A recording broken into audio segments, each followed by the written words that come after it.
Testing. Johnny's gonna come and secretarial.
Good morning, councillors.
Good morning, councillors. Ladies and gentlemen, let us all please rise to welcome the acting Speaker of Council, Councillor Colleen Makubele.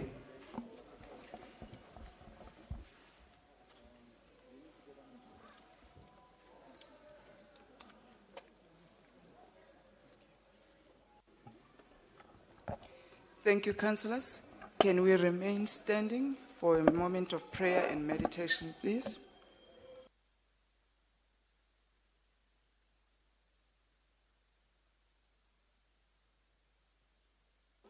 Thank you very much. You may take your seats.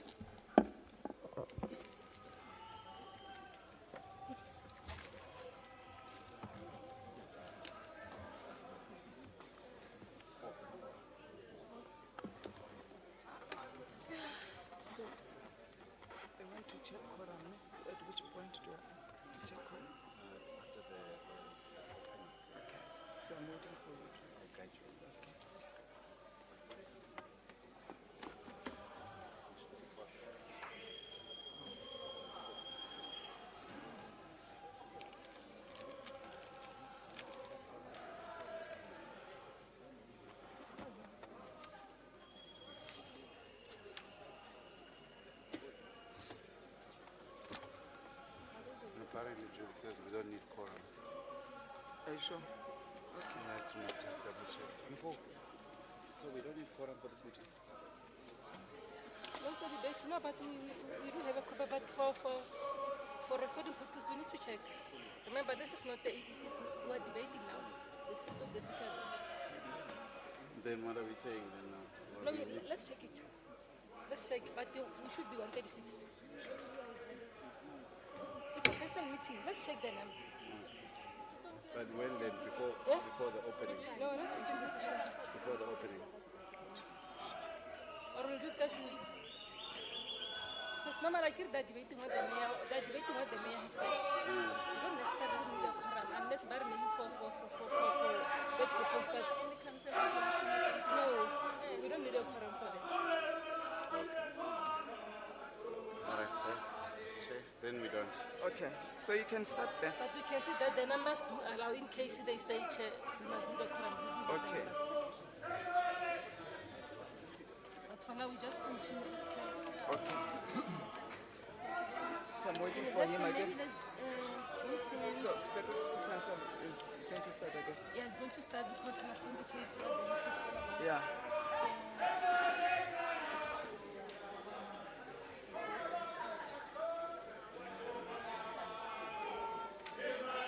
So the hands is if you take those hands, it's either you speak to them before you do LA or after the LA. Before you get to the debate, Yeah. the issue of the hands that we spoke about yesterday. Okay, so let's do it after the leave of absence. Yeah. Before you go to the debate. Yeah. Yeah. Okay. We agreed to only do the names after the leave of absence. Yeah. So I'm the one who talks about this one and asks who says they've received the following leave of absence is me. Yeah, that's Okay. But you will announce the application. And then, okay. Is there any other leave? And then parties to indicate. Do we note? Okay, perfect. Okay. All right.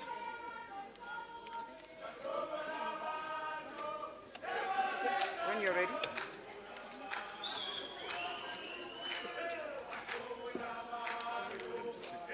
No, I think you can. Yeah.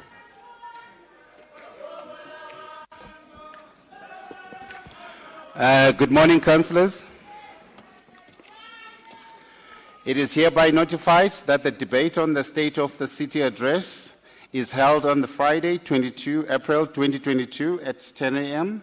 at the Constance Konipapela Council Chamber, Metro Center at Bromfontein. First item in the agenda is opening and acknowledgement by the Speaker.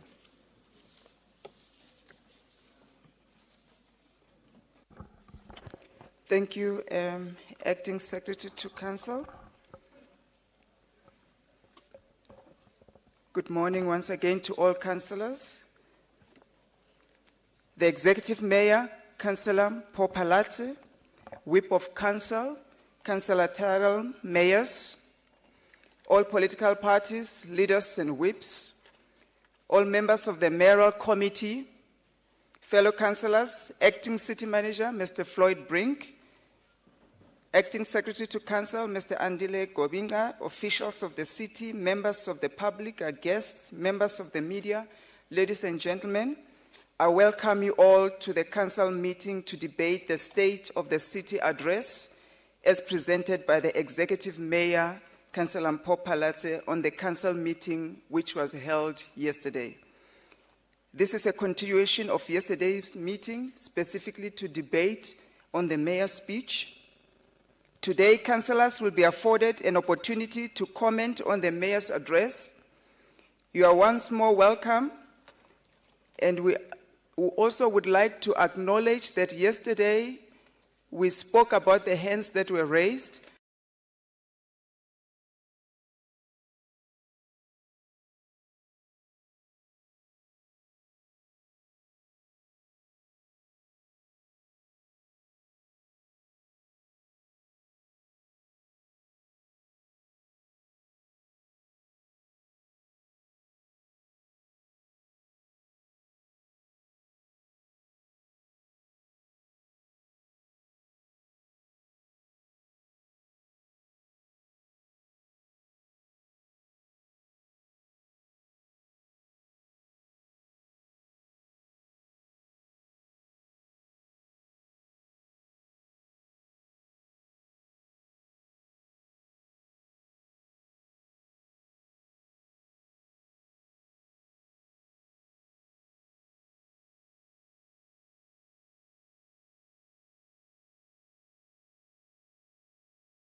Do we have any working mics in the house?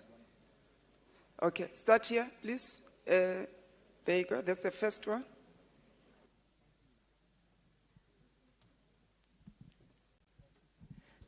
Thank you, Acting Madam Speaker. I'd just like the leave of absence to be noted for Florence Roberts, who has family bereavement, as well as Councillor Chakran Ahmed, who is taken ill.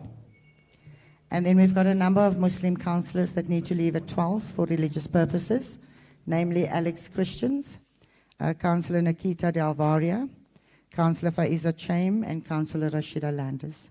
Thank you very much. Thank you, Chairperson. Just want to submit a LOA for Councillor Paul Smith due to ill health. Thank you. Sorry, Madam Speaker. Please forgive me. And then I've got another one. MMC Michael's son has to leave at 12 as well due to private business. Thank you.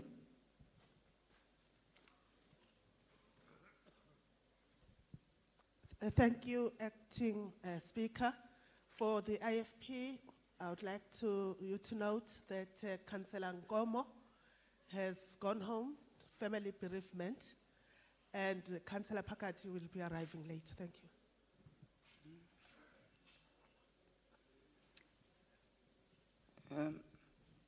Thank you, Acting Speaker. Please note the apologies for Councillor Joeria Kaldin and Councillor Dwayne Ponsonby.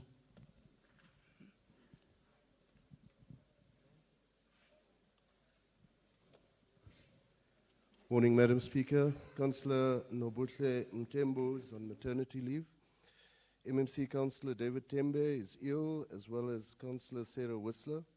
And then we've got one late coming, Councillor Meglin Kanda.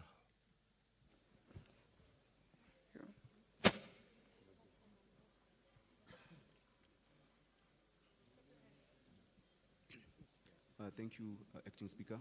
In case we're not done, may we please be excused around 12 for religious commitment.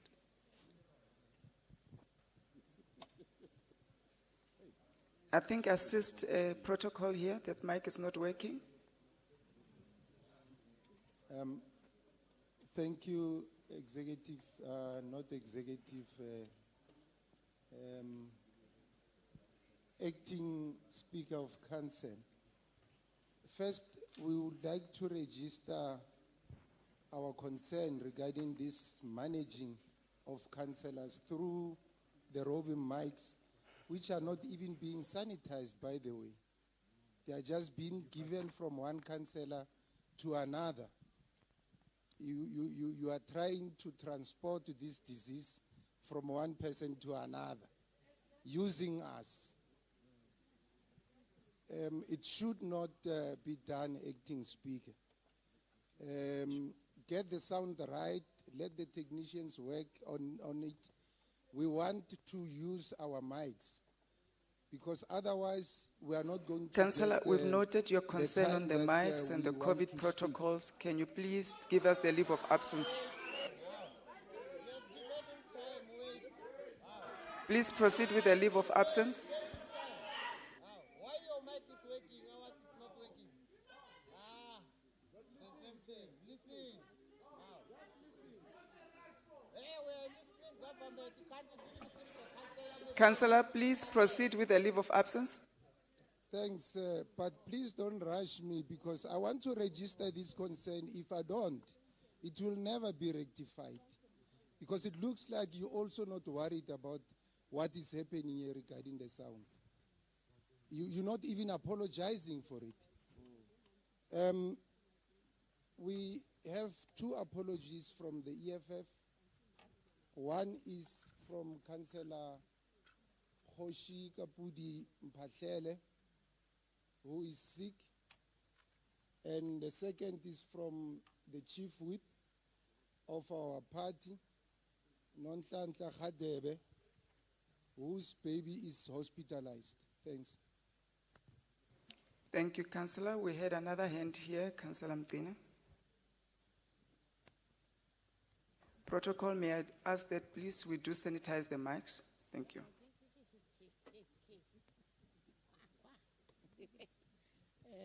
Thank you, Speaker. Acting Speaker, if possible, I would request that you also give the Deputy Chief Whip from the ANC to also present the apologies. I just wanted to raise an issue of the speakers list, because we don't have the speakers list. I just wanted that only.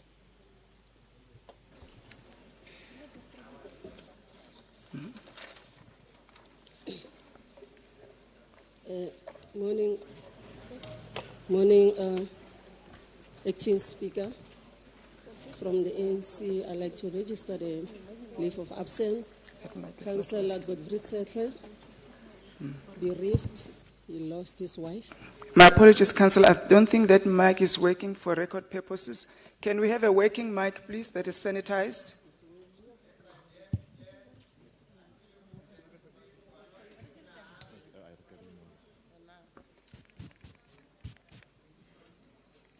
I've noted your hand, Councillor. Is that for leave of absence?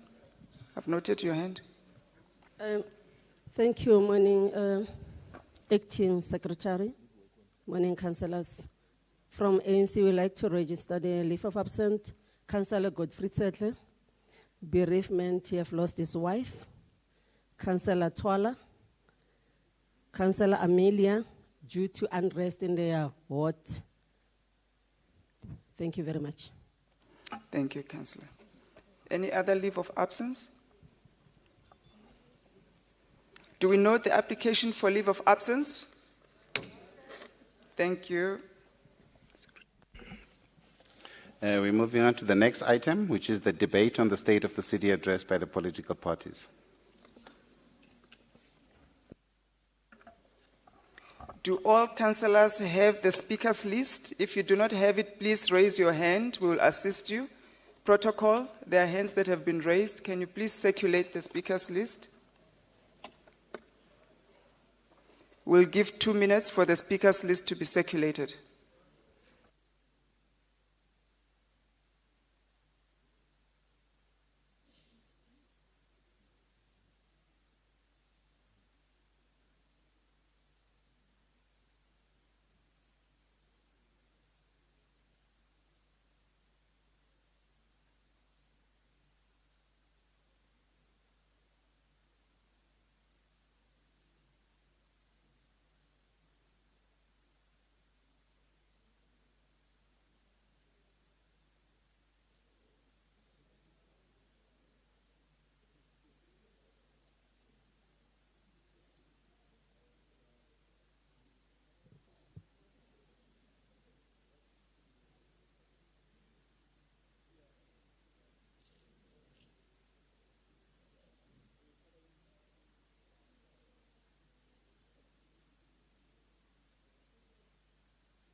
Are there any councillors who do not have a speakers list? Please raise your hand. Protocol, there's one hand here, one at the back, and one there. Row C. And there are 2 at the back as well.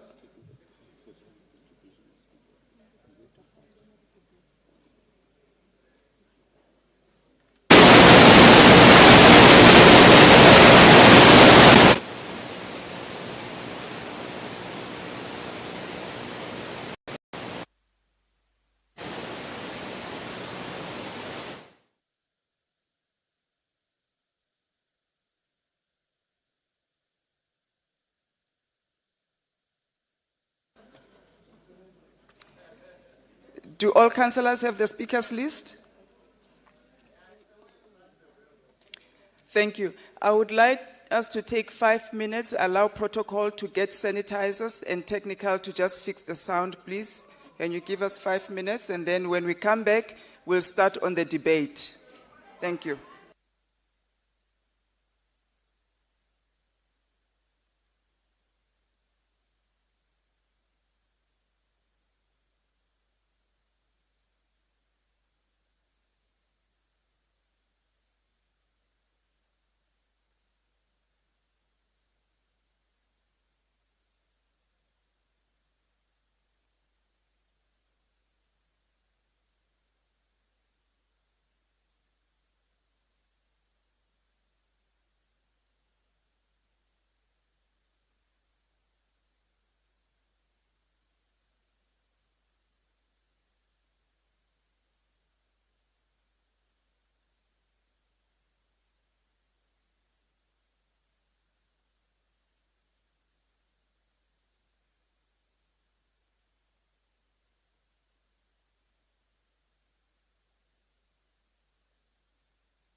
Testing 1 2 1 2 1 2. Testing 1 2 1 2.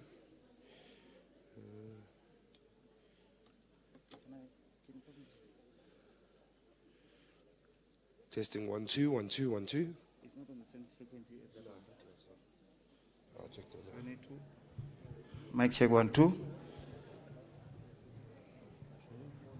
Keep them both on and then try to talk.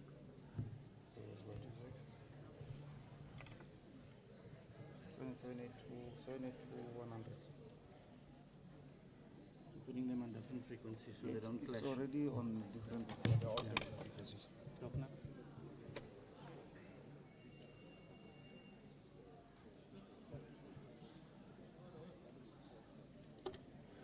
Test. Put both on at the same time. I want to see if it's going to lower the volume again. Or it was not that. Mic test 1 2. Talk together.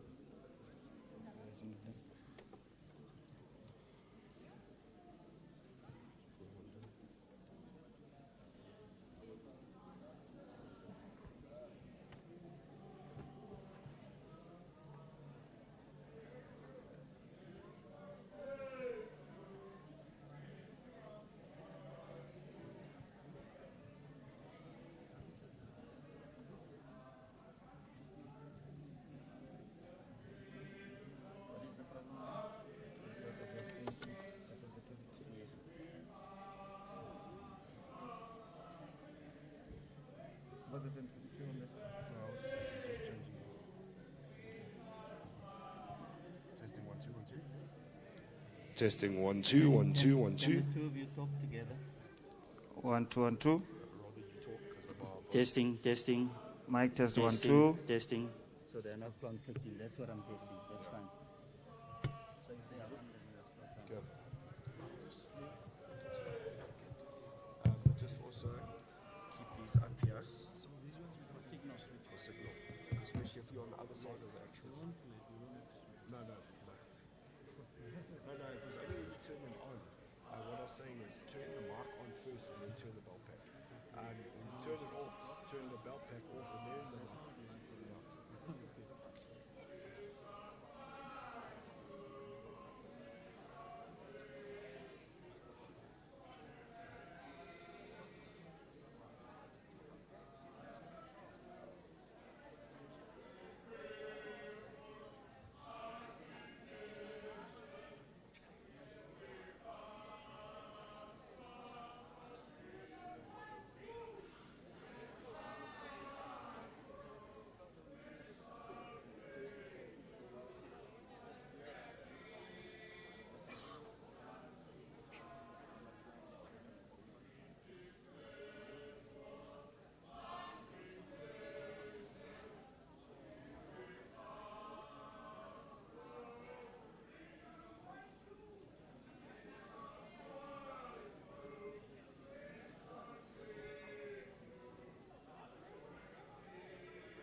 That feedback noise comes from and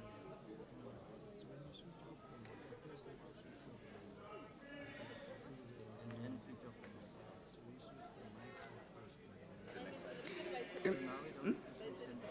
Yeah, okay. You can just leave them on, so we must stop protocol, they can just leave it on. Okay.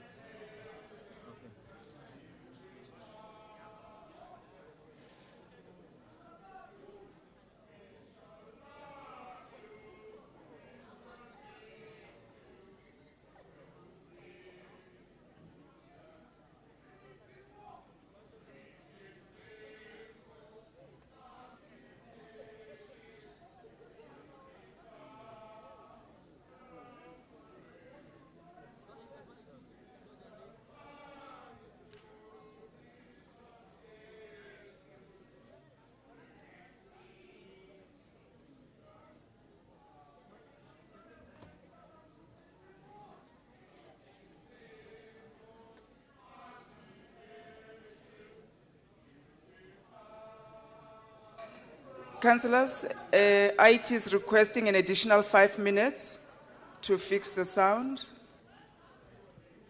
Mic testing 1 2. 1, 2, 1, 2. 3, 4, 5, 6.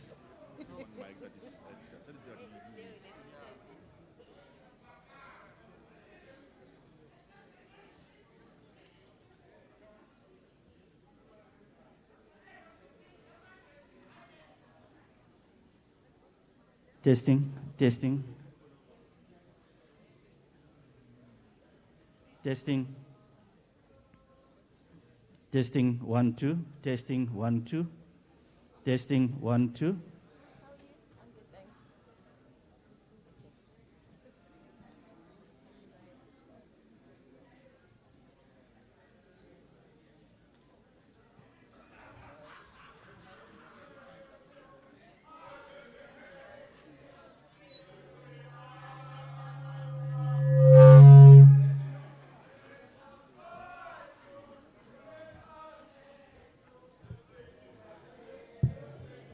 Okay, I'll be using this one.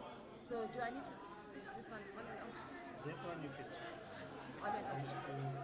You can't. Okay. Can I? I can hear the drums.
Councillors, may we be seated, please, so we can proceed?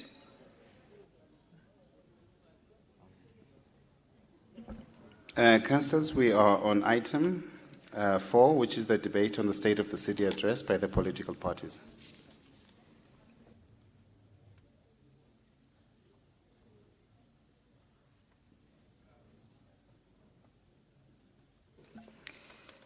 First on the list, we've got the PAC, Councillor T. Ngongu. Please proceed.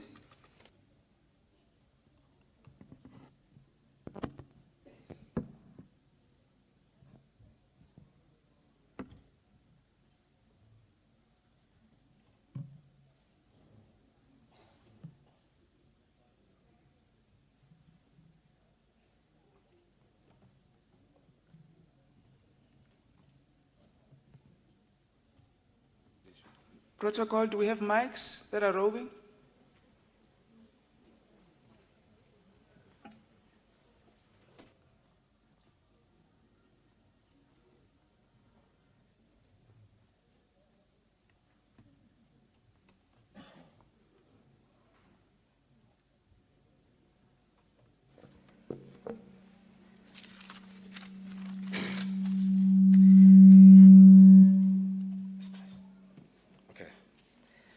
Greetings to all councillors, acting Madam Speaker, PAC constituents, and the residents of the City of Johannesburg. Madam Mayor, your speech reminded me of the wise words of Marcus Garvey, who once said, a leadership that teaches you to depend upon another race is a leadership that will enslave you. It was surprising that your first ever speech in the new administrations literally perpetuated the neoliberal view.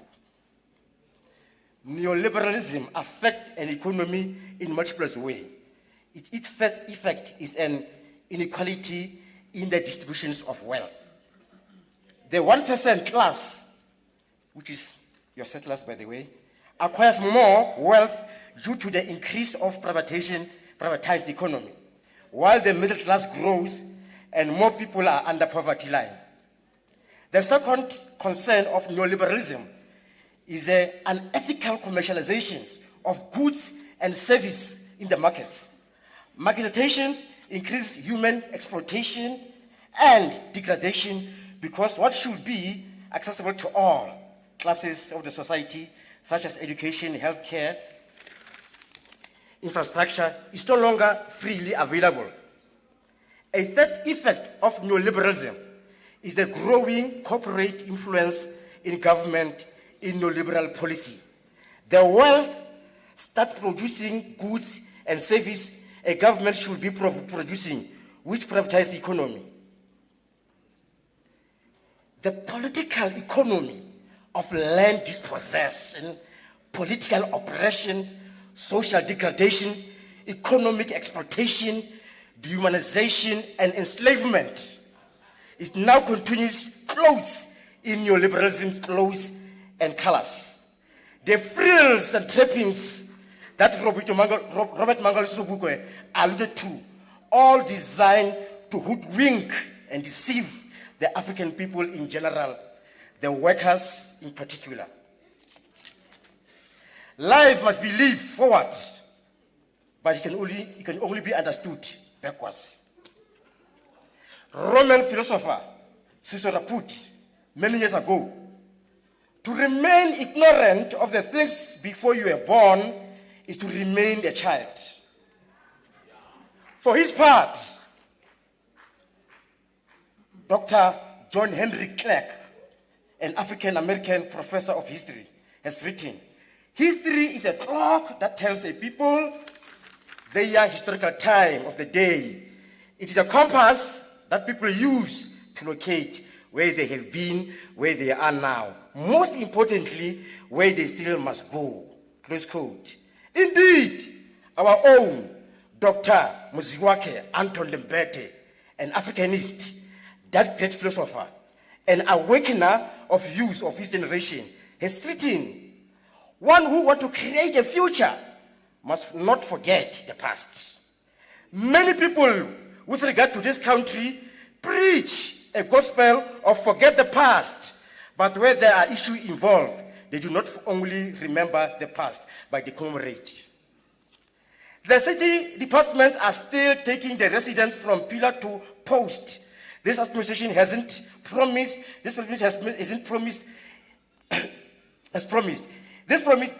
okay. The promise that in the speech that a C entity of the city should work in silo. The city departments are still working in silo and rendering service delivery ineffective. One of your priorities is to get basics right. However, they are doing it continually, disadvantaging the society as a whole. Okay. Madam Mayor, I went to one of these opportunity centers for business you proudly mentioned. It's a room with less than 5 computers, not even connecting to stable internet. And personnel taking this list of business without any proper program of accelerating these businesses to the next level. EPW has been of the empty promises made to our city residents. I heard you mention that your administration will commit in making the process being fair. This has been going on for a while now. Our people are still desperately awaiting economic opportunities. You mentioned a commitment of the city in reducing the high unemployment rate and boosting staff morale. However, Madam Speaker, or Madam Mayor, your administration has fired more than 120 young African professionals.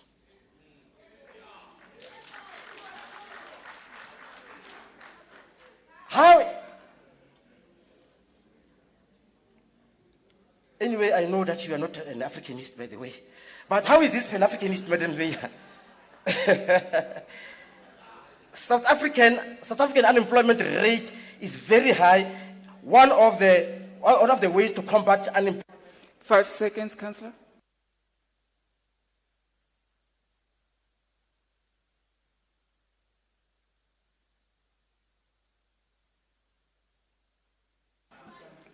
Thank you, Councillor. Next, ATM, Councillor Magwenchu.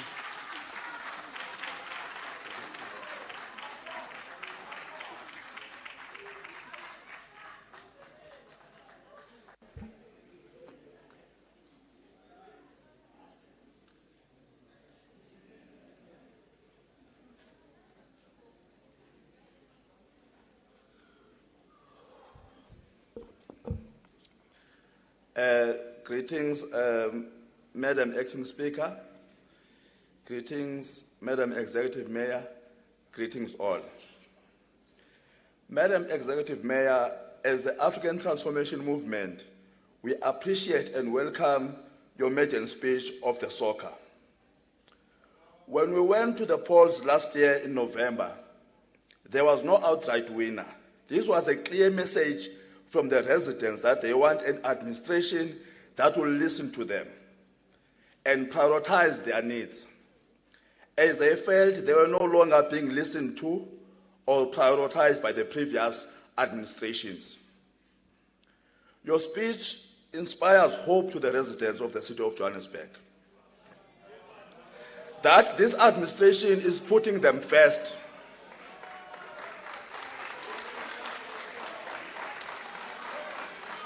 As the African Transformation Movement, our focus is service delivery to the people as a whole, but with a clear and unambiguous focus to the poor. As such, we represent our people on the ground. I'm here not to give you my political analysis of your SOCA speech. I'm here to give you the view of the people on the ground.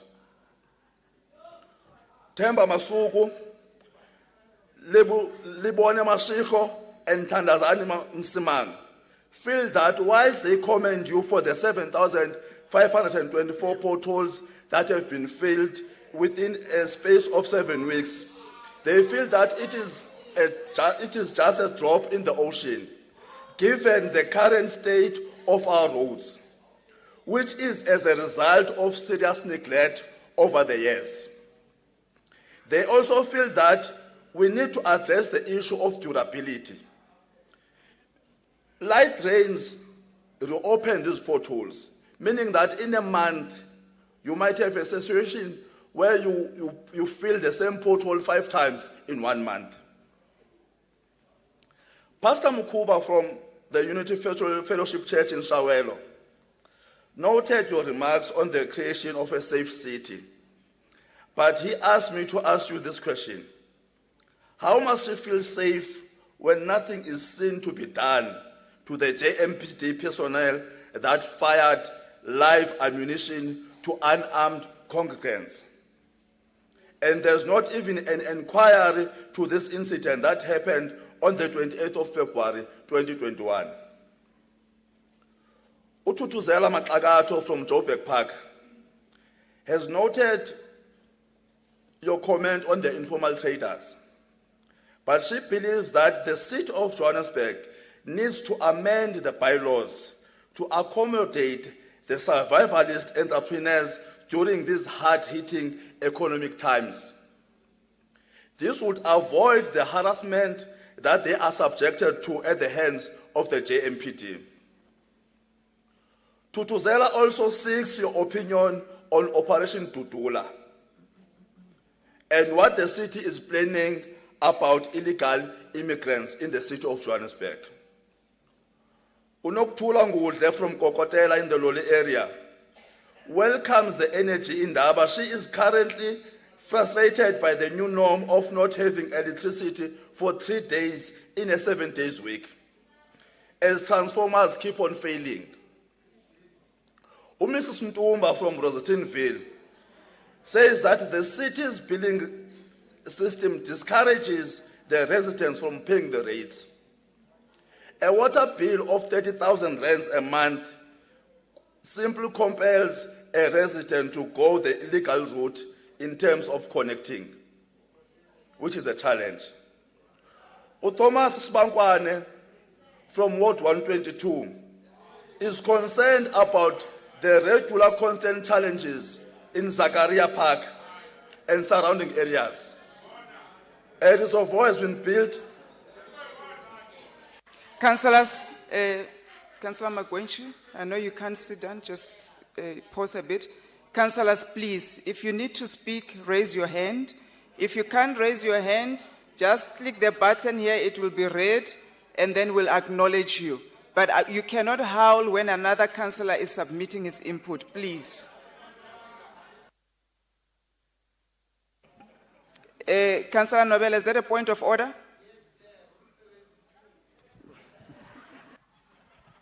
Chair, I don't think we're not going to appreciate when a councillor comes here and tells something which is not the truth.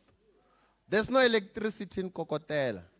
So there can't be a member on the ground from Kokotela who says for 3 days I don't have electricity.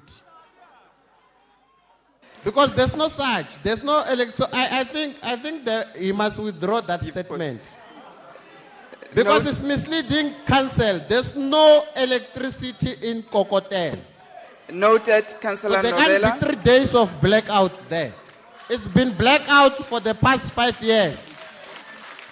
But it's new in council. Maybe we'll take you around Johannesburg. Noted, Councillor. Thank you very much. There was another hand this side.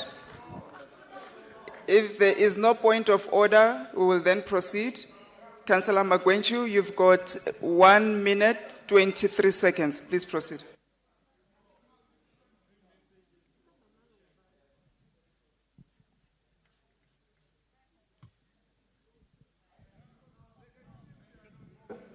Oh, thank you.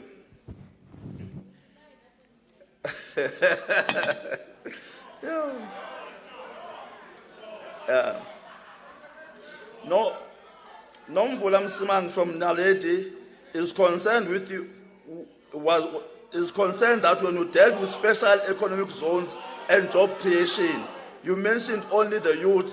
She feels that the City of Johannesburg is systematically excluding those above the age of 36. In the same manner it does when it's advertising posts, what must they do when they are denied all the opportunities? Must they follow a life of crime? 30 seconds, Councillor.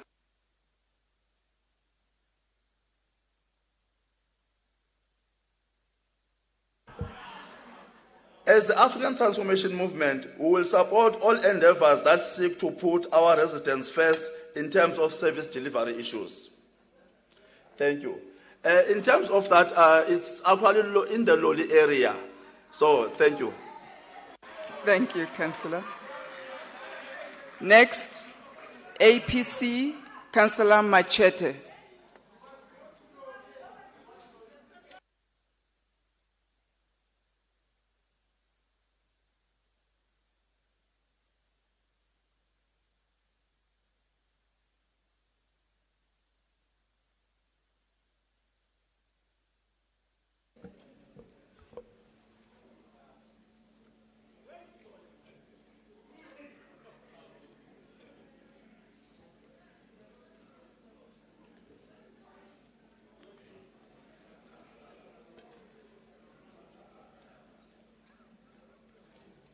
Greeting to all councillors, acting Madam Speaker, APC constituent and the resident of beloved City of Johannesburg.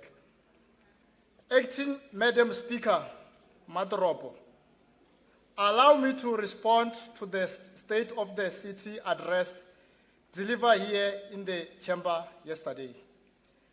Executive Mayor, let me start by congratulating you for giving you for the first State of the City address. As the first ever democratically elected female executive of the City of Johannesburg. Madam Mayor, as you have mentioned in your speech, the City of Johannesburg can you only be resolved with each of doing our part. You said we need to start by uniting behind a common goal. Madam Mayor, how do we unite behind one goal if you mentioned multi-party government? Fire our black brother and sisters. You and administration, you just saved over 130 city employers with a letter of testimonial of employment. How do you justify this with the statement you made in your speech that the city is committed to reducing the high employment rate? Madam Mayor, you have just contributed to the high unemployment rate of South Africa by making sure that within 6 months of your administration, over 100 black people are unemployed.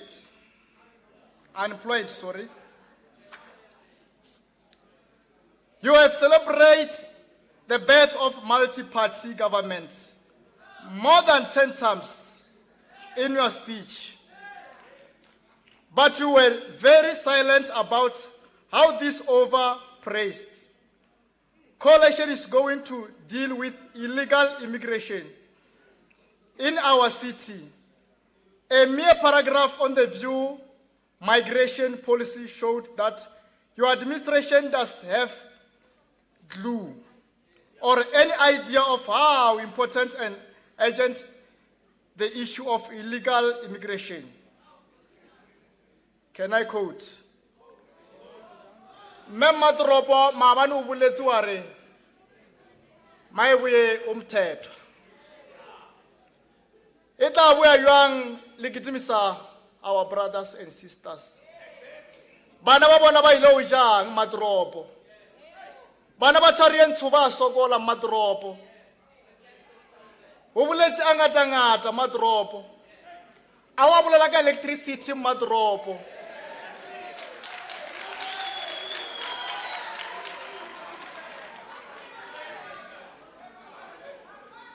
Madropo ubuleji awa meshenda deep slut malabarna bodira yaini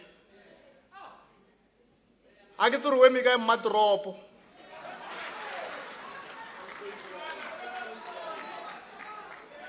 madropo ke bone le mmusho wa rona aba supporting that aromozwaledi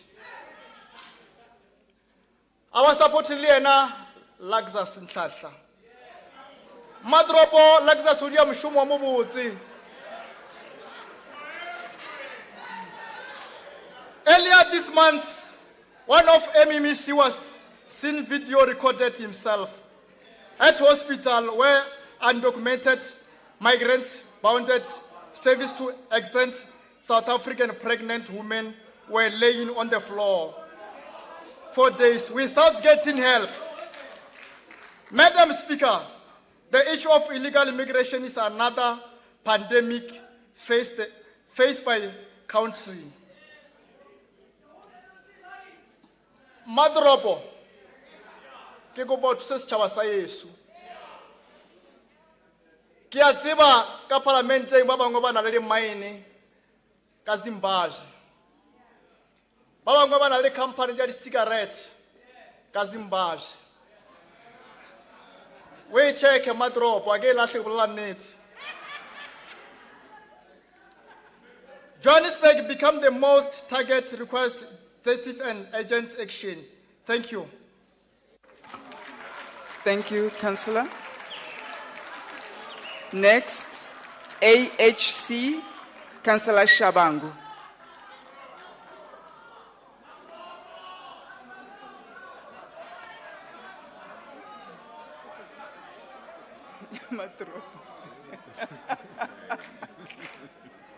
Lina mazitikuchi.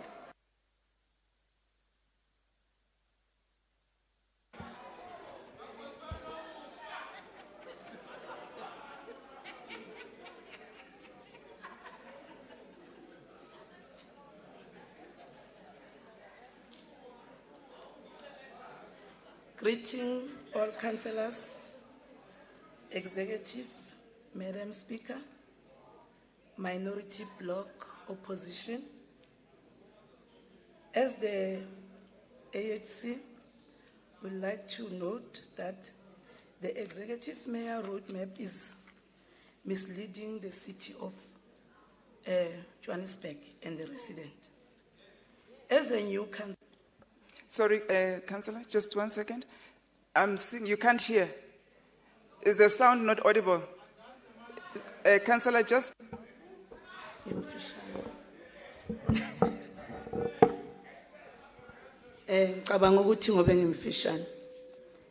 As a new councillor, I thought I would have something social with my constituency and angizwanga lutho engayihambisa kubahlali nabaresident ebeyikhulunywa umeya. We are also again bet that the constituency putting for the officials in the city of Joburg by the mayor. Sinaba abantu bebesebenza la office. We are very concerned as minority bloc opposition. Uguti, when you said you are bringing this Buisa umthetho, what kind of umthetho are you bringing to us as South African and as members of this council, Singama Council? You can't get rid of more than 120 people. Ukuthi bayohlala ekhaya. Ungumama.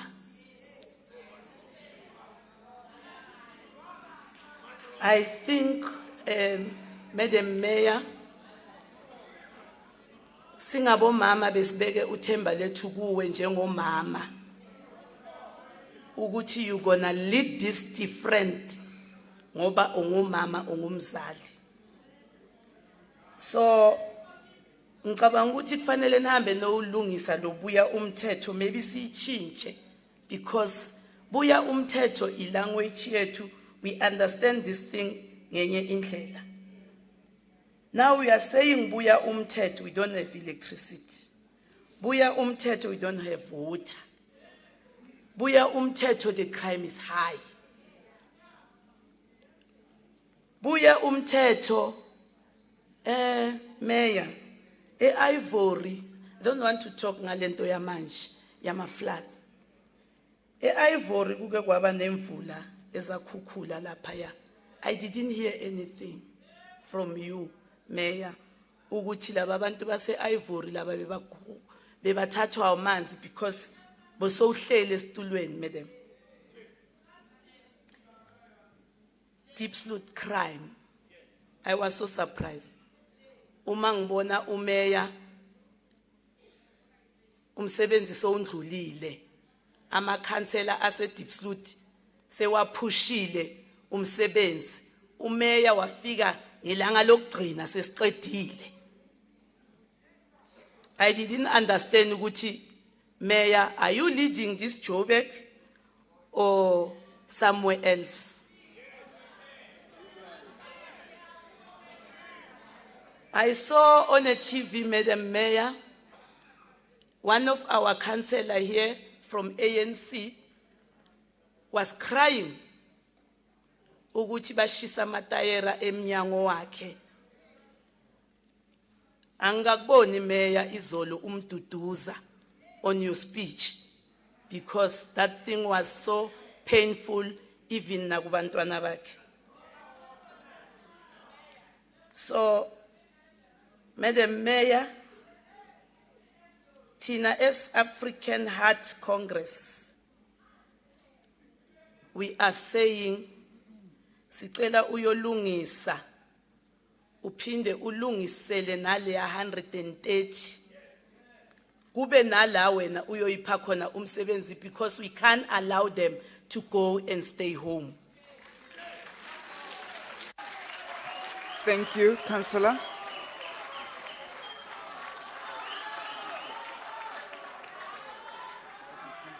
Thank you, Councillor. Next, Action SA, Councillor Edward.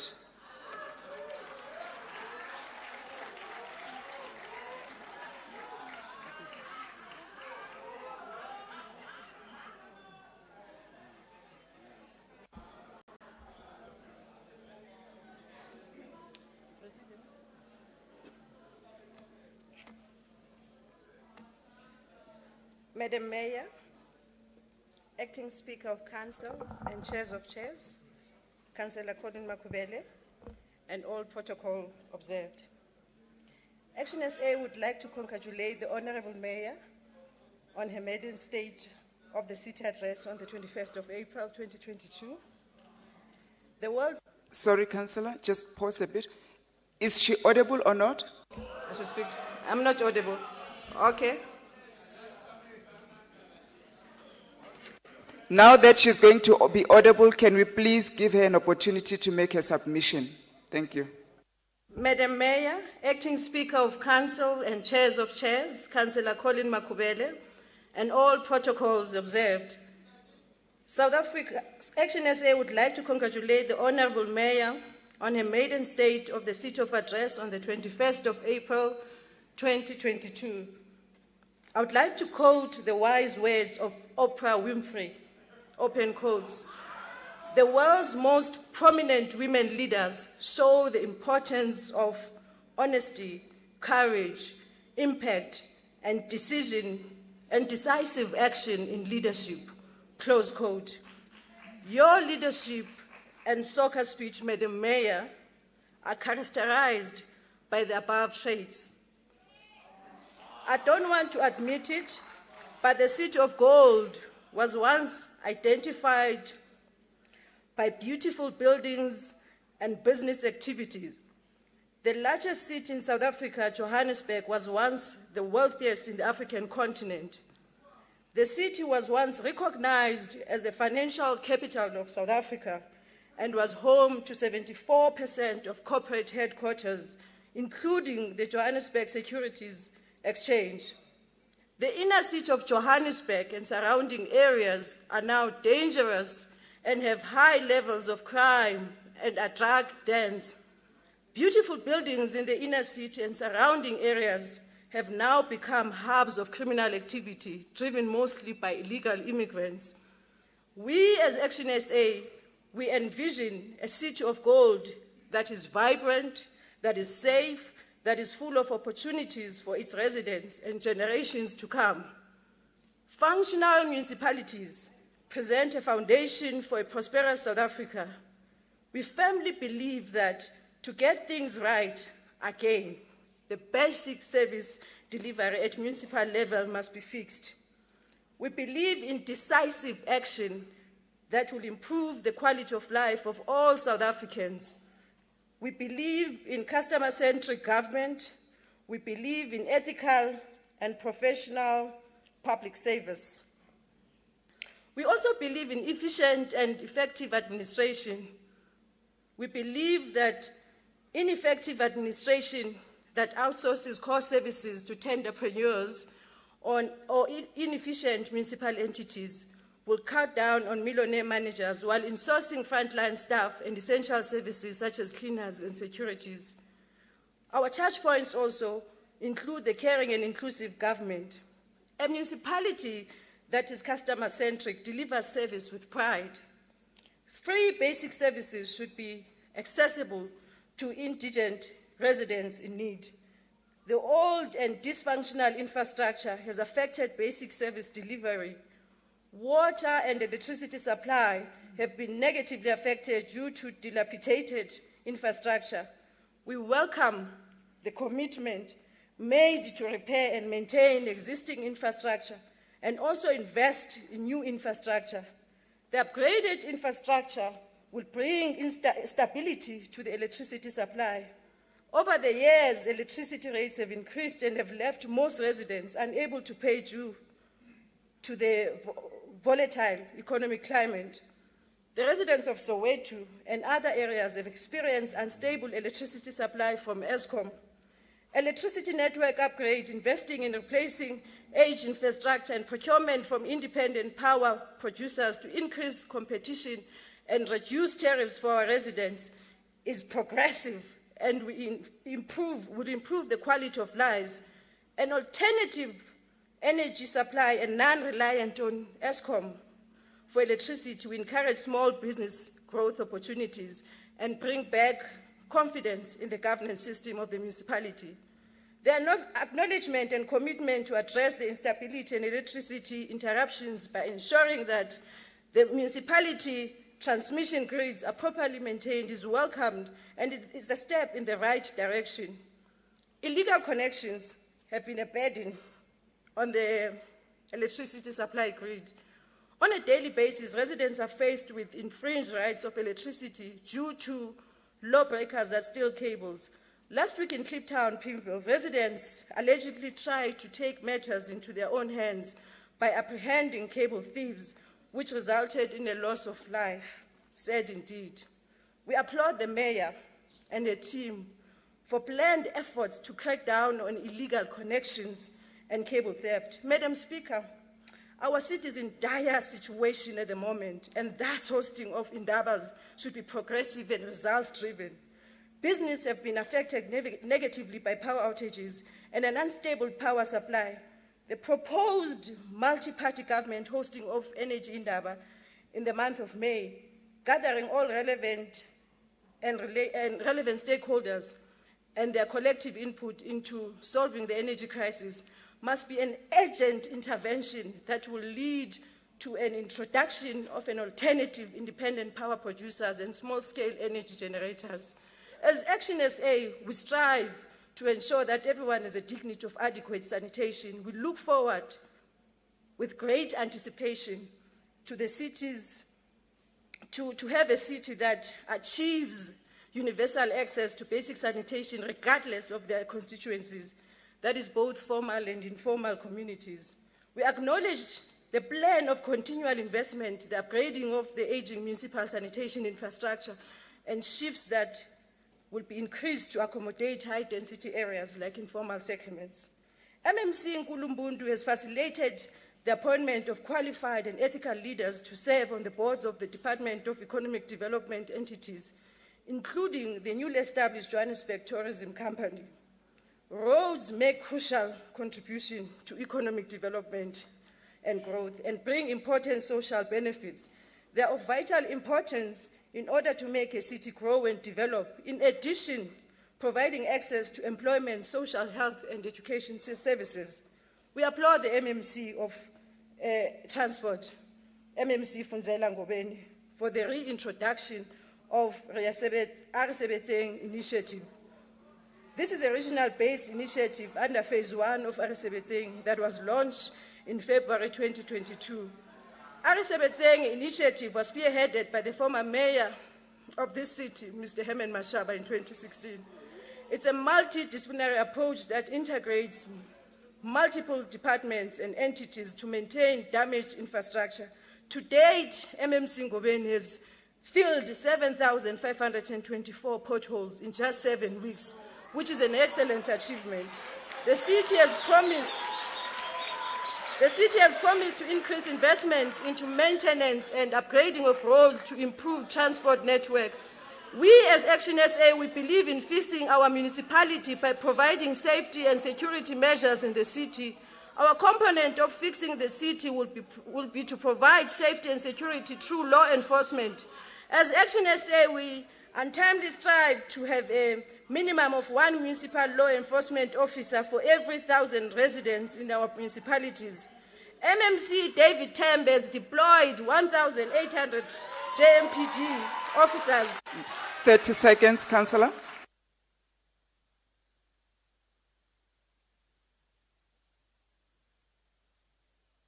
Councillor, we've just stopped the clock. You are not audible. You've got... MMC Nkulu has initiated a proper audit of 29,000 city-owned properties and intense property valuation, repair and maintenance of dilapidated buildings. To conclude, Madam Speaker, we urge you to continue to deliver results, Madam Mayor, on your promises made to the residents. We urge you to bring back to life the dead bone that you referred to in your speech. Thank you, Councillor.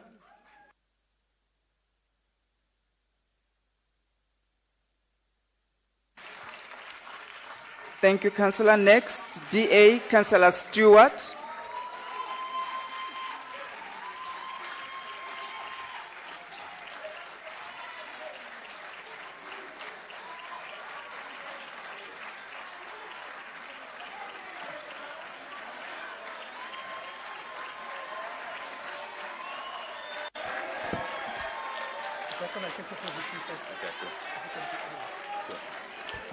Can you hear me? Thank you.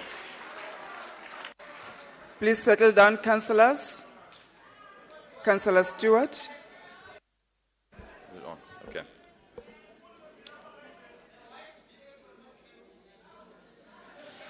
Before I begin, I would...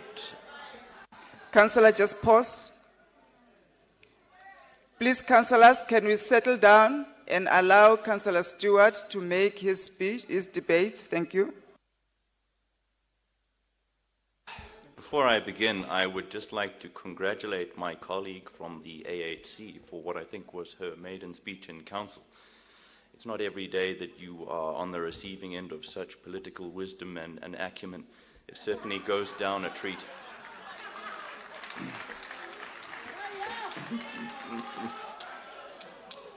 I think the rest of us can't help but feel a little bit inadequate in the face of that sort of insight and wisdom, but certainly it's good to know that democracy is robust in the council chamber today. It's always a good thing. While the ANC-led coalition saw the COVID pandemic as the ultimate cover to engage in opportunistic tenderism and allowed for frontline entities to almost grind to a halt, the multi-party coalition is focusing on a citizen-centric approach. It may seem obvious to most, but we exist to serve our residents. Yes, there may be many technical tasks and bigger picture issues that the city leadership must take on that often our citizenry is unaware of. However, you never lose sight of the simple fact that the end result must place our residents' needs first. SOCA is an important event for our residents to get an idea of where we are and where we're headed. Without doubt, many of our fellow politicians will try to win the day due to the media presence. However, Joburg residents have long since lost their patience with verbal tap dancing and vanity projects. They want action and they want to experience change in service delivery. And perhaps this provides at least a partial explanation for the 2021 election results. I could talk for a few days detailing all of the examples of civil service malaise and corruption which the multi-party coalition has uncovered, but I prefer to dwell on the positive. After all, none of us politicians are world-renowned experts on local government, but what a difference it makes when good people with some basic sense take the helm of the city. Rome was not built in a day, but our turnaround strategy will be implemented consistently and with drive. To touch on some positive change, I would like to reference some general city achievements in line with the mayoral priorities of a smart city, well-run city, and a city that gets the basics right. We are planning for new IT systems to manage leave, employee engagement, learning and development, recruitment, performance management, consequence management, productivity, and it will enable hybrid working arrangements so that we're ready for the future of work and how our work environment is going to change as technology adapts and evolves. A UIFW reduction strategy will be implemented to address rampant wasteful expenditure that has never been subject to consequence management. Support for the implementation of the institutional review and organizational redesign to ensure that the city is optimized for service delivery, which is part of making the city an efficient organization which is a pleasure to deal and interact with. Specific to development planning, our MMC has ushered in some swift change, such as reducing the bloated JDA board from 15 members to 9 members, which only enhances efficiency and saves our residents time and money. The drafting of a building bylaw to localize the national building regulations is in progress in order to assist with compliance at a local level. The department is also expanding their law enforcement arm in order to begin the onerous task of addressing years of illegal building that was never effectively combated. A new online platform has been introduced for building plans to be submitted, saving developers time and money, as well as improving business flow and assisting economic development. Finally, we are not here to promise the residents of Johannesburg the world. Our promise, made with a sense of humility, is to get the basics right and to implement change that our residents can actually experience in their day-to-day lives. Ultimately, through action, we will show our residents what they actually pay their rates for. Thank you. Thank you, Councillor. Next, UIM, Councillor Reddy.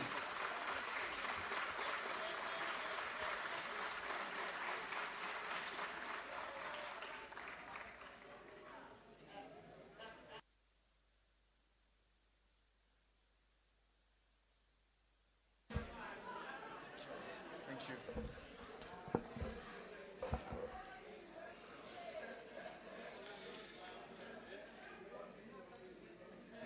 Acting Speaker to Council, Councillor Colleen Makubele, Executive Mayor Dr. Mpho Palazzi, Honourable Councillors and distinguished guests, a very good morning to you, and thank you for your indulgence. Firstly, please allow me to extend my absolute appreciation for the honour of being part of this very robust and integrated team within the City of Johannesburg Metropolitan. Madam Mayor, I would just like to take this opportunity in commending you on a great speech yesterday. Albeit that not every single person might necessarily appreciate that which went into your speech. I want to honorably acknowledge that great plan and planning has gone into what you had said yesterday. And I strongly believe that there is a plan in place. And a lot of thought and planning has been put into making our beautiful city a #1 and a world-class African city. I believe in your 7 mayoral priorities to the city, and it is most welcome, Madam Mayor.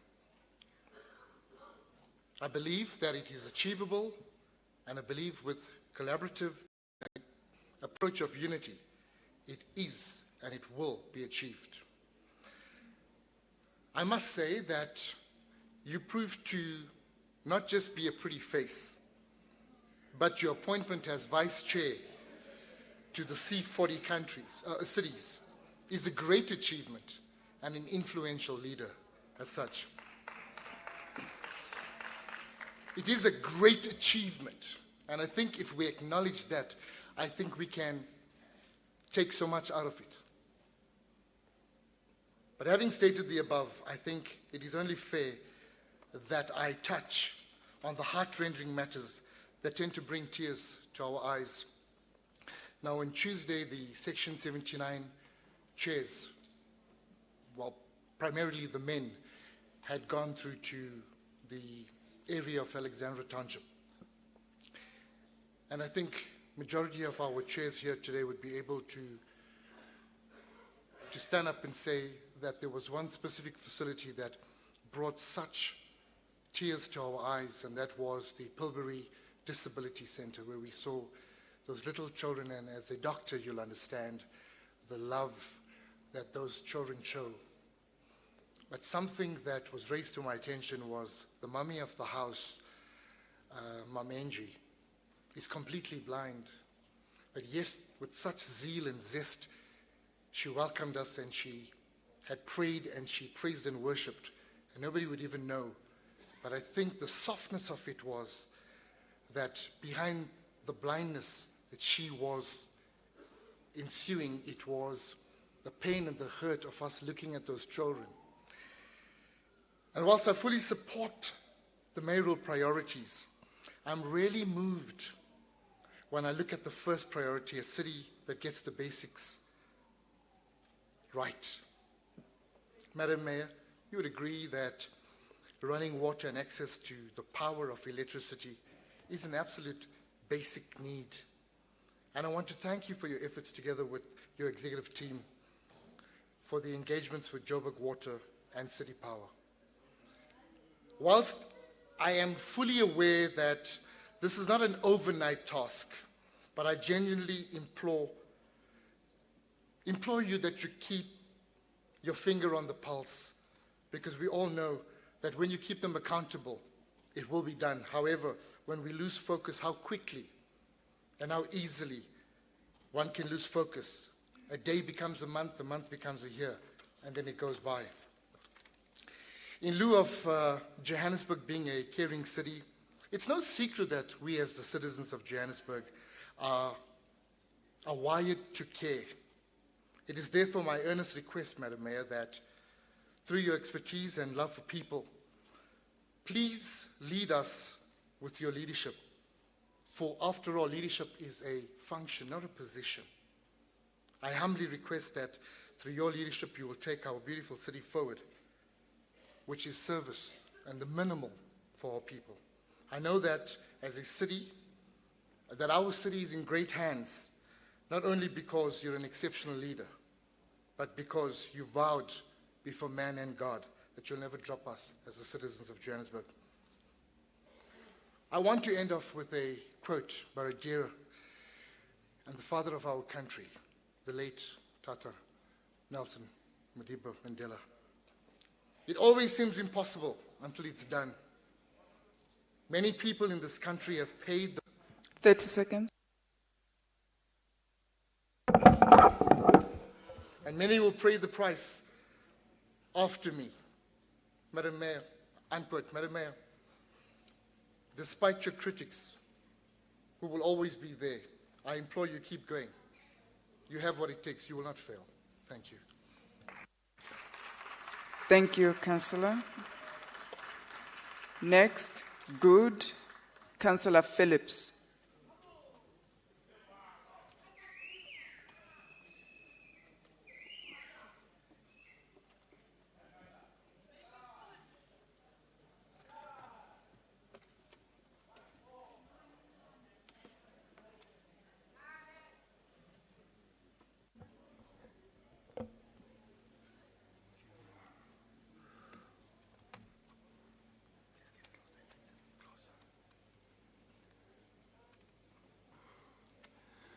Madam Speaker, Executive Mayor, members of the Mayoral Committee, fellow councillors and officials, greetings. Yesterday, the Mayor, Dr. Mpopalatse, delivered her maiden State of the City address. Congratulations, Madam Mayor. However, in a city as complex as Johannesburg, having a list of nice-to-haves won't suffice. Joburg's residents are looking for action plans, not wish lists. The first major issue pushed under the rug, Madam Mayor, was the water and electricity rates. The brief truth, Joburg's residents pay far too much for the basics. Following the trend of most DA-led councils, the Mayor failed to provide an action plan which would reduce the cost of basic amenities. Billions of investments in water infrastructure is a good idea, but will mean nothing if residents can't quench their thirst. Irregular expenditure seems to have dashed the Mayor's mind. In the last financial year, the Metro lost almost 6 billion in irregular and unauthorized expenditure. Operation Buyamteto, the revenue collection program, is welcomed. That being said, more can be done. Measures must be put in place to prevent the losses we saw last year. We hope the Executive Mayor details her plans as she pieces together the city's budget. No mention was made of combating homelessness either. A rough estimate of 20,000 people sleep on Joburg streets. As a matter of fact, if you look out the window at the back right there, right now, you would see how they are just laying asleep, nobody giving them any attention. The best response the Mayor could offer, and I quote, "The city's policy on homelessness is under review." Considering most of her State of the City address was hot air, something more actionable would have been preferred. Good welcomes the establishment of an LGBTQIA+ advisory committee. The city has an annual budget of 73 billion. It's high time that some of this money is spent defending vulnerable communities. But with most promises in this year's address, we want to see plans surface. Johannesburg needs time to heal as residents feel betrayed. If Mayor Palazzi doesn't give substance to her State of the City address skeleton, then she's doomed to follow her predecessors. The Mayor must be reminded that walking the campaign trail and sitting in executive office are two different things. I thank you. Thank you very much, Councillor. ACDP, Councillor Sithole.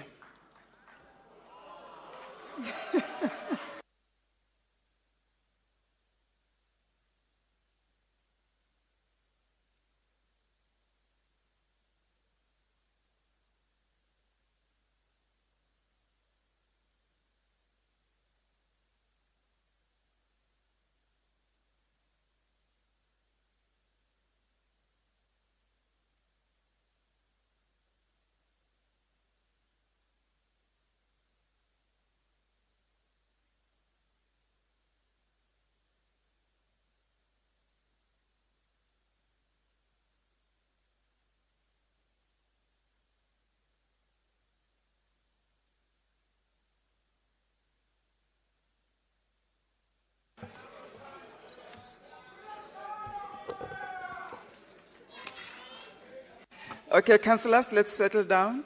Councillor Sithole, when you're ready.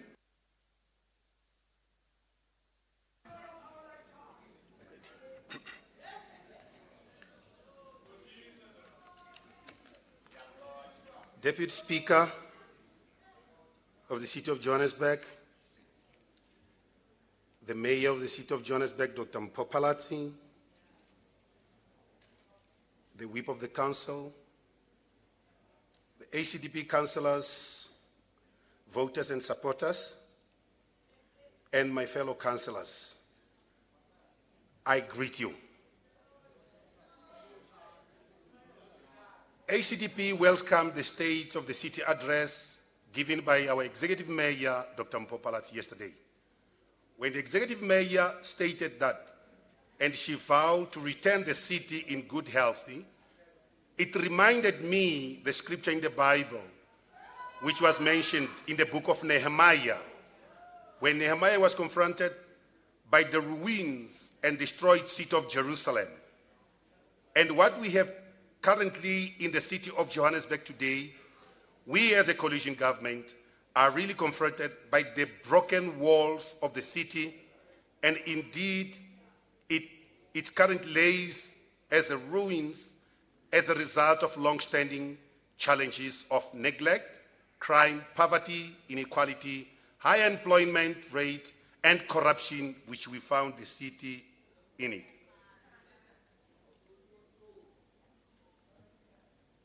We as the ACDP wishes to see the cooperation of all the departments, entities in the city of Johannesburg working together as to avoid to see our beloved city, Johannesburg residents, being sent from pillar to post, office to office when seeking of an assistance. As the ACDP welcome the immediate action which we called the Gold Start, and which the seventh mayoral priority that's committing to give the residents, visitors, and business good health in the city of Johannesburg. The mayor, in her address, did mention the intention of introducing partnership between the city of the independent power producer and in a small-scale generator to reduce the city reliance to the ESCOM.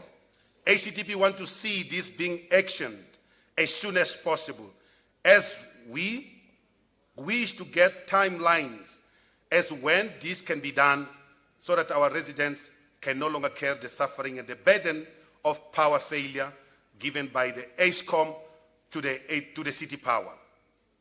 The mayor also stated that the Department of Housing is targeting 10 informal settlements and it's planning to upgrade them. That entail to provision of permanent municipality service such as water, sanitation, light, and roads. And the ACDP, we support that. The 10 amongst many in goods that many of good that started wish that to address as many being started to address as it which ones are targeted. We would love to know that those kind of informal settlements that will be soon upgraded.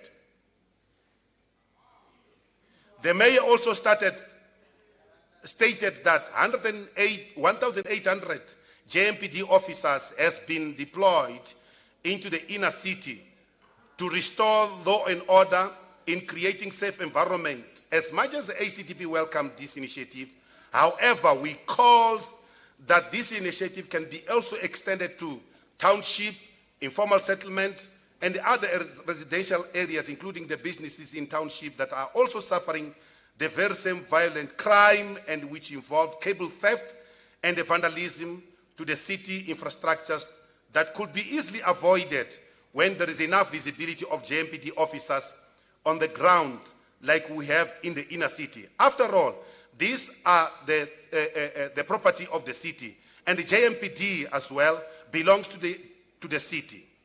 As ACDP support the initiative and the schedule regular department integrated right operations to ensure a compliance and shut down to problematic and non-compliance house, restaurant, nightclubs, taverns, and the others. And the other that,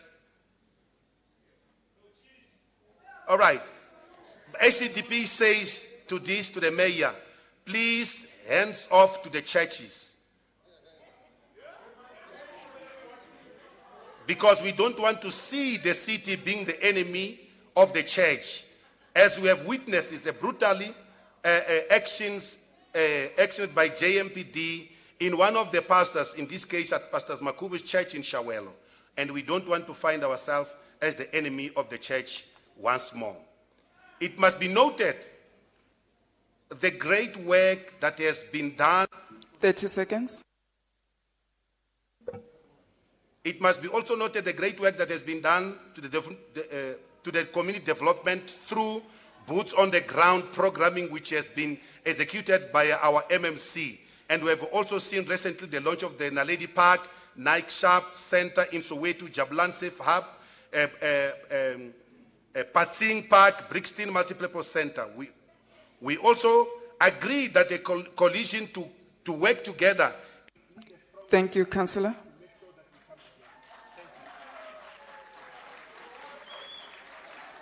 Thank you very much. Next, Al Jamar, Councillor Ahmed.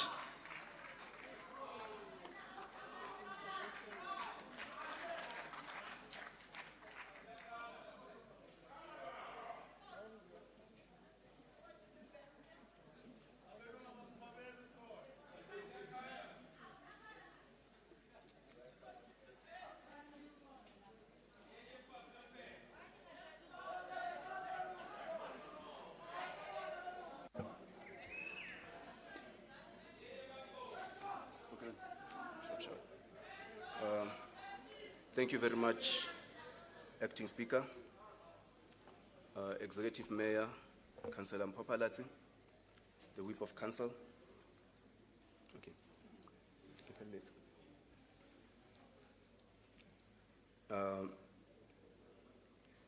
The Chairperson of the Minority Opposition Parties, Councillor Margaret Arnolds, the City Manager, Mr. Floyd Brink. I am deliberate when I'm saying the City Manager. Mr. Floyd Brink, you deserve to be called the City Manager because you are actually competent and doing your work, not acting like the Joker we saw, the amount of makeup in the movie that we watched yesterday.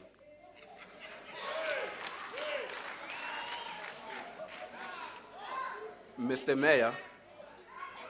Councillor, please.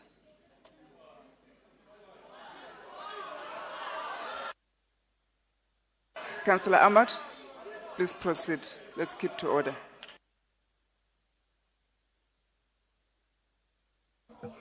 Mr. Mayor, one of her kind. Councillor Ahmad. Councillor Ahmad, please. Withdraw. It's not. It's probably typo. We have seen racism being protected by. Councillor Ahmad, please pause. There's a point of order. I know you can't sit. Just pause. Councillor Christians, you've got your hand up. Is that a point of order? Is there a roving mic that you can use? Okay, Councillor Ahmad, if you can step aside, let them sanitize, then he can speak on that mic. We've paused. Don't worry about your time. We've paused it.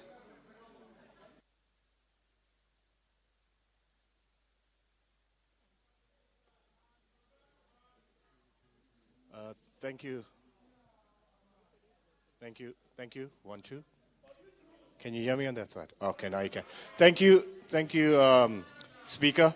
Speaker, my point of order is very simple. It's following on what you've just asked. You've asked the Speaker to withdraw. His statement was, it's a typo, which is not a withdrawal.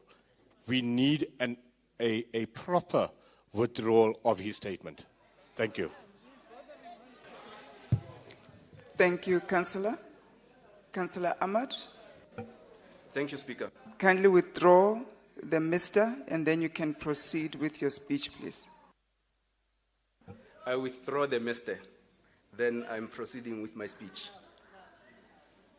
Oh. I'm withdrawing the Mr. Councillor, please proceed. Don't proceed with I protect you. Proceed. Thank you so much, Speaker. We have seen racism being protected by black faces and patriarchy being prevalent in the city of Johannesburg, being protected by a female face, following your constructive dismissal of a female CEO in Joburg market, in the Joburg market, charging her for being sexually abused. No wonder why the so-called speech was silent on issues of GBV. But I leave it to the women of the city of Johannesburg, because the issues of GBV are a lived experience to my female counterparts. Open quote. Do what I say and not what I do, close quote. This is subliminal tune of white privilege spouted as a misconstrued version of the truth and contaminating the ears of the public, of the residents, through acoustic from the lips of the experimental black doll in the hands of ventriloquists. The Democratic Alliance's zero tolerance policy on corruption is nothing short of a shame, as reflected in the criminal mayoral committee of the executive mayor, Councillor Mpho Phalatse of the Democratic Alliance. Yes. The public execution of senior officials conducted under the cover of the in-committee meetings was the first fundamental mistake of the Democratic Alliance multi-party government, because you possess, as per recommendations in every public executions report, were not only biased and flawed, but they were a criminal in their nature.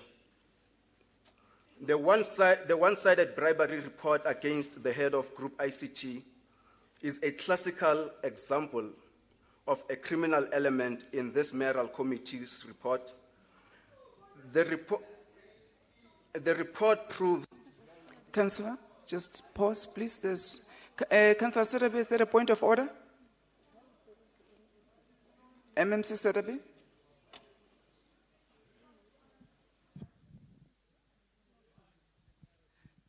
Thank you, Chairperson. The whole mayoral committee has been accused 3 times by Councillor Amat of being a criminal mayoral committee. Can he please provide proof that there are criminal charges raised, and in what matter at all are any of us ever accused of, charged and convicted of being criminals? Thank you. Thank you. Councillor. You must withdraw. Councillor Ahmad, please don't make allegations that you don't have proof of. Refrain from that. Can you withdraw the criminality there? Councillor Ahmad, please withdraw and speech. You still have... Speaker, I think I'm not protected. Speaker, I think I'm not protected because it's a debate. The mayor is going to respond. It's a debate. But let's debate tastefully. Do not call people criminals that are not criminals. Councillor Ahmad, I would like you to proceed. We paused your time. You still have 2 minutes, 51 seconds. Please proceed with your speech.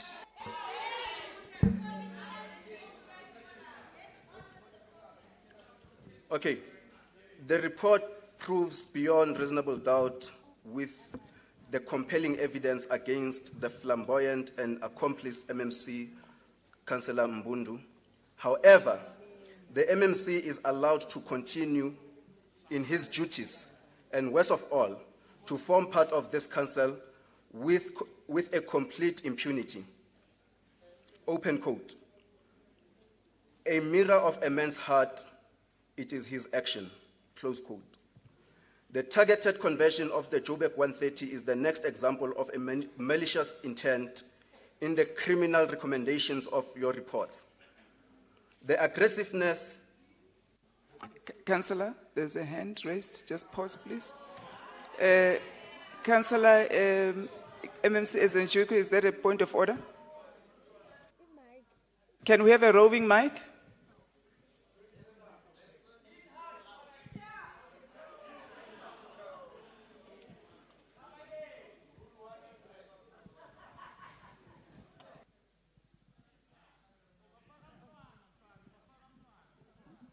Thank you so much, Madam Speaker.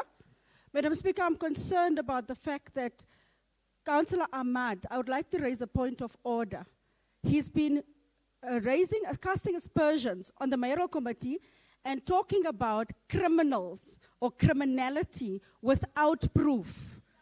Without proof, one. And you allowed him to continue without a withdrawal. Without a withdrawal of casting aspersions. I'd like to raise the concern, and I would like him to withdraw criminal unreservedly and not say it again. Without proof, he must bring the criminal charges and the case number. Councillors, there was only one hand for a point of order which I noted. Councillors, please, I'm noting your hands. Councillor, yes, you can proceed. I can't really see your name, but please proceed. My apologies. Councillor Mufokeng. Thank you. Okay, thank you, Speaker. Speaker, you know, this is a debate, and Councillor Ahmad must be given an opportunity. Councillor, what is your point of order? Can I finish? Can I finish? Yeah, but please raise a point of order. Do not clarify what. No, I'm raising it. This is the point of order now. No. Let me make a point of order clear. You know, the party on the other side, Speaker, whenever they speak as to the corrupt ANC. No, sorry. They talk about the corrupt ANC now and again, and they were never tried. And we swallow that. Now we argue you, colleagues, that swallow it. It's a bitter, listen here. It's a bitter pill to swallow, but swallow it. This is a debate. Councillor? Whether you like it or not is a debate. Councillor, if they call you corrupt, you have the right to raise a point of order at the time. We've been raising it, Speaker. No, Speaker. Can we address the point of criminality? Councillor Ahmad? Speaker, can I finish? Councillor Ahmad? Councillor Mufokeng, please sit down. We've heard you. Next time they raise corruption, you must raise a point of order. We can't address that here. Criminal case. Councillor Ahmad? I withdraw. Thank you, Councillor Ahmad. Can you kindly proceed with your speech?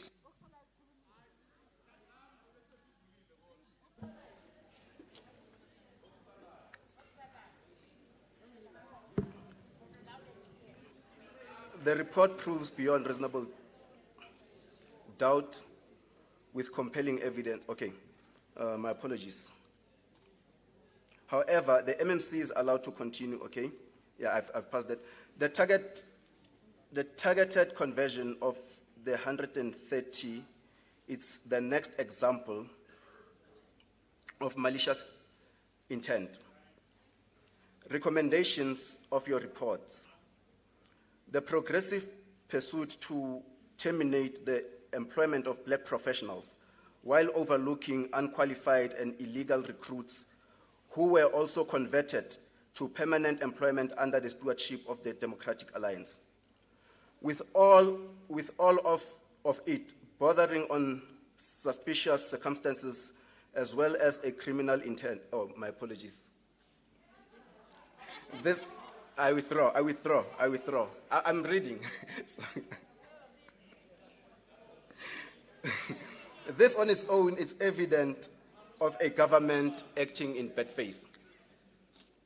Therefore, as Al-Jama, we would like you, Madam Mayor, to know and understand that the absence of your public performance and a scripted service delivery propaganda machinery, therefore, Executive Mayor, you have said nothing.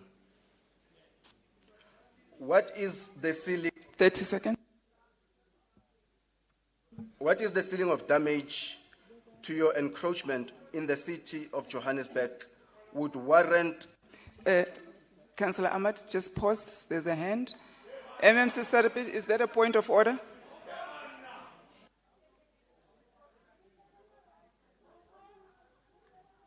MMC Sarapit?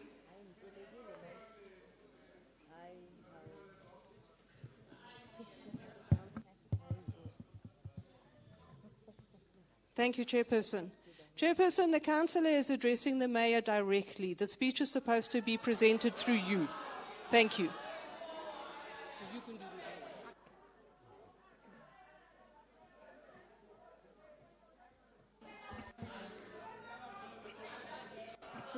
Councillor. In conclusion, Al Jamaa, Madam Mayor, erected the statue of the former President Yasser Arafat of Palestine to declare the city of Johannesburg an apartheid-free zone. Mayor, you took it away with the intent of depriving of ownership. Executive Mayor, where is the statue? Thank you, Councillor.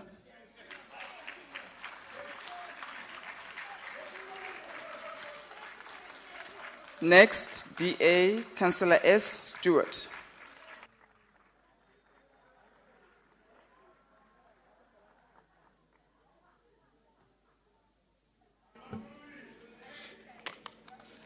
Thank you, Madam Acting Speaker. Good morning, all protocols observed. Thank you, Madam Mayor, for your inspirational State of the City address. A daunting task lies ahead of you and the coalition government to reimagine, reinvent, and rebuild the city from where we are to where we can be. This task is about local renewal and creating sustainable change implementation with a collective mindset to put the people first. Our city and her people have been through so much over the years, from apartheid to perceived freedom, to hope, and then to hopelessness, but are ever so resilient. We need a new injection of hope to stimulate our emotions, to invigorate our mindsets, and to free our imaginations and be inspired by the vision of a better tomorrow. With all that has transpired, our people are divided by the invisible tensions rising ever increasingly against the backdrop of the decades of poor service delivery, maladministration, decay, corruption, and unemployment. Yes, Councillor Nkaukau, you are correct. We must never forget the past, but we must learn from it. Councillor Ahmed, Councillor Machete, and Councillor Shabangu speaks of the 130 black employees who were first fired. Councillor Stewart, please do not respond to the councillors. It's not your duty. The mayor will respond to the councillors. Please pause their hands. Noted. Wait, Councillor Stewart, can you just pause? Councillors, if you want to say something, raise your hand. I'll recognize you. Please, Councillor Mampadi, please proceed. Councillor Mapadi, please proceed. The other hands I will note after Councillor Mapadi. Acting Rapadu. Rapad, please forgive me, Rapad. Don't butcher my Senate. Please forgive me. Madam Speaker, please, can the councillor not respond to other councillors that have spoken? And can she withdraw? Because that is wrong. It's setting a wrong precedent, and others will follow in the footsteps that she's doing right now. So I humbly ask her to withdraw and not answer councillor. That's the role of the mayor, unless she wrote the speech. Unless, I don't know. Thank you, Councillor. You are correct. Councillor Stewart, please do not respond to other councillors. Can you withdraw and then proceed with your speech? I withdraw, thank you. Acting Speaker, may I please proceed? Are there any other hands? I don't see them anymore. Please proceed.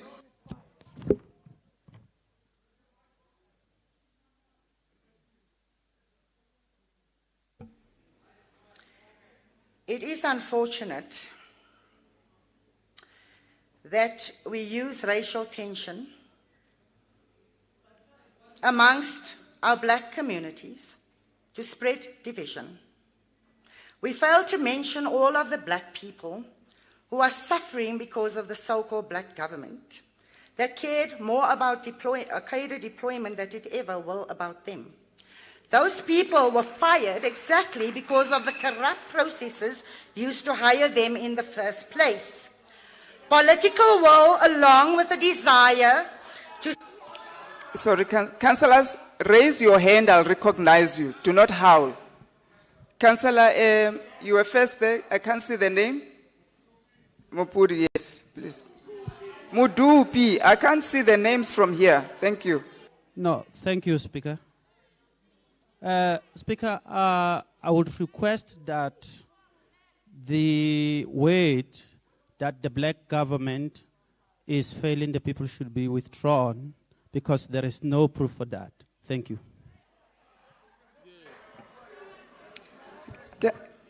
Councillor Stewart? Yes, Speaker. Councillor Stewart, you are talking to me. Please don't make any aspersions without proof. You can withdraw it, then we proceed with your speech. Thank you. Madam Speaker, I said so-called, I didn't say. I didn't refer and come up here and speak about black people. Councillor Stewart, it's fine, Madam Speaker, I'll withdraw it, thank you. May I please proceed? Yes, please proceed. Political will, along with the desire to see our city move forward from this unfortunate past and forge a new city from the dilapidated, shattered state we find ourselves in, will take courage, hard work, and perseverance. A task that we must all be equal to, putting aside our differences, our personal agendas, aspirations for individual gratification, and embracing a collective effort, because that is what the situation demands of us all. If we claim to love our beloved Johannesburg and identify the human suffering, then we should all be combinedly motivated to tackle the long-term failures that have led us to a deficit in skills, inadequate opportunities, lack of resources, increases in crime, drug addiction, and other ills plaguing our people. We in the DA believe that opportunity is the vehicle through which all people can be empowered to live lives that they value, to pursue their dreams, and to develop their full potential. Thank you to some of our councillors who gave very valuable inputs. We are grateful for that. Councillor Stewart, please refrain from addressing other councillors. Can you withdraw it? Withdraw.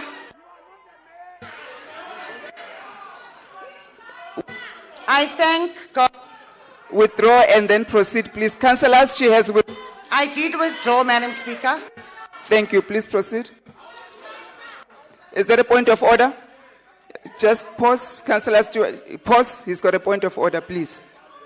Councillor, proceed.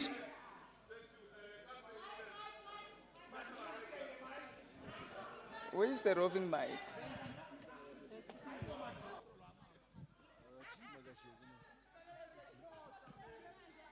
Thank you very much, Speaker. I just want to know something. Do we have breathalyzers here? Breathalyzer? Yes. Do we have breathalyzer here? Councillor, what is your point of order? We don't want questions. We want a point of order. Is that we need breathalyzer. My point of order is that we need breathalyzer in this chamber. Thank you. Councillor Stewart, please. You have withdrawn. Proceed. Thank you, Madam Speaker. I thank God that we are now entering a new... Sorry, Councillor, there's another hand that is raised. Councillor Muiluse? Muluisani. Is there a point of order? Okay. Can we have a roving mic, please? It's coming to you.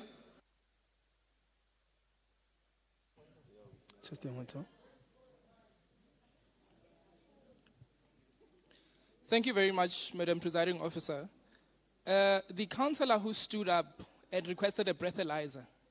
Speaker, you allowed him to cast aspersion and accuse Councillor Stewart. No, Councillor. No, I did not allow him, please. That's not a point of order. Can we please allow Councillor Stewart to finish her speech? Can you please ask the councillor who requested the No, breathalyzer to he withdraw? did not. Please sit down, Councillor. No. Please sit down. Councillor Stewart. Thank you. Thank you, Acting Madam Speaker. I will continue. Thank you very much.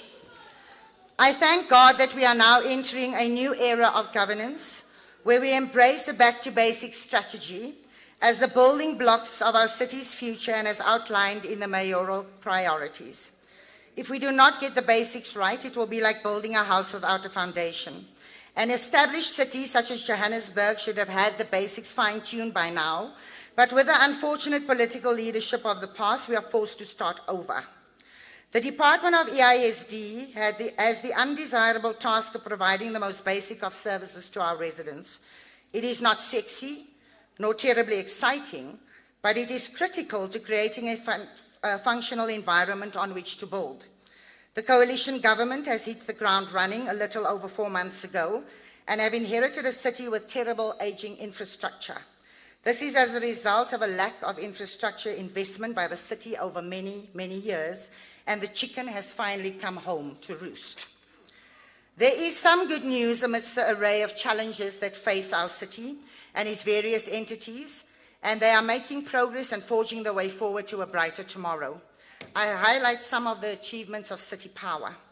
A new board of directors has been established consisting of non-executive directors made up of passionate professionals and experts who now steer the ship, along with MMC Michael's son and the acting CEO, Tsifularo Mashwava, and her team.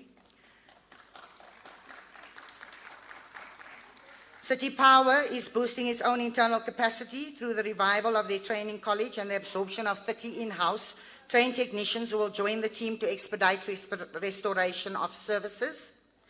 City Power implementing renewable interventions such as the installation of modernized substations and embarking on collaborative programs with communities to aid in minimizing cable theft resulting in multiple arrests. Plans to roll out such more collaborative efforts together with communities in many other areas across Johannesburg is being planned. They are also in the process of establishing a multidisciplinary team together with JMPD and SAPS, focusing on operations to shut down unscrupulous scrap metal dealerships. With the intervention by City Power and the proposed tariff hikes of 20.5% by Eskom was curtailed to 8% through City Power's consistent objections to NERSA and further cost. 30 seconds.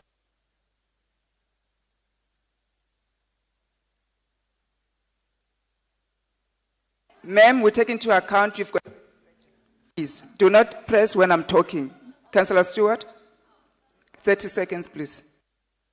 The highlights mentioned today are just some of the successes of the multi-party government, and we still have a long way to go, but I'm confident that with the ongoing commitment and hard work of the officials and MMC Sun and Board of Directors that we will have a much more exciting story to tell. Sustainable change will not be achieved overnight, so I plead with our residents to practice patience in the light of adversity, and please continue. Thank you, Councillor.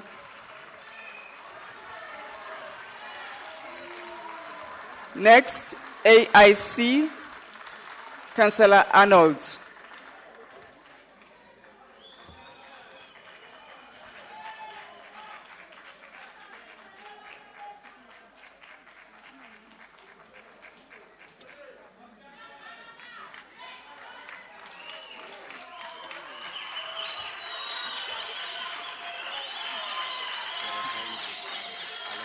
Why?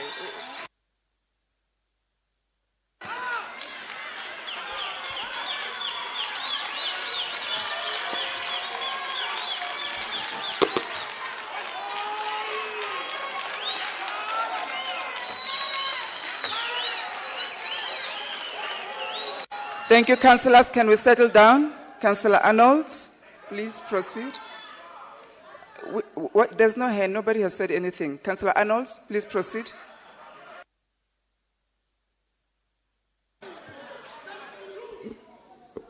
Thank you, Acting Presiding Officer. This is the response of the African Independent Congress to the State of the City address by the Mayor. I'll stand up, you'll sit down.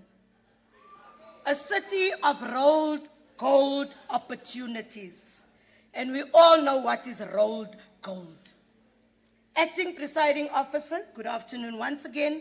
Chief Whip of Council, Councillor Tyrell Mayers, whips of all political parties represented in this chamber, leaders of political parties present, Acting City Manager Floyd Brink, goeiemiddag meneer Al-Ashenini. Greetings to the media present. Madam Mayor, I'll address you as Councillor Mpo Palazzi. I found it difficult to respond to the media yesterday after you addressed this house. For the first time in the almost 6 years that I've been a councillor, I didn't have words. I could not respond when asked how your speech touched me. The emptiness of your speech echoed in this chamber. If I feel this way, how does the residents of the city of Johannesburg feel? All the esteemed guests you invited that were sitting in the gallery with expectations of a fulfilling roadmap on your speech. But what your speech indicated is as follows. You introduce your MMCs to us. At least now we know who they are and which portfolios they occupy. Because except for MMC's son and my partner, MMC Mabaso and MMC Ngubeni, we don't know the others. You gave us the formula of how you added, subtracted, and divided to get a multi-party government, or sometimes you said coalition. But you did not tell us how the multiplication was done by those who got you into the position of mayor on the 22nd of November. You did not recognize them at all. Your 7 mayoral priorities, what basics did you get right? Because you have not even taken off from the ground. A safe city, when we are still unsafe and JMPD still asks for cool drink. 14 million brought in by JMPD has not been recorded in the City of Johannesburg's financials. A caring city, when you are purging young African professionals and sending the unemployment rate into infinity. Councillors can walk and chew at the same time. But some of these affected black professionals are ratepayers. Business friendly, when you are killing the dreams. Councillor Arnolds, please pause. There's a hand. Is there a point of order, Councillor Christians?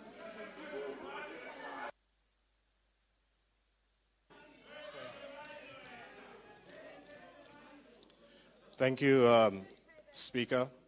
Speaker, I'm rising in terms of Rule 72.1. And I'm going to read it out because some people laugh because it seems that they don't understand what that rule is. A councillor may raise a point of order to call to the attention of the presiding officer a breach of the rules governing procedure or conduct of councillors during the meeting. 72.2.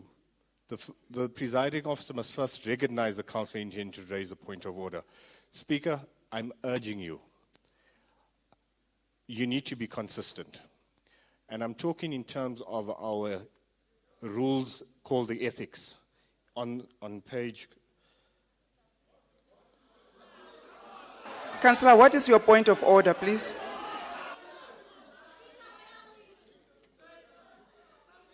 In terms of page 14, breaches of the code. Speaker, consistency is... Councillors, I'm addressing Councillor Christians. Councillor Christians, what is your point of order? Speaker, in terms of the function of the Speaker, in terms of freedom of, in allowing freedom of speech and also ensuring consistency, I urge you, you were very hard on Councillor Stewart who spoke before, in terms of the wording that was used. And one of the words that was used was the word black. It is now being used again. You have ruled on the word black. That means Councillor, it's now give me the point no of longer. order. If she said something that needs to be withdrawn, she'll withdraw. Just give me the point of order, please. Speaker, the word you ruled on, and your legal advisors can advise you on this, it now becomes part of rulings going forward. The word black cannot be used in terms of what the councillor on that side said, in terms of black government, black Councillor, people, or please anything, sit down. because it is a racial word. It's and how it you needs to be use the word. consistent. Please sit down, Thank you. Councillor. Please sit down. That's not a point of order. Councillor Arnolds, please. Thank you, Speaker. Business friendly when you are killing the dreams of the youth who want to be entrepreneurs. A well-run, dark and waterless city. A smart city when we cannot even walk up to the ATM to draw money because there is constant burning of substations. Incidentally, Eldorado Park is nog steeds donker. Some of us had to bath in cold water. People from Kliptown drank water filled with mercury not so long ago. You condemned the GLU when they launched the partnership with Dial Direct and Discovery Insure. Now you claim it instead of saying, well done, GLU, we will continue with your programs. You include GFAS in your list of agencies that will protect the infrastructure, but you don't tell the residents that your head of GFAS got equipment that is equivalent to equipment used for treason. He acquired his certificate, his clearance certificate, this week, Monday, but it was backdated to the 30th of March. You failed the city during your tenure as MMC of... Councillor Arnolds, please pause. MMC, is that a point of order?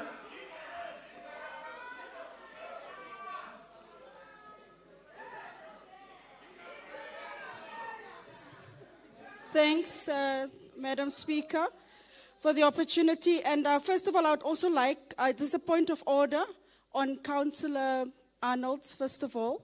And she's bringing newspaper matters, and a president has been set here in this council already that we are not responding to newspaper articles in this council chamber. That's my first issue. The second issue, Madam Speaker, I have been called ginger yet again. Councillor Ahmad has spoken about gender-based violence. I have a case in front of the court at the moment, precisely because of gender-based violence, and it starts with verbal abuse. Can I please request that you are consistent in the application of the rules so gender-based violence will be across the board and not be partial? I would urge you, please don't be partial. Thank you. Who called you ginger? Was it Councillor Arnolds? Councillor Arnolds, do not press while I'm talking. Councillors, please, do not call each other names. She's not Councillor Ginger. She's got a name. Please, it's important. Councillor Arnolds, do not press while I'm talking. I will tell you to proceed and you press. Please, Councillor Arnolds, withdraw your statement that refers to newspaper articles. Thank you. Before you proceed, hold on. Councillor Ahmad, is there a point of order? Roving mic, please.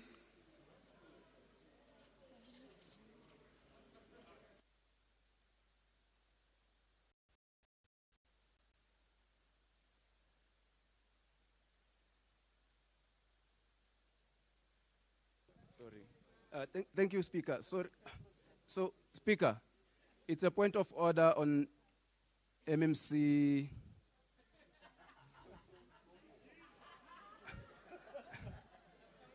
MMC, may I kindly call you Belinda? Yeah. So, through you, Speaker, I don't know why am I quoted in issues that I know nothing of. Can she withdraw the citation of Councillor Ahmad? She did not mention you, Councillor Ahmad. Did you, Councillor Ishizu? She did. She did. Just hold on. Please, we'll check the record and come back to that. No, we'll check the record and come back. The legal will assist me on it. Councillor Arnolds, please, with articles and proceed. Thank you, Acting Presiding Officer. I didn't call MMC Belinda Ginger. I've never said that, and I wouldn't say that because they might call me Blondie. And also, the issue of the newspaper articles, I will withdraw. Madam Mayor, you failed the city during your tenure as MMC of Health and Social Development. You gave a tender to a field band of 11 million, and they knew nothing about substance. Jy het ons onder die bus gegooi. Potholes are as big and as deep as manholes. Grass in the locations are taller than me, and I think I'm the shortest. Madam Mayor, please take us into confidence and tell us, will it be known that... 30 seconds, sorry. Madam Speaker, my time was chowed. Councillor Arnold, you've got 30 seconds. Please press and proceed. Tell us, will it be a norm that you will meet candidates who has applied for positions or those shortlisted? You gave us the same story that another mayor gave us about procuring fire engines and Dololo. You want to start a labor forum because the current one is not of the right color and don't suck up to the liberals. Conveniently, one FTC was converted to permanent and he is your chief's head. Is it because he's protected? Thank you, Councillor.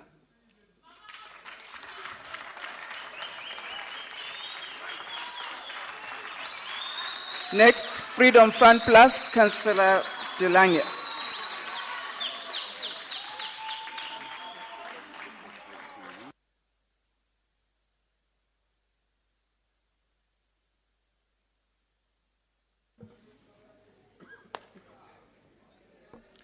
Thank you, Acting Speaker, Madam Mayor, all protocol observed. Special welcome to our guests and to the media present.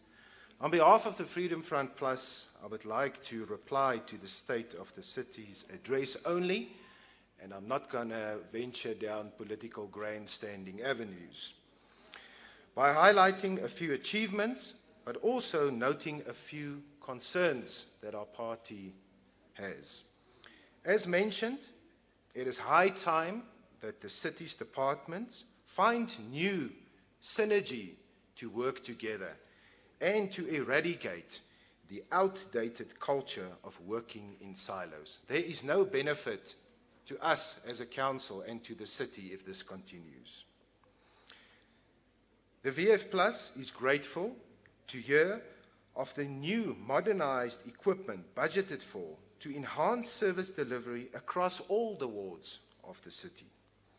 It is also a highlight that the Calvin Power Station contract will be extended for the next 24 months as the city heads into the cold winter months. We must just make sure, Madam Mayor, to clamp down on cable theft and illegal connections to protect our already fragile electrical network. Dit is ook 'n riem onder die hart om te hoor dat daar 2.8 miljard begroot is vir die instandhouding van ons waternetwerk oor die volgende 3 jaar. The executive mayor mentioned that 7,500 potholes were fixed over the past 7 weeks. Well done. My only concern is the quality of workmanship and the durability of these efforts. As a caring city, the newly built Bertram's Multipurpose Centre and the executive decision to finally move the old age homes from the Department of Housing to Social Development is proof of this multi-party's caring nature. To stimulate economic growth in the city, we are moving in the right direction by actioning special economic zones. This has been hanging over our heads for a long time, and hopefully we can get it right this time around. And for us to revive the inner city development initiative, block by block is the right approach, so our municipal core can thrive again. Further to this, as planned by the Department of Development Planning, we can fast-track the applications, and the city can, through this, stimulate job creation and economic stability. So, at the end of the day, we can become more business-friendly, and we all can grow together.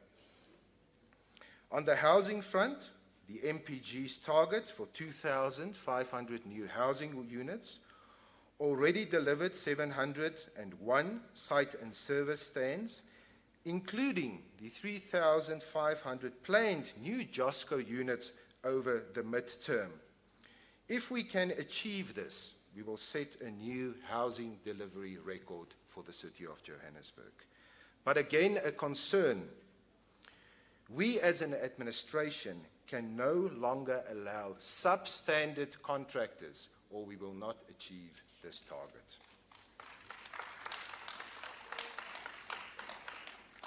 It is critical for us as a city to find new streams of revenue or new streams of funding, as provincial and national grants are and will dwindle in the near future. Our current collection of 4 billion rand per month will strengthen our future financial position as we move forward. As far as good, clean governance, it is imperative for this multi-party government to make sure that all our city departments and our municipal-owned entities receive clean audits. We as a city, working together, must uplift poor and vulnerable communities. But we must never, ever forget the hard-working taxpayers that are still paying their municipal bills under trying economic circumstances. We must deliver services to those that are still willing to pay. In closing, Acting Speaker, I heard a lot of rhetoric around unemployment, inequality, infrastructure failure. Currently, South Africa has the highest unemployment rate in the world at 52%. We are also rated as the country that's got the highest inequality. Sometimes I just wonder, and some are quick to forget, of whom has been running this country over the last 27 years. May God bless South Africa. Thank you, Councillor. Next, IFP, Councillor Mabaso.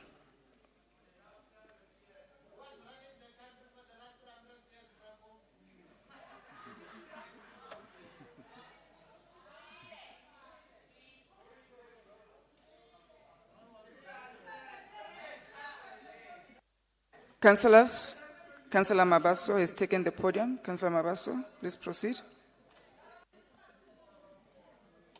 Thank you very much, Chairperson of the meeting, the Executive Mayor, members of the Mayoral Committee, leaders of parties, IFP councillors, fellow councillors and residents. Speaker, allow me to begin by sending words of condolences on behalf of the IFP to the family of Councillor Vasco da Gama. May the grace of God be with them during this difficult time. May they find comfort in the book of Psalm 34, verse 18, which reads, and I quote, "The Lord is close to the brokenhearted and save those who are crushed in spirit." The IFP has observed several interventions and programs that are in line with what it wants to see achieved. In an ideal situation, given the state of paralysis of our municipality and the decaying standard of living of the majority of our residents, predominantly those who are black, we are left with no choice but to prioritize our citizens who are residing in this city. As the IFP want to see a multi-party government prioritizing local economic growth and abolishing poverty, we have said it time and again that government is not a creator of jobs, but its role is to create a conducive, enabling environment for businesses, big or small, to strive and create jobs. I am happy, Executive Mayor, that even those who are on the left side of politics are beginning to see that in growing local economy, we must go back to basic, revitalize township economy. It is disappointing, to say the least, that we have allowed our people in townships of Johannesburg to consume counterfeit food products that are even worse sold by undocumented foreign nationals. This alone has led to unfortunate act of vigilantism and lawlessness in the city. To redress this sad state of affairs, as a first leap, we must reclaim all spaza shops and regulate them such that must be a permit to sell food products, and that permit must be exclusive to South Africans. In the same vein, opportunity centers must be made more accessible to people in our townships for them to attain such needed entrepreneurial skills and access to information. Research suggests that investor confidence has declined in the city due to high level of crime, corruption, and the decaying infrastructure, and the IFP is calling for more resources to be placed in those areas. It is high time that we embark on alternative power supply for our residents, as ESCOM has demonstrated beyond reasonable doubt that they are not going to resolve this man-made energy crisis that we are confronted with. And under prevailing circumstances, it is close to impossible to run effective businesses in the city. Corruption remains a pandemic across the departments and entities in the city. It is therefore prudent that we capacitate with suitable human resource, capital, and required autonomy of group forensic and investigation service to conduct their business without fear, favor, or prejudice. For a multi-party government to gain public confidence, we must restore order in the city, and we can achieve that by starting with our own employees and senior officials. In addressing infrastructure and housing backlog, we need to do more in strengthening intergovernmental relations for grants to be made available, because without them, we cannot do much. However, there is a need, colleagues, for us to do twice as much in fostering public-private partnership across the length and breadth of the city. This backlog requires a multiple approach. Private sector has also a role to play in rejuvenating this city. The service delivery to the residents of Johannesburg remain an unpacked priority of the IFP. And the IFP will thus hold you, Executive Mayor, and your committee, which I'm part of, accountable at all material times, and will be extra cautious on how budget is allocated. This is the time to touch lives of those who are marginalized and long forgotten in our communities. And the good work done during previous political administrations should not be discontinued. If there are shortfalls identified, let's close those gaps and move forward, because at the end of the day, it is not about us, but the residents getting what is due to them. The IFP wish this administration all the best, and we will continue to support all the pro-poor initiatives and the economic boosting activities. Thank you very much, Chairperson. Thank you, Councillor.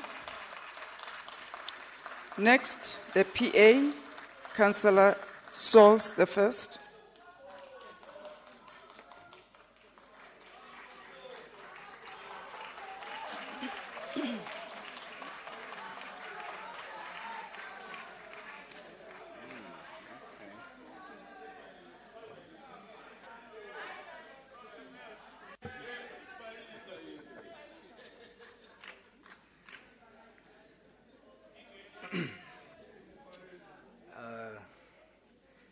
Acting Speaker, Executive Mayor, MMCs, Chairpersons, Councillors, and guests, I bring you greetings from every single patriot in the city and across the country.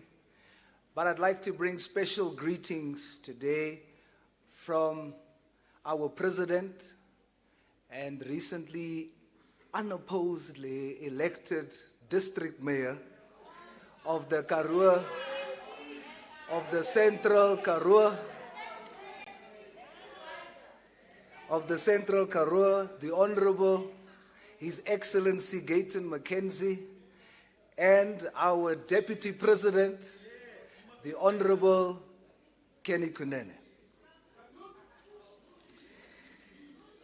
PA wants to commend you, Madam Mayor, for your contribution to our cause for rewriting the role of colored people within our political history in this country, by you mentioning expressly the role of Stanley Lowland, the Rivonia trialist that has been so easily forgotten.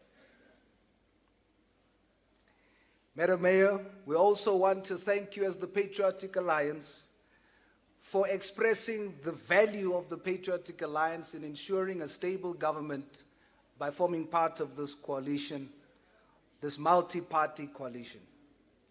It gives us confidence that, unlike what we've experienced in history, that the distorted history that gives the impression that only one particular party is responsible for the freedom of this country, whereas there has been roles of many others together called the Congress of the People, which ensured the signing of the Freedom Charter in historic Kliptown.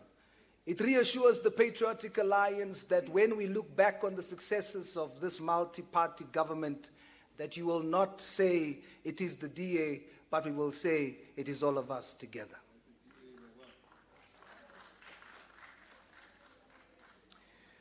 Madam Mayor, we welcome your leadership style of taking ownership rather than blaming the previous administration. When talking about the Bopelong Clinic,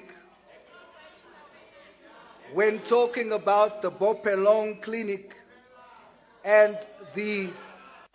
Councillor Souls the first, please pause, there's a hand. Councillor, I can't see your name, please. Lisedinyana, please proceed. Is that a point on you? Sisedinyana. Councillor Sisedinyana, I beg your apology. Is that a point of order?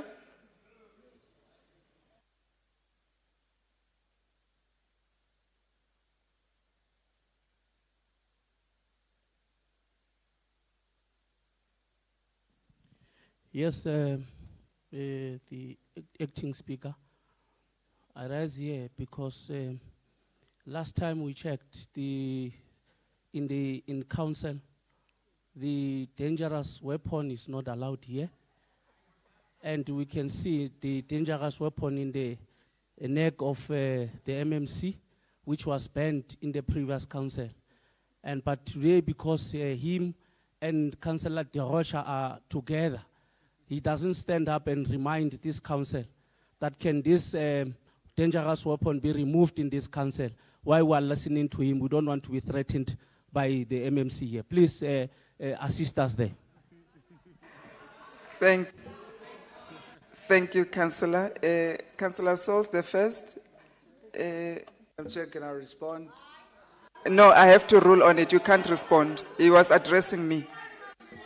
Speaker, there was a ruling. Councillor Souls, there was a ruling. Councillor, do not press when I'm talking. I'm responding to the point of order.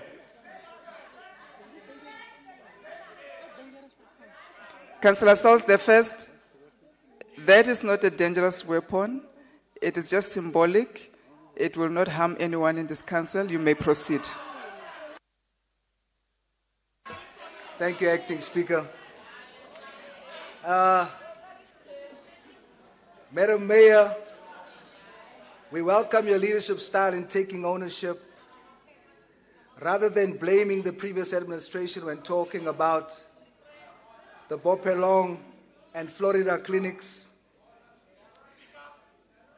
You could...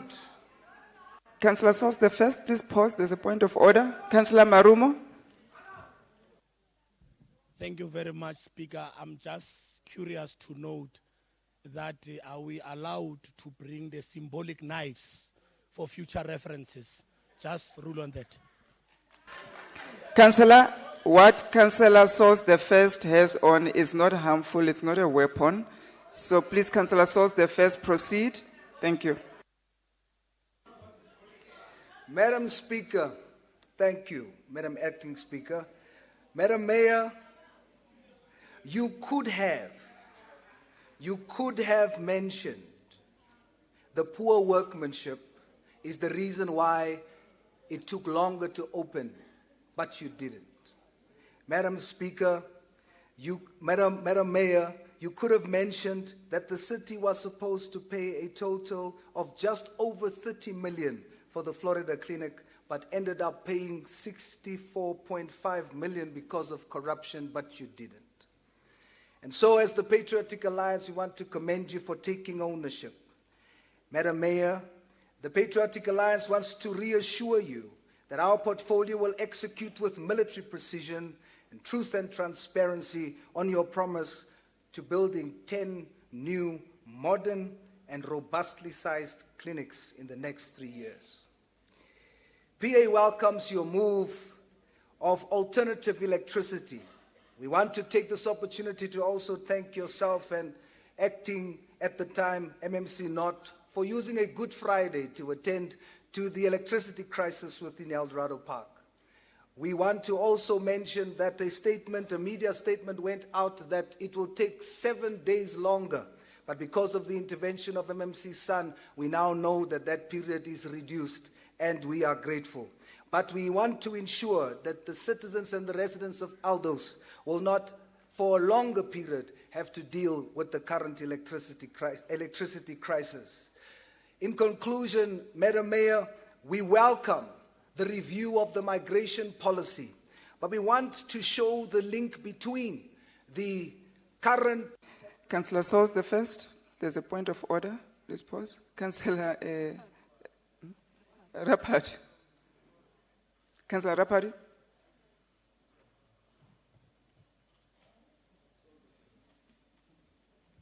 Don't worry, it has nothing to do with your speech. You're on point. You'll continue. But, Presiding Officer, there are people taking videos in council.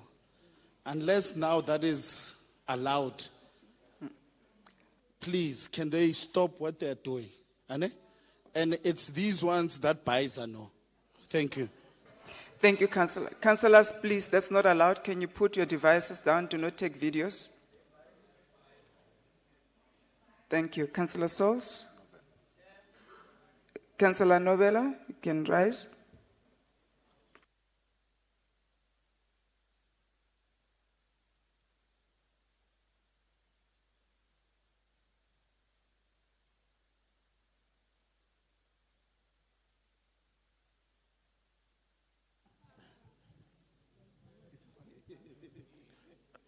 Chairperson, I'm rising on a point of order. It looks like there's a perpetual, a thing going on here of misleading council. Councillor Sol says the time frame was reduced. It's been 7 days already, and the electricity is still not restored. So let's not say, we said with the intervention of Councillor San, we have reduced the 7 days to lesser. No, it's 7 days already. There's nothing that was restored as we speak. So we must not claim easy victories.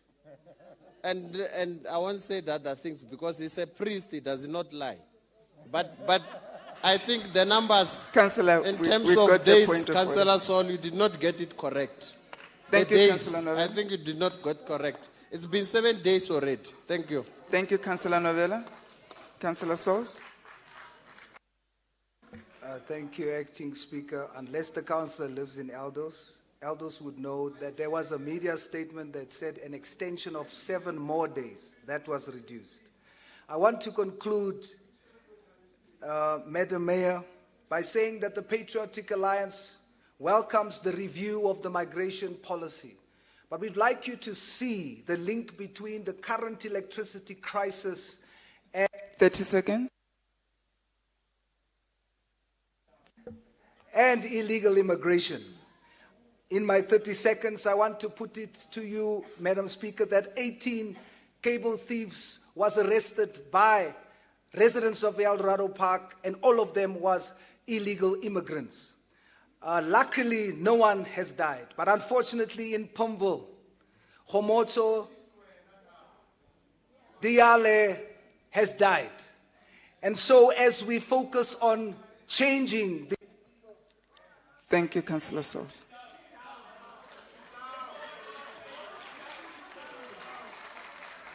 Thank you, Councillor Sauls. The first, next action essay, Councillor Chalufo.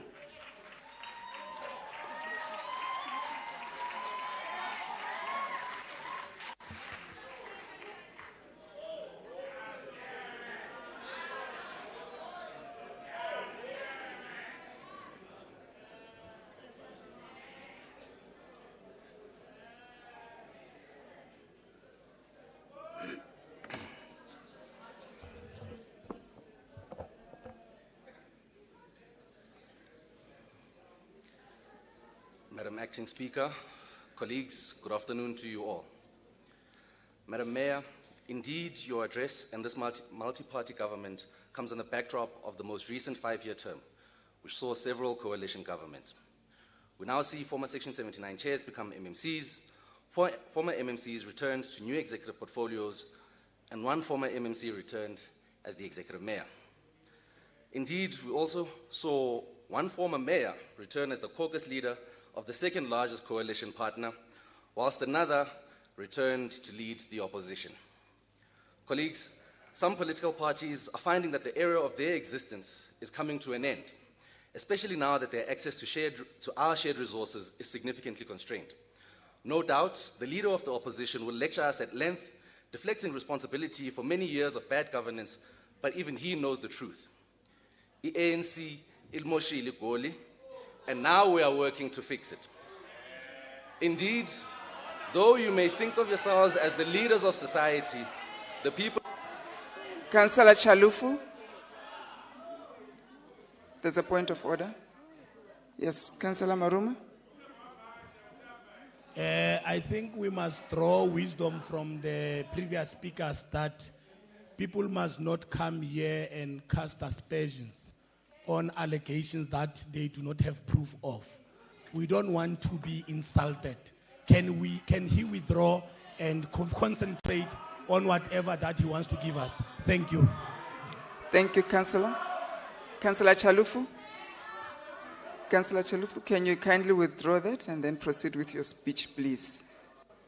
But Acting Speaker, I think we all know the truth.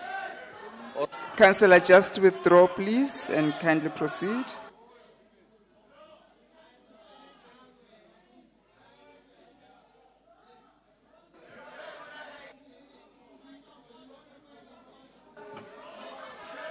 Councillor,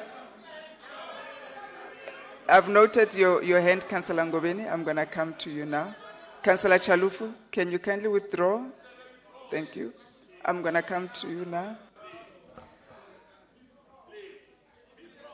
Acting Speaker, in respect of your position and your ruling, I will withdraw. Thank you, Councillor. I appreciate that. Councillor Ngobeni, MMC Ngobeni.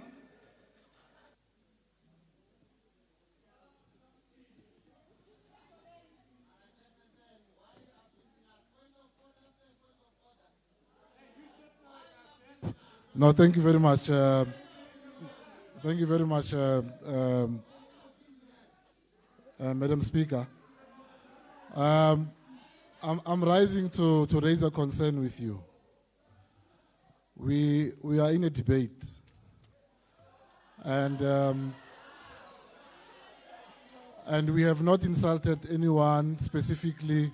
We have made a point on the debate. If our point is incorrect, the opposition is going to get an opportunity to correct what we have said in a debate. So let's not limit the speech here by limiting our speakers to not say things about other political parties. Councillor Ngobeni, is that a point of order? Councillor Chalufu, you have withdrawn. Please proceed. Speaker, if you may assist me, how much time do I have left? We've paused your clock. You've got 8 minutes, 48 seconds. Just. Thank you, Acting Speaker. When I'm talking, I'll tell you to proceed. There's another hand. Councillor Novella, please proceed.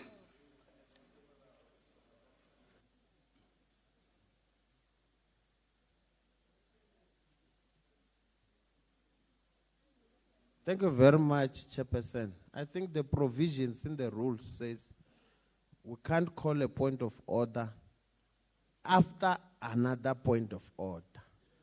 I don't know why we make an exception, because maybe it's because it's the MMC, but Chairperson, order on you. Seriously, order on you. Thank you, Councillor. Order on you. You can't give a point of order after a point of order. The rules dictates that. And on top of that is an MMC which with Councillor, I've noted your point. Thank you very much. Let us proceed with the debate. No, but the traffic lights are not working and they want to call a point of order. Councillor, please sit down. Thank you. I don't know. Councillor, can you kindly sit down? Councillor Chalufu, Please proceed. Colleagues, indeed, some amongst us may think of themselves as the leaders of society, but the people of Joburg showed them in very clear terms that they too can be and have been replaced with the new leaders of the society, this multi-party government, who are in charge here. Madam Mayor, as Action SA, we note your admission of the fact that what often hobbles the city's execution of its programs is the lack of partnership internally. We encourage you to lead in a way that fosters an environment which will ensure that the city works as one. Departments, entities, and officials, as well as your 10 MMCs with whom you lead the city, must work together collaboratively. They must work to ensure that the execution of the MPG's objectives, Executive Mayor, even when it may be uncomfortable, unpleasant, or at times politically inconvenient. This is important, Madam Mayor, because people do not eat ideologies or ideas that excite some amongst us.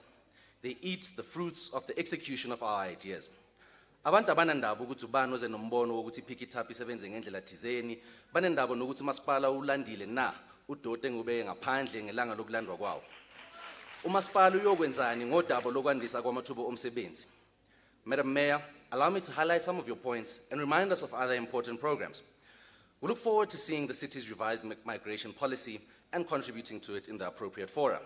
We support and appreciate your recognition of the inalienable rights of South African citizens. As Action SA, we continue to affirm our position that we want the people of the world to come to South Africa, and Joburg in particular, but they must do so lawfully, and when they are here, they must respect our laws. There can be no sound debate on the fact that the unmitigated disaster that is our current immigration system places a strain on so many levers of our society.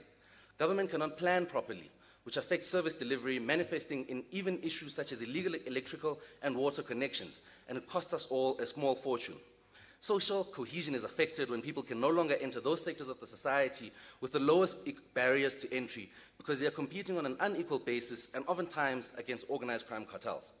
The safety of all Johannesburgers, Madam Mayor, is affected when anybody and everybody can come into our city and our country more broadly without us as government being able to track and trace them. When illegal miners, who it is becoming fast apparent are oftentimes illegal immigrants, dig up our old mines across the city, it is our roads and ground infrastructure that suffers. Worst of all, in a city with an infrastructure backlog fast approaching 200 billion rand, the equivalent of something around 3 million RDP houses. Madam Mayor, South Africa and Joburg in particular cannot continue to be the dumping ground of other people's problems. On this, we are unapologetic. We welcome, Madam Mayor, the move to finally approve the city's informal trading policy, which has been languishing in the city's back offices for far too many years, with a history dating back almost a decade to a bygone time when the city was led by another entity, party, which I have been gagged from naming, but I believe we all know the truth. Acting Speaker, this policy is crucial, as it is the foundation of informal trading in a manner that is both beneficial. Councillor Chalufa, just pause, please. We've paused your clock. Councillor Rapudi, is that a point of order?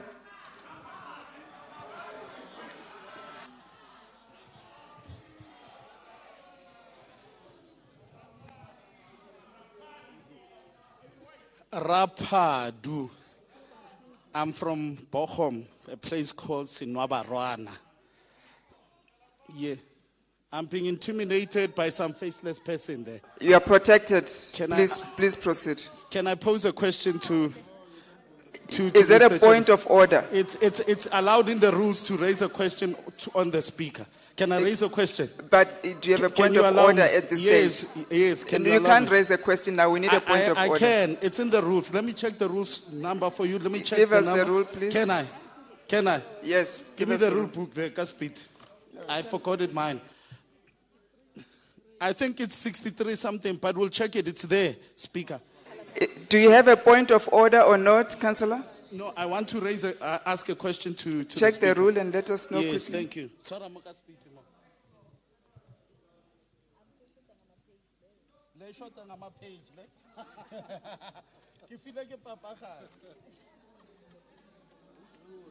I'm checking, don't worry.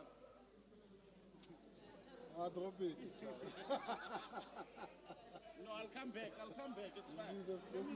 Councillor, please refrain from wasting the council's time. I'm not wasting. I can Let check us it'll see- be wasting, so I'm giving an opportunity to continue while I look at the thing. I'm sure of what I'm speaking about, and I'll come back to raise Councillor it again. Chalufo, please proceed. Thank you. Thank you, Acting Speaker. As I was saying before, I was unnecessarily interrupted. This policy is crucial as it is the foundation for informal trading in a manner that is both beneficial and acceptable to all stakeholders. Its effect will be to regularize informal trading space and facilitate bylaw enforcement. Further, this policy will undergird the city's efforts at rejuvenating the inner city, as it is difficult to market the inner city as an area attractive to investment when it is not entirely clear who does what, where, and how. The Joburg CBD must be restored as the economic center and as the center of economic activity and recreational activity as it once was, Madam Mayor. Of course, many of us may remember that it was under the leadership of former Mayor Herman Mashaba that the city was finally turned into a construction zone through the Inner City Rejuvenation Project. This project was set to rejuvenate 32 billion rand in investment, create over 21,000 jobs, and deliver almost 15,000 accommodation units for low-income families and students. As Action SA, we are excited that this is squarely on the multi-party government's agenda, and we look forward to the partnership between all relevant portfolios. Councillor Chalufo, please pause. There's a point of order. Councillor?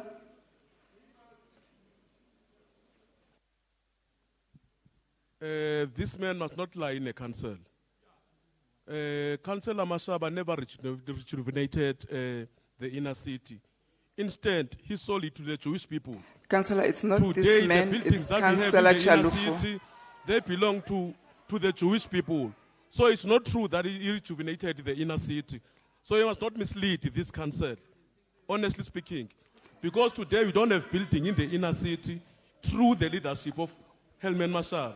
We've got evidence of that Councillor. in our respective wards. So it's not true. He must not mislead the House, please. He must withdraw what he's saying. Councillor, I can't see your name, but please refrain from calling another councillor this man. It's Councillor Chalufo. So your point of order cannot be heard. It's Councillor Chalufo. Address him properly, then give us Okay. your point of order. Apologies on that one. Thank you. Councillor Chalufu is misleading the House. Councillor Mashaba never rejuvenated any building. Instead, he sold those buildings to the Jewish-speaking people. So it's not true. It's not a true reflection of what he's saying, because we are residing in the inner city that is referring to. So Thank he you, must withdraw. Councillor. Thank you, Councillor. Yes. Councillor Chalufo, can you please proceed? Councillors, we are not going to debate on the point of order, which I'm going to now not rule on. I'm going to leave it for now. I've noted your hand, Councillor Ngobeni. I want Councillor Chalufo to finish, and then we can come. We can't be ruling on that through you, Councillor Ngobeni. Councillor Chalufo, please proceed.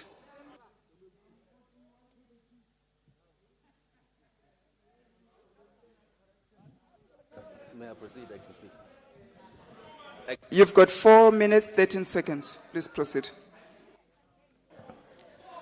Thank you, Acting Speaker. Colleagues, iqiniso siyalazi, masingadlali ngesikhathi sobahlali.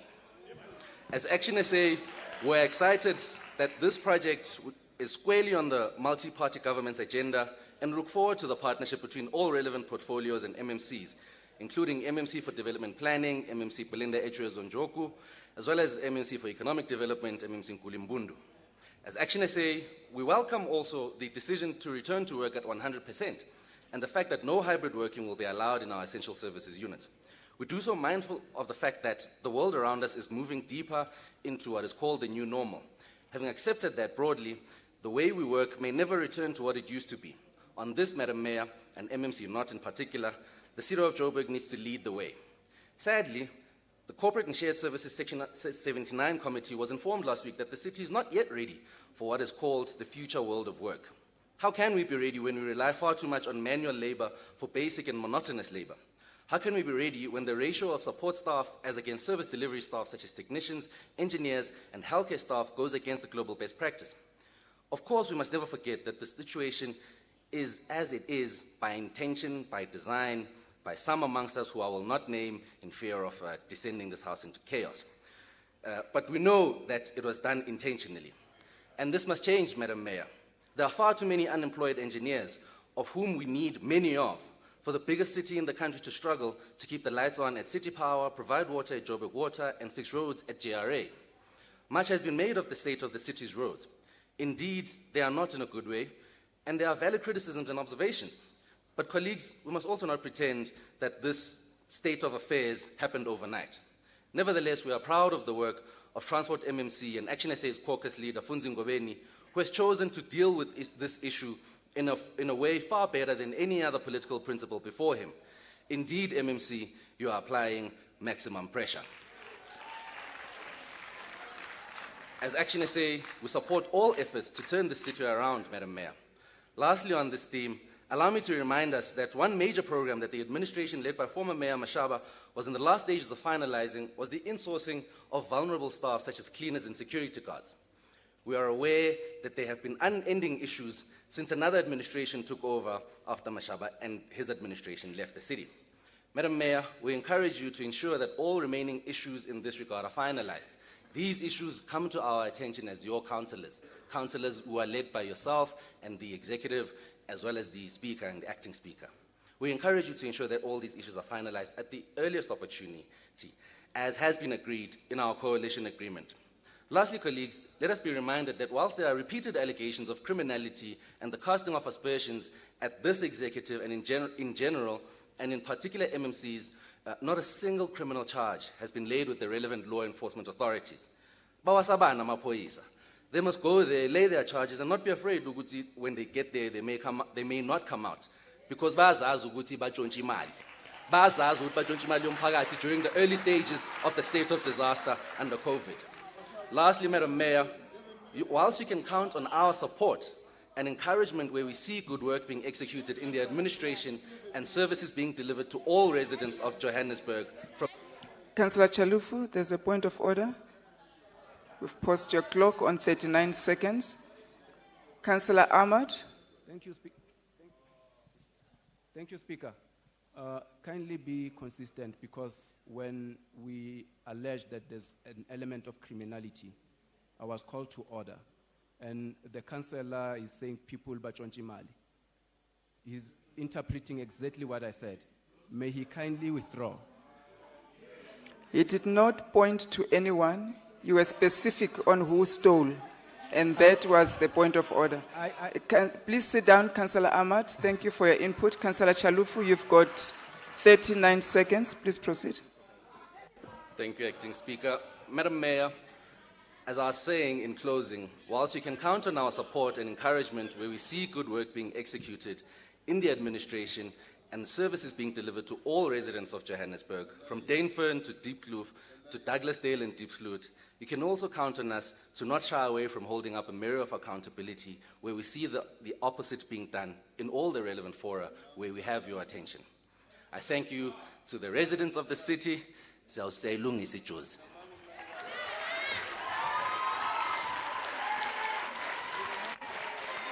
Thank you, Councillor.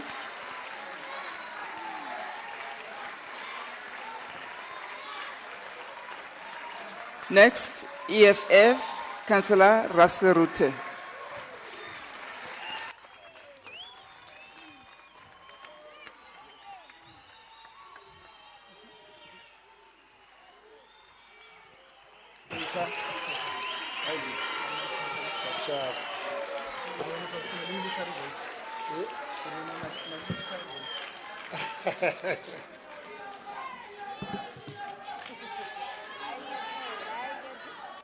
Settle down, councillors. Councillor Rasseruti, please proceed.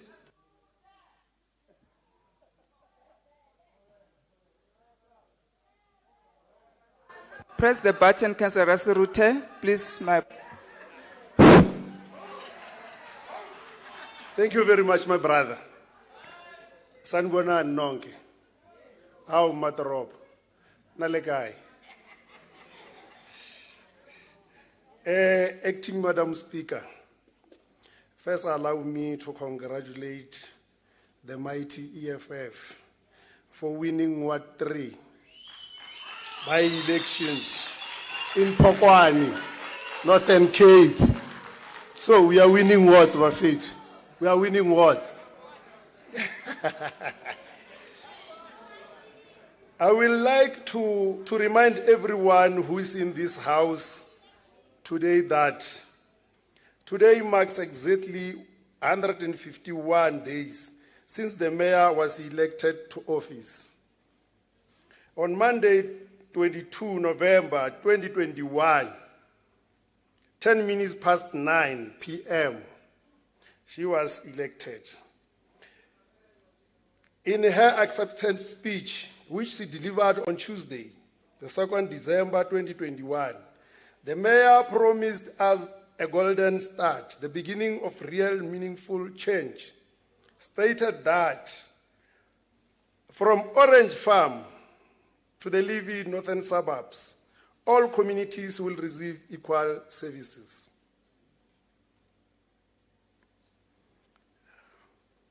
The irony to this statement is that the mayor has never set a foot in Orange Farm ever since she took over as the mayor in the city of Johannesburg. The fact of the matter is that residents of Kesant, Zandspruit, Raberish, Alexander, Kliptown, Majazana, Nomzamo, and Soweto to name, but they don't even know their mayor.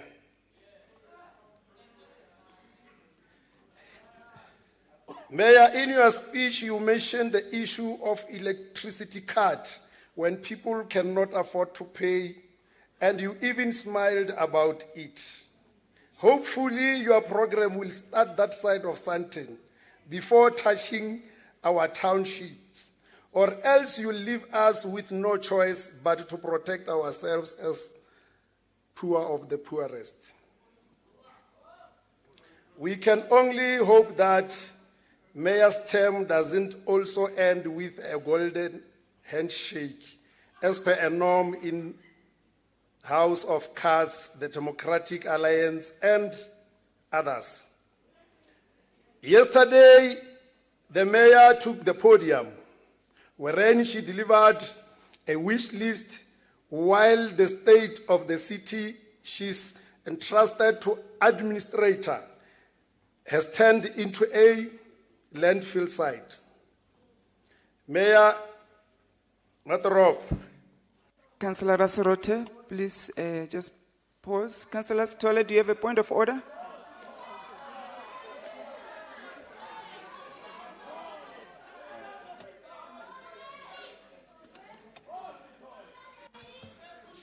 Can I come back? Chair. Am I protected?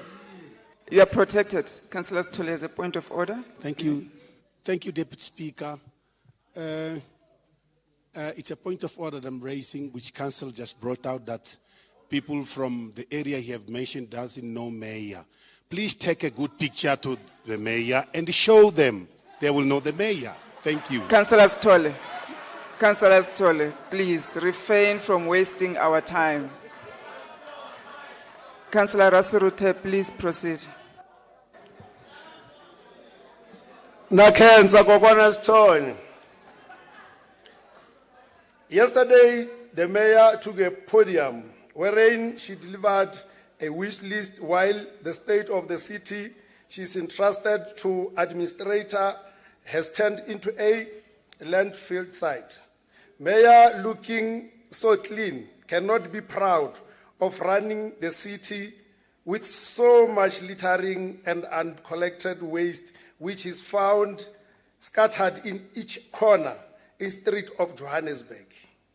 The state of our roads has turned into danger zone to drive on. Not even a single traffic light is functioning in the city. The state of pathway and byways, parks and recreational facilities are a concrete jungle. The mayor should tell no lies and claim no easy victories. As the economic freedom fighters, we acknowledge the fact that in your speech, you made mention of the 2 EFF-sponsored motions.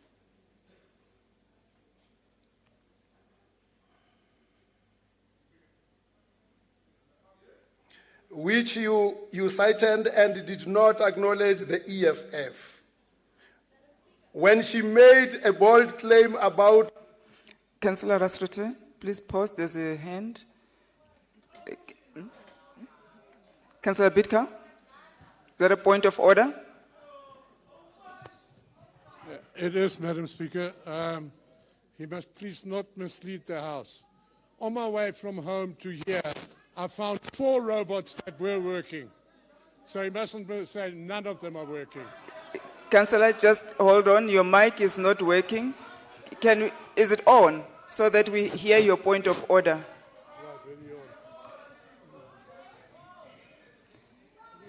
Do we have another mic? Can you hear me now? Yes, that's better. Madam Speaker, he must not mislead the House. On my way from home to here, I found 4 robots that were working. So not all the robots are not working. Please. Noted, Councillor.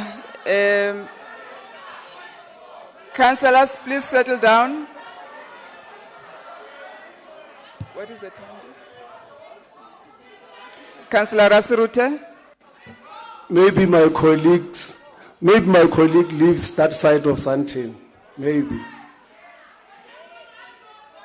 Councillor Rasrute, you still have 8 minutes. Okay, thank you, Acting Speaker.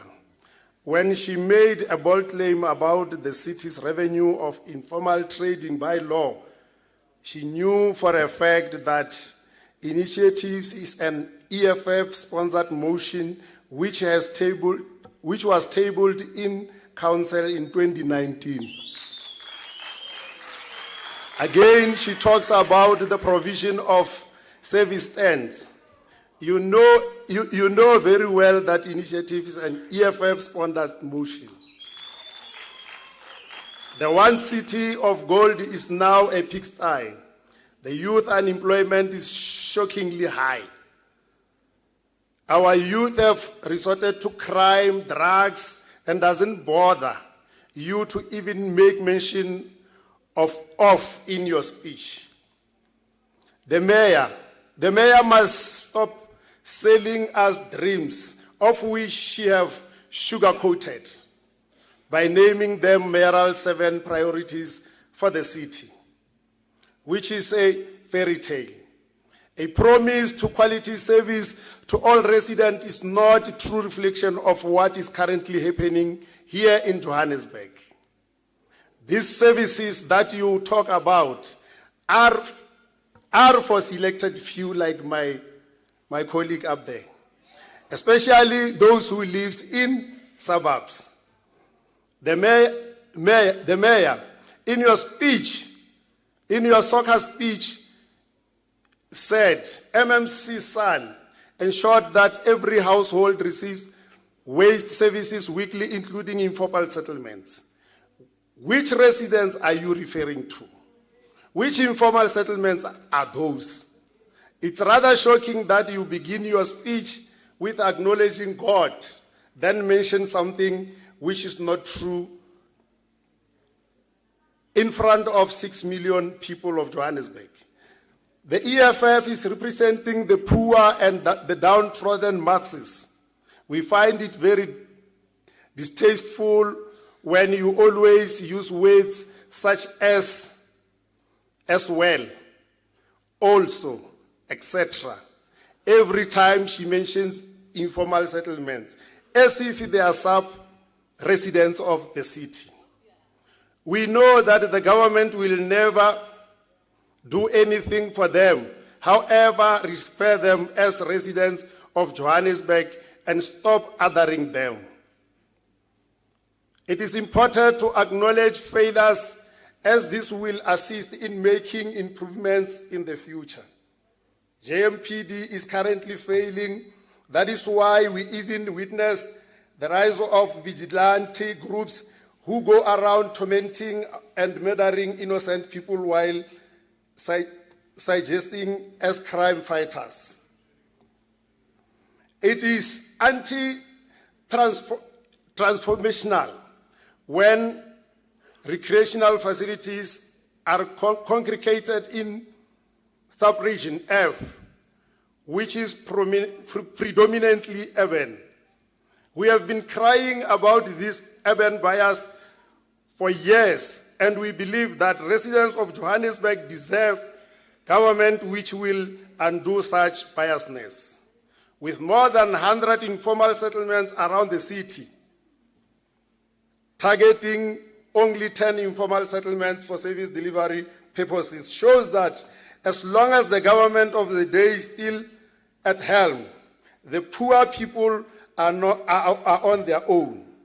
We will, however, monitor very closely the upgrading of 10 informal settlements mentioned in her speech, and we will hold you accountable. The mayor speaks of spending millions on potholes. However, when one drives around the street of Johannesburg, all one sees are roads which are infested with large potholes. The EFF produced a comprehensive report which had pictures, location, street names of the potholes. As a former MMC of Health and Social Development, Mayor failed to make mention the city plans regarding the rollout of mobile clinics in our informal settlements.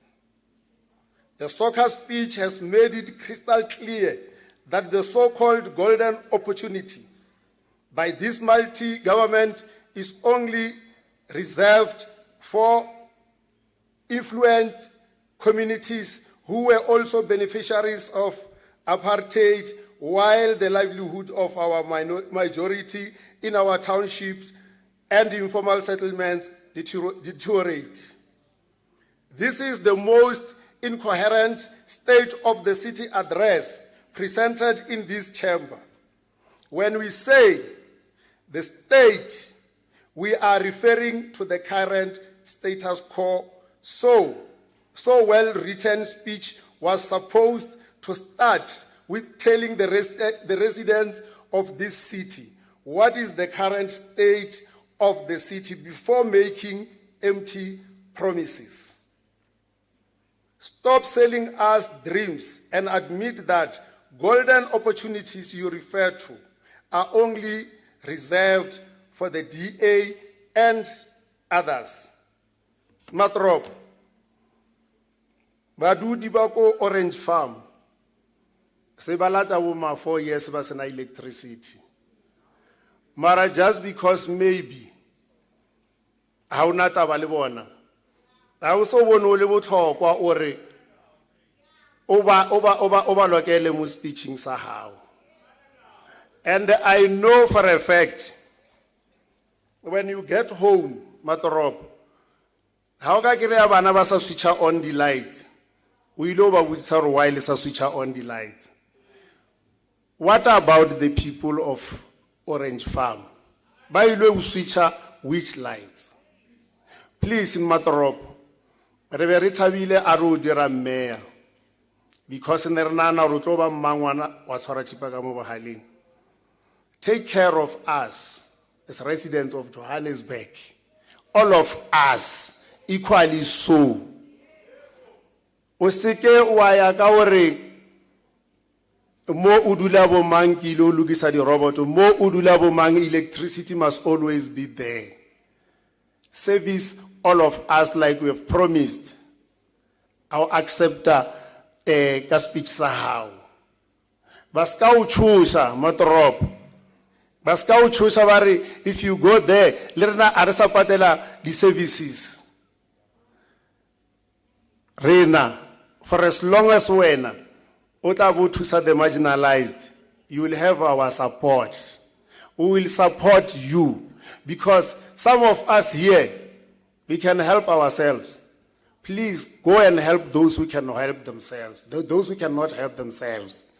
Because 30 seconds. 30 seconds. You can press and continue. Hey, ugari chairperson ki mo kgathaditse. But in Matoropo, ra o rata Matoropo, and we'll always wish you the best.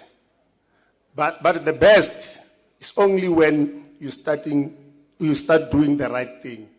Do the right thing and cater for our people. We'll always support you when you take care of the marginalized. Thank you very much. Thank you, Councillor. Next, ANC, Councillor Mwerani.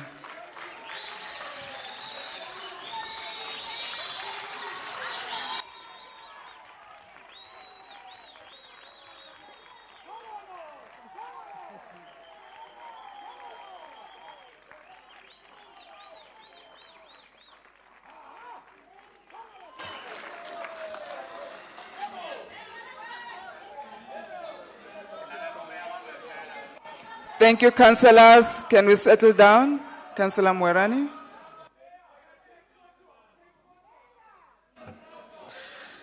The Executive Mayor, Councillor Mpopalati, Acting Speaker of Council and Chair of Chairs, Councillor Colleen Makubele, Whip of Council, Councillor Terrell Mayers, members of the Mayoral Committee, chairpersons of all committees of Council, fellow councillors, leaders of all political parties represented in Council, Acting City Manager Mr. Floyd Brink, esteemed guests, the people of Johannesburg.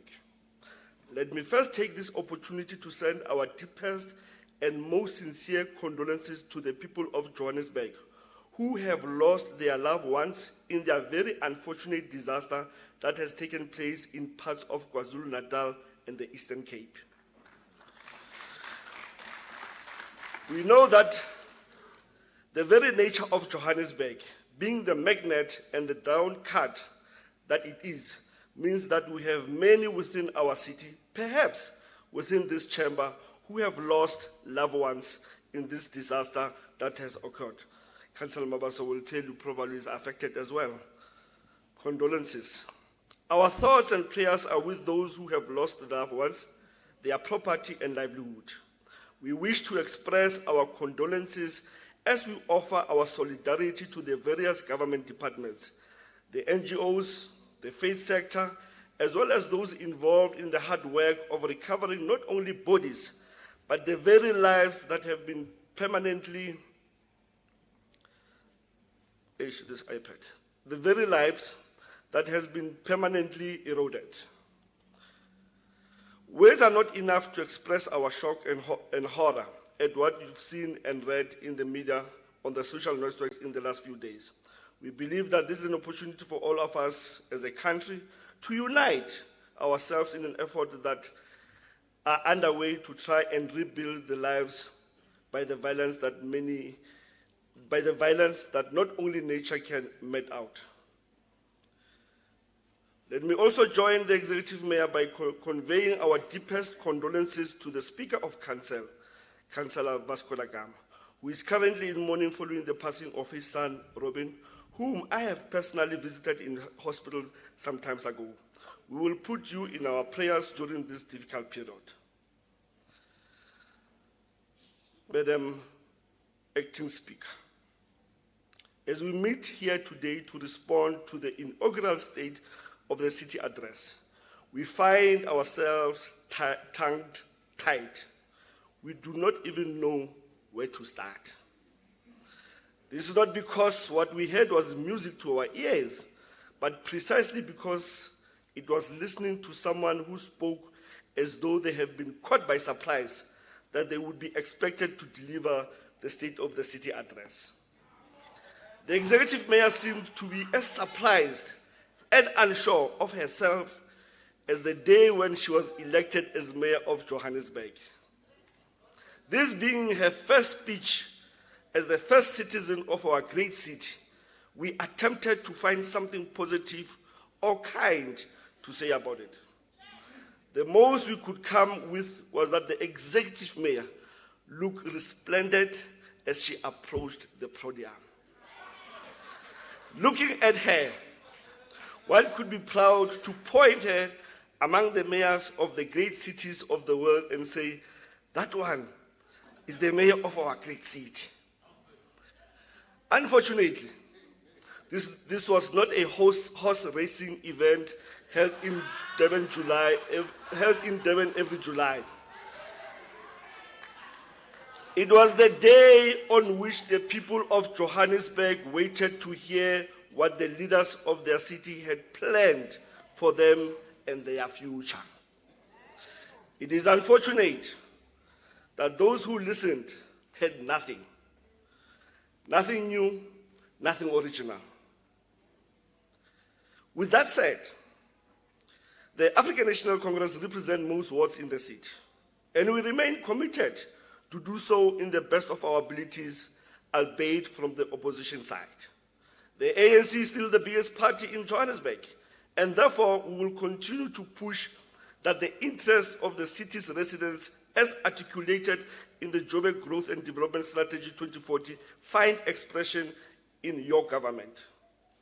I can assure you today that ours, as a liberation movement, is to ensure that the prescribed development mandate by the Constitution of the Republic for local government is achieved, albeit from the opposition side. The ANC is not in existence merely to access power and remain in power. Ours is to end racialism and colonial mentality in all forms and transformation. Johannesburg is in line with the ANC's. The ANC is not in existence merely to access power and remain in power. Ours is to end racialism and colonial mentality in all forms and transform Johannesburg in line with the ANC's constitution, objectives and aims for South Africa, which is based on principle of the Freedom Charter and non-racialism. You are guaranteed that the ANC, as the biggest political party in this council, we are going to use this strength to ensure that your political party, the DA, does not relegate disadvantaged communities that include Orange Farm, Alexander, Soweto, as well as Diepsloot, Ivory Park, and Inner City as a second-class citizens of this great city. The ANC manifesto clearly articulates our commitment to these communities, alongside other priorities that include socio-economic development and programs designed to revive our local economy and subsequently create job opportunities and shared prosperity. Madam Speaker, looking at the mayor's golden start, flowing from the 7 mayoral priorities being number 1, a city that gets the basic right. How do we get the basic right if we can't appoint a city manager? A safe city. I don't know. Crime is high. Theft and cable infrastructure damage is getting worse. A caring seat that fired 130 staff members. A caring seat.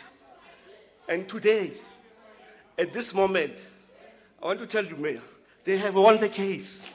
Judgment is out. They have won the case.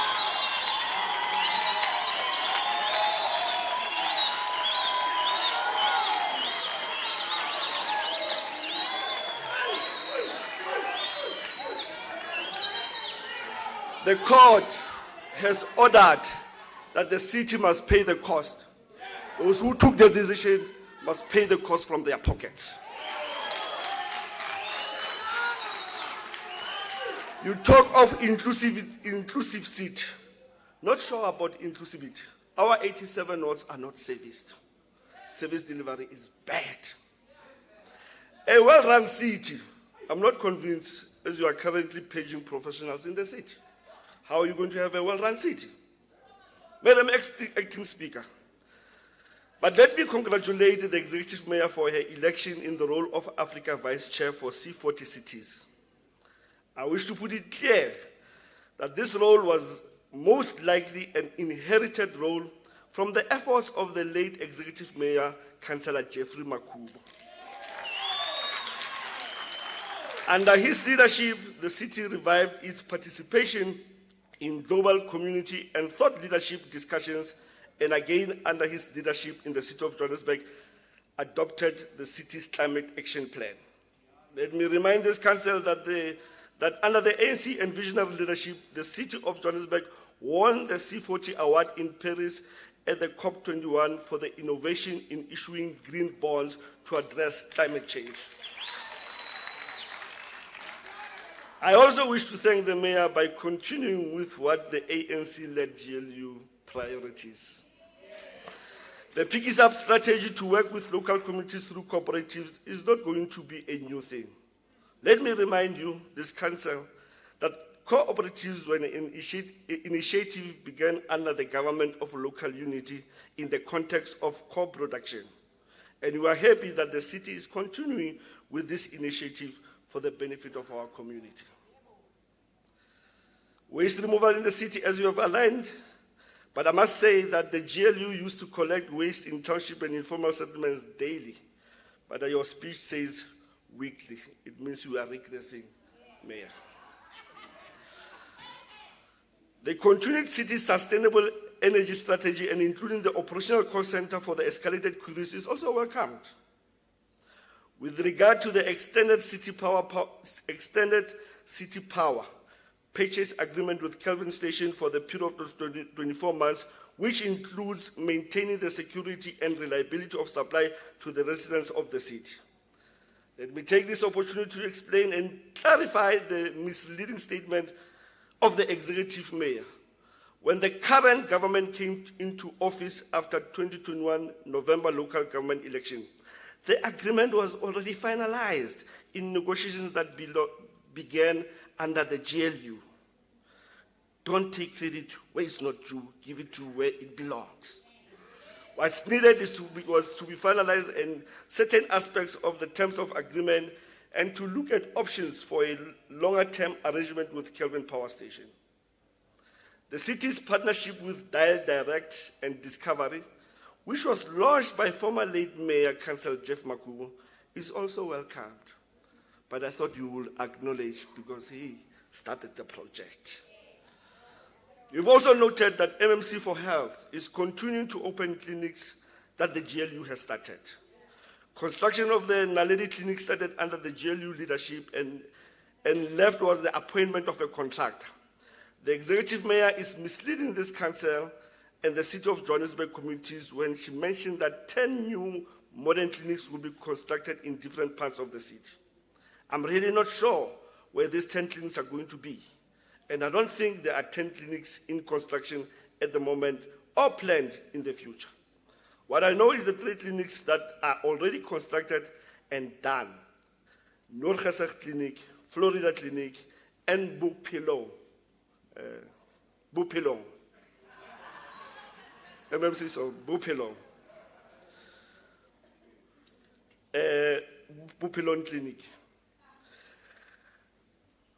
I'm really, Madam Speaker, the hostel redevelopment plan surely can be doing away with the apartheid spatial planning, which is a much broader issue than just hostels. Corridors of freedom articulated by the ANC government in 2012 under the executive mayor Pakstau was intended to densify the corridors with spaces to live, work and play, and restitch the city from its apartheid form. The upgrading of community residential units long started. With regard to a loan market that is averse to lending money to municipalities, which the executive mayor indicated that shrinking grants is from the provincial and national spheres. It is not true. Let me explain this. The shrinking grants are more of a result of poor spending. Therefore, it is not from provincial and national government. It is that there has not been necessarily been a reduction in allocations to local government. Please don't blame the province and national if you can't manage your resources. And the reduction in grants is due to internal inefficiencies that cause underspending. My humble plea is that the focus should be on pushing spending of grants allocated, not to play the blame game pointed to other spheres of government. Madam Acting Speaker, the Investor Roadshow is not where funds are raised, but where the city leadership engages investors, keeping them abreast with latest performance of the city, which includes infrastructure developments. Perhaps the MMC should look back on some of the innovations implemented by her predecessors in the past under the ANC government, e.g., issuance of green bonds, exploring international financing options, and other innovations to diversify the source of funding.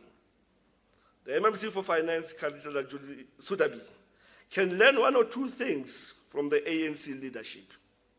I just want to remind this council that in May 2014, City of Johannesburg gets a whopping 4-notch upgrade on both the global scale rating and national scale rate from BA3 to BAA2, similar to Sovereign and A2 to AA1, respectively, and under the leadership of the ANC in 2015, Fitch Rating Agency upgraded the City of Johannesburg national long-term rating to AA by 1 notch from AA negative. It was under the ANC leadership. Fellow councillors, weekly updates seem dangerously real with regard to a contract that are in final stage as to ensure the city has full complement of fire engines. The supply chain management regulations give effect to Section 117 of the Municipal Finance Management Act, which preclude councillors from participating in the operation of the SCM system, being specifically excluded from being a member or even an observer or any bid committee. Your weekly update means you are interfering with processes of supply chain, Madam Speaker.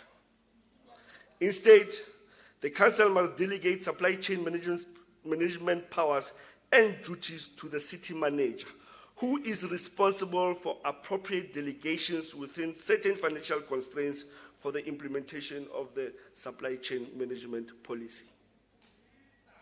Madam Acting Speaker, the statement mentioned that during the 2020-2021 financial year, not even one of Joburg entities received a clean audit or an unqualified audit opinion. The EM need to be corrected as she is misleading the people of Johannesburg. And I'm going to correct it here. While no entity received a clean audit opinion, all entities, with the exception of MTC, received unqualified audit opinions. I repeat, all entities of the City of Johannesburg received unqualified audit.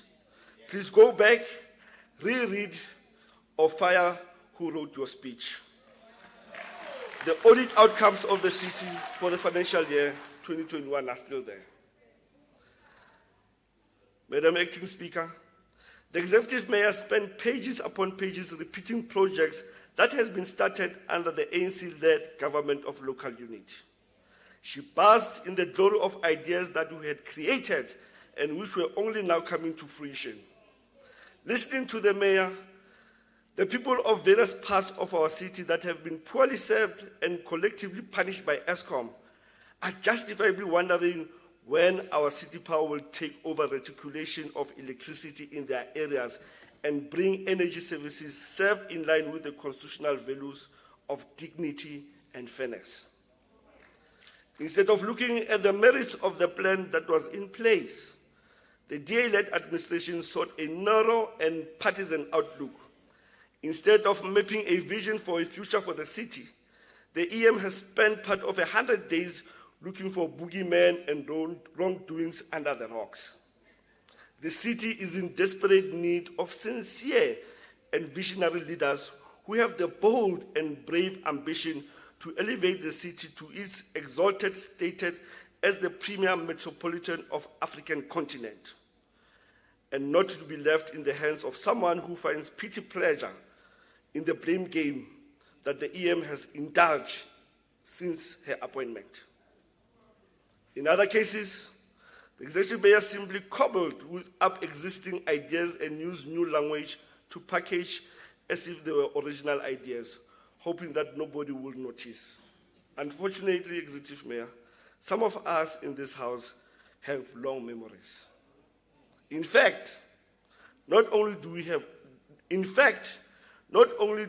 good, we know these things because some of us have personally worked on them.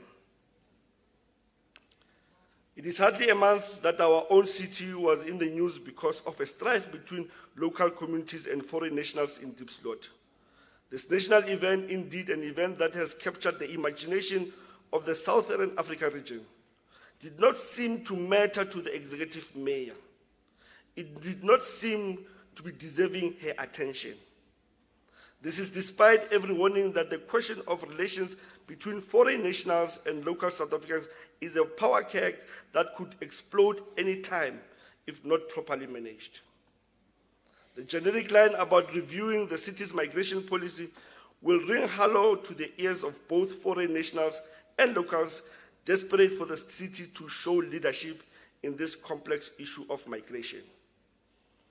In the context of what our country has suffered in terms of natural disasters, the people of Johannesburg would have expected that the city leadership reassures us that they will have a plan in the event of what happened in KZN and Eastern Cape it's happening here. Like someone too lazy to cook, but very eager to eat or take in the places of those served. The executive mayor spent her time on the podium trying to get credit for the project. She arrived when the pot was almost ready for dishing. It is clear from this emptiness of the speech that the executive mayor has not recovered from the fact that she did not expect to be the first citizen of this city. We expect better. The people of our city demand better of the city's government. To rehash and repeat plans that you have not created is not only a lack of imagination, but a failure of leadership. The people cannot afford to be led by those who are so lack in vision for the city that they spend all their time looking at what has been accomplished and not accomplished by them, but by their predecessors. Service delivery will not be achieved by slogans and platitudes. It can only be achieved by leadership that appreciates that the point is not to sound good, but to do good and to be seen to be doing good and to be felt by the communities on the ground. The lived experience of the people of Johannesburg must be the ultimate barometer of whether the city government is meeting its mandate. As we speak, and as a party that has the majority of ward councillors in this city, we have every reason to be worried. It is unfortunate that in the context of what has been seen in other parts of the country, we need to be careful and sensitive in how we use the term disaster. Madam Acting Speaker, the current spat between the executive mayor, the acting city manager, and the head of GFIS is highly regrettable. Lack of leadership in resolving the dispute is highly noticeable and embarrassing, to say the least. Madam Acting Speaker, on Tuesday you chaired a meeting of councillors that was called by the mayor to deal with water and electricity. We were informed that the mayor was in a cabinet meeting and could not attend the meeting. I would like to pause and give the executive mayor a quick lesson about Municipal Systems Act. The City of Johannesburg municipality is a metropolitan municipality established in terms of Section 12 of the Municipal Structures Act and has exclusive executive and legislative authority in its area. Chapter 4 of the Structures Act provides for internal structures and functionaries for metropolitan municipalities, which are 1. Executive committees, 2. Executive mayor system, 3. Metropolitan sub-councils. The City of Johannesburg opted for 2, which is executive mayor system. This is the one adopted by the city where the executive mayor appoints a mayoral committee from among the councillors to assist him or her on her duties. Cabinet is appointed in terms of Section 91 of the Constitution. In terms of the Constitution, the supreme law of the Republic, Cabinet consists of the President as head of Cabinet, and the Deputy President and the ministers. No local government legislation governing the regulating municipalities make provision for cabinet. So it came as a shock that the city has a cabinet.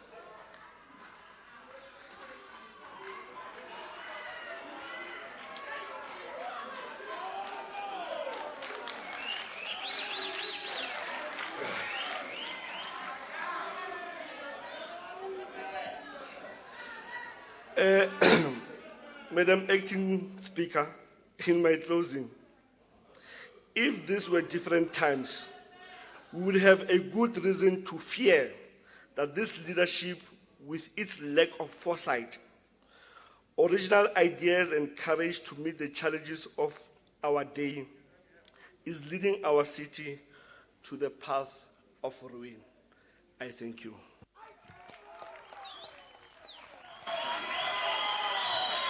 Thank you, Councillor Mwerani. The last speaker, DA, Councillor Nkomo. This is from Marcel. I don't know whether you're aware of this. Yes.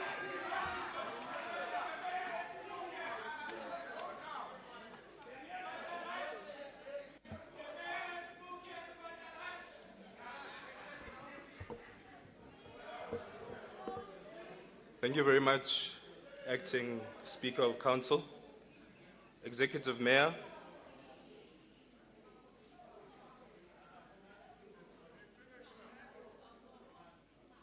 Councillors, please settle down. Councillor Nkomo, please proceed. Thank you very much, Acting Speaker of Council.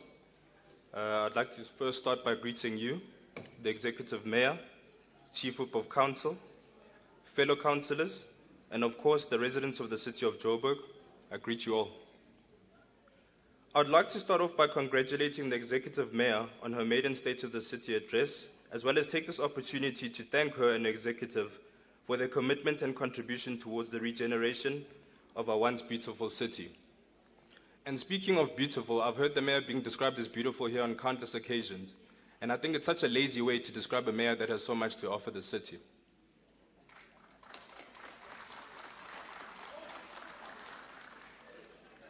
Fellow councillors, I've been in council for 8 years, and in that time, I've seen 5 different mayors, I've seen several MMCs, and I've heard countless slogans and promises. But what I have not seen is real and significant change for the 6 million residents who call our city home. So if the mirror of the man's heart is his action, what will that say about us in this council if we fail to deliver on our promise? Having been a ward councillor for those years, I've seen councillors from different political parties disagree on many occasions. But one thing that I know that we can all agree on is that it is becoming increasingly difficult and impossible to be the solution our residents desperately deserve. This is not because we lack the passion or the will, but because the city we call home is deteriorating by the day. We all have residents who have lost faith in us as politicians. We all have residents who have abused or criticized us. Some of us have even had our homes attacked by the very residents we have committed to serve. And who can blame them? Who can blame them for demanding consistent and uninterrupted supply of water and electricity to study and run their businesses? Just to give you a dose of reality faced by the residents of our city on a daily basis, on the 13th of April, City Power recorded 3,893 calls logged on that particular day. Neglected OPEX has become unaffordable CAPEX. Who can blame them when the community of elders are being consumed by drugs and hopelessness, Councillor Rafferty? Who can blame the people of Alex for demanding work opportunities when the COVID-19 pandemic has robbed them of their dignity and the little that they had, Councillor Rapad? How do we blame our residents for demanding the basics?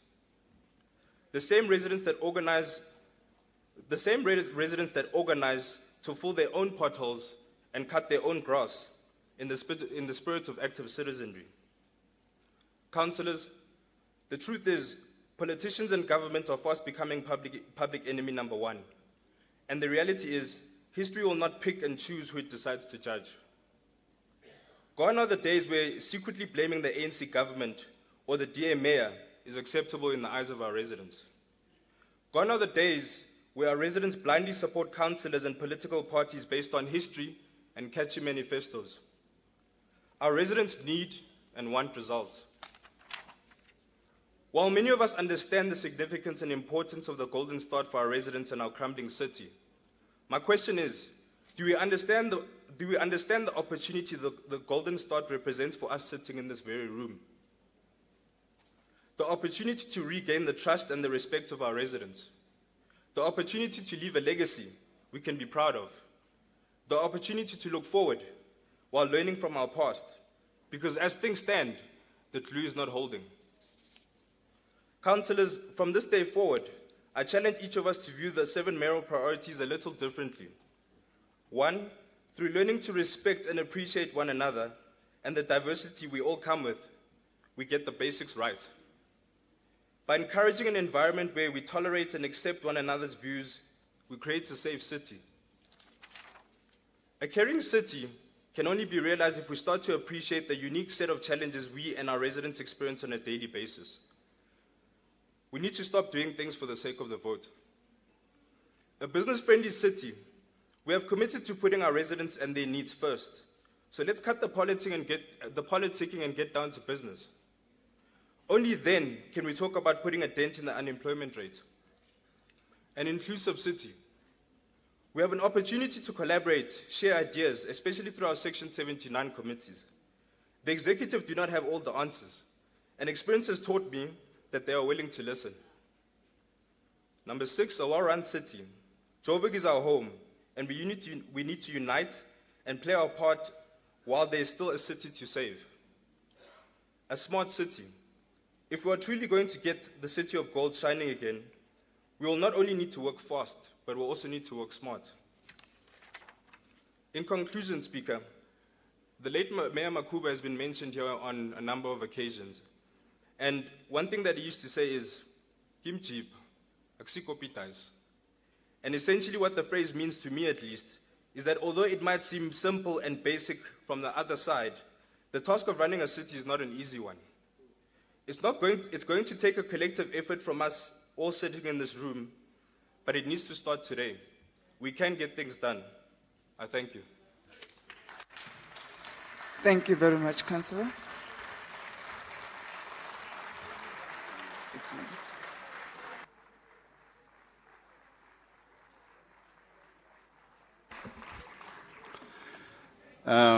Our next item would then be the response by the Executive Mayor.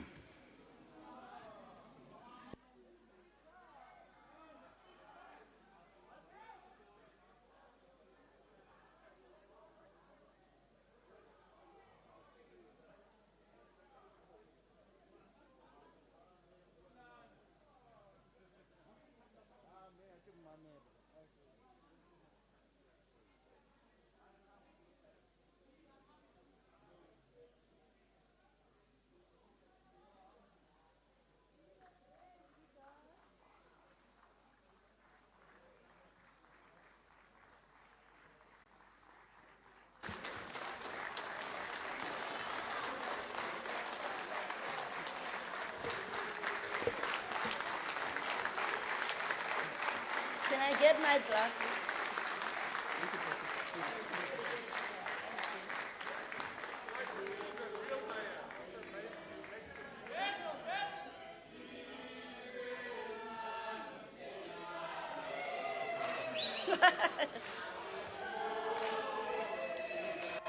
Councillors, please. Councillors, the Executive Mayor would like to respond to what you have submitted. Can you please sit down and we'll listen to the Executive Mayor's response. Executive Mayor. Thank you, Madam Speaker. Lopala monate.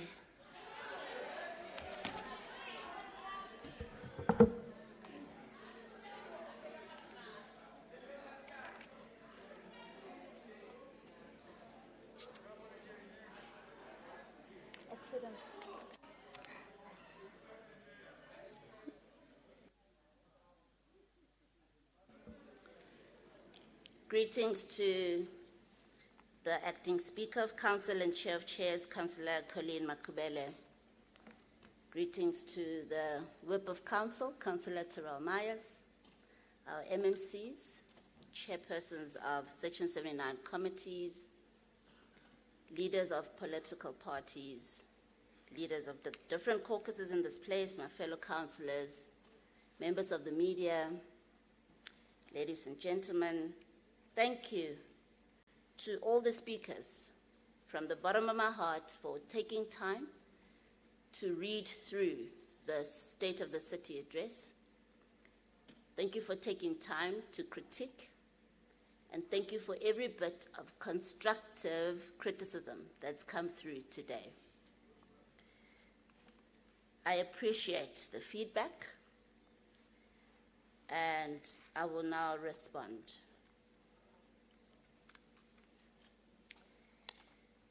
Let me first respond on issues pertaining to some of the things that have been happening in the city over the last few weeks. I delivered a State of the City address, it's true. I could have mentioned so many other things over and above what I mentioned in this address. I chose not to. I mentioned what I mentioned. We would have been here the whole day because there's a lot of good that is happening in the executive.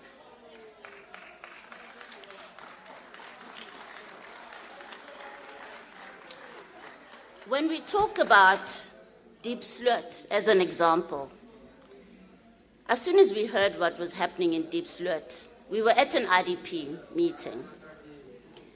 MMC Tembe was immediately deployed to go and be part of the solution on the ground, and he immediately deployed resources from the JMPD to join forces with the SAPs, as well as the Minister of Home Affairs who were there, and they were part of the solution. As soon as I could, I also went. I went along with MMC Ashley Sauls the first, as well as MMC Tembe. And we had a follow-up engagement at the SAPs with 2 SAPs brigadiers to discuss what is happening in Deep Sloot and the role of local government in particular. A few things were identified. That there are issues pertaining to the built environment or environmental design that need to be addressed by local government to assist with policing in Deep Sloot. The fact that you do not have proper streets, you have a settlement that's too dense, you have a settlement where the police cannot just drive through and do their jobs as they should, and a lot of criminals are able to get away and hide. The fact that you do not have street lights, the fact that you do not have regular grass cutting, those are some of the issues that were brought up over and above the socioeconomic conditions of the people in that area that also contribute towards crime and criminality. All of those are being dealt with by the city through the regional structures. In fact, the regional director for Region A was present in that meeting, and an immediate plan of action was put together and actions have started in that area. Yes, I did not mention it in the State of the City address. It does not mean that it's not happening. And the same can be said for so many other things that I did not mention but are happening through this administration. We promised, as the multi-party government, that we're going to work in an integrated fashion to fight crime in the City of Johannesburg. We recognize that the JMPD does not have enough boots on the ground. As much as we've added to the JMPD force, we still don't have enough officers in Johannesburg to fight crime in Johannesburg. And us recognizing that, we also recognize that we need to find solutions. And one of the solutions is to police smarter and better. And hence we will be investing in smart policing. Hence I spoke about CCTV camera networks, integrating those networks, ensuring that all the cameras in the city are linked to the Intelligence Operating Center. I would like to remind the councillors in this house that we came into office in November, at the end of November. I would like to remind the councillors in this house that we inherited plans and budgets, I would like to remind the councillors in this house that as much as we had an adjustment budget, we could only adjust up to 10% by law of those plans and budgets. Thank you. At least you know. So you appreciate the limitations and the time that we're in, and it's the reality of the environment we work in. Come 1st of July, we will start running with our plans and our budgets as the Joburg multi-party government.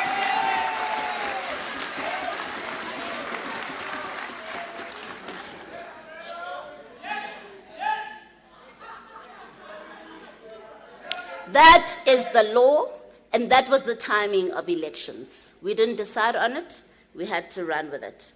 Now, I also want to address this idea that, and this is very close to my heart, and you know, Councillor Moerane, I served as a technocrat in government for many years.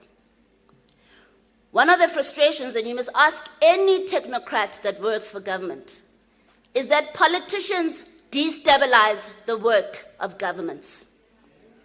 This obsession with original things, everything new, everything original, each time there's a new administration, whether it's a year or 2 years, is destabilizing the governments of this country.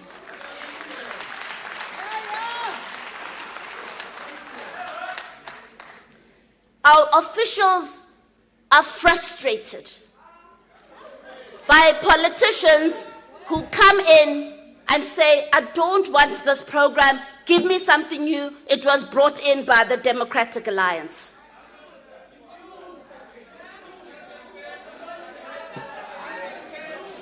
Speaker, may I be protected? You are protected. Councillors, please. Mayor listened attentively to all your submissions. She's trying to respond to you, and she cannot do so over your voices. Please. Please proceed. Thank you, Madam Speaker. I would like to settle this once and for all, because I don't want us to keep going back to the same issue. The Joburg multi-party government is not here to make wholesale changes to the city of Johannesburg. That is not what we are here to do.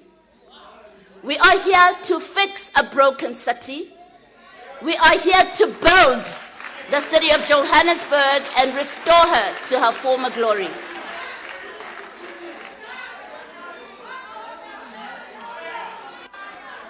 Councillors, can I appeal to you, please? This is not a SOCA match. Can you allow the EM to finish her responses, please?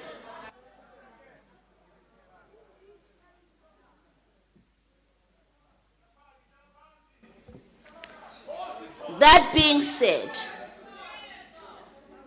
as we settle this matter, if it is good for our residents, and if it works for our residents, and if it was implemented correctly, regularly, and in terms of the law, we will continue, and we will continue investing in it. And we will make it even better for the sake of our residents.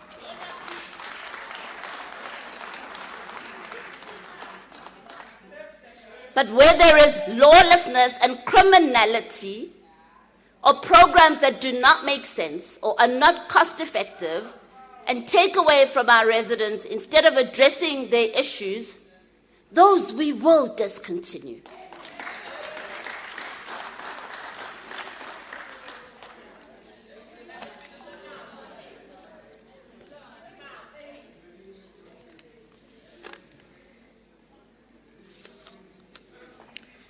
I've heard concerns about the theft and vandalism of infrastructure in the city, and we're also very concerned about that. And I'll share with you what we've done ever since this started. And by the way, this did not start in November 2021.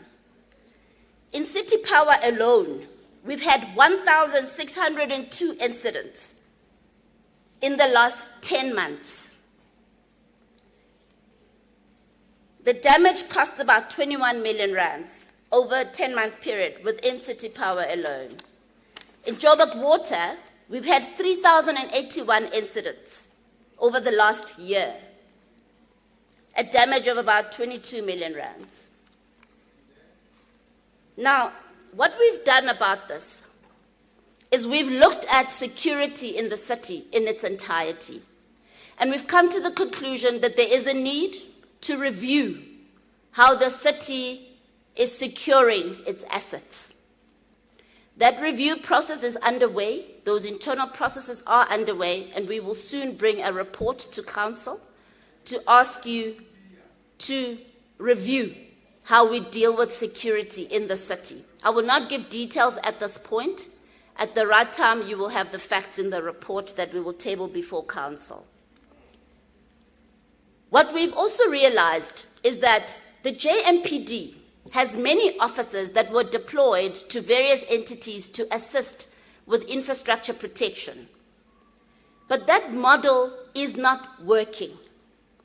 A lot of those officers within the entities are ineffective, and they don't even report to the JMPD. What we are working on is we will be consolidating all those resources. Those officers will go back into the special patrol units, which will serve as a form of a tactical unit, which will provide support to security that is manning our critical infrastructure. But over and above that, we will be applying for our infrastructure to be recognized as critical infrastructure in terms of the Critical Infrastructure Act. We will do that so we can access maximum resources for maximum protection of our infrastructure, and that process is already underway. The application for the main substations is already underway, and we will be starting with the next level soon thereafter. We've also partnered with the SAPs at a national and at a provincial level. We've partnered with the State Security Agency as well as the Gauteng Hawks.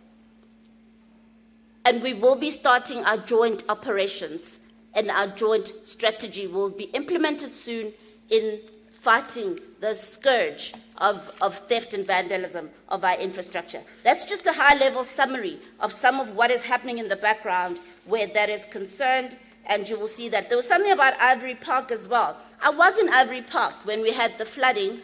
I was very concerned, in fact, because the regional director was frustrated.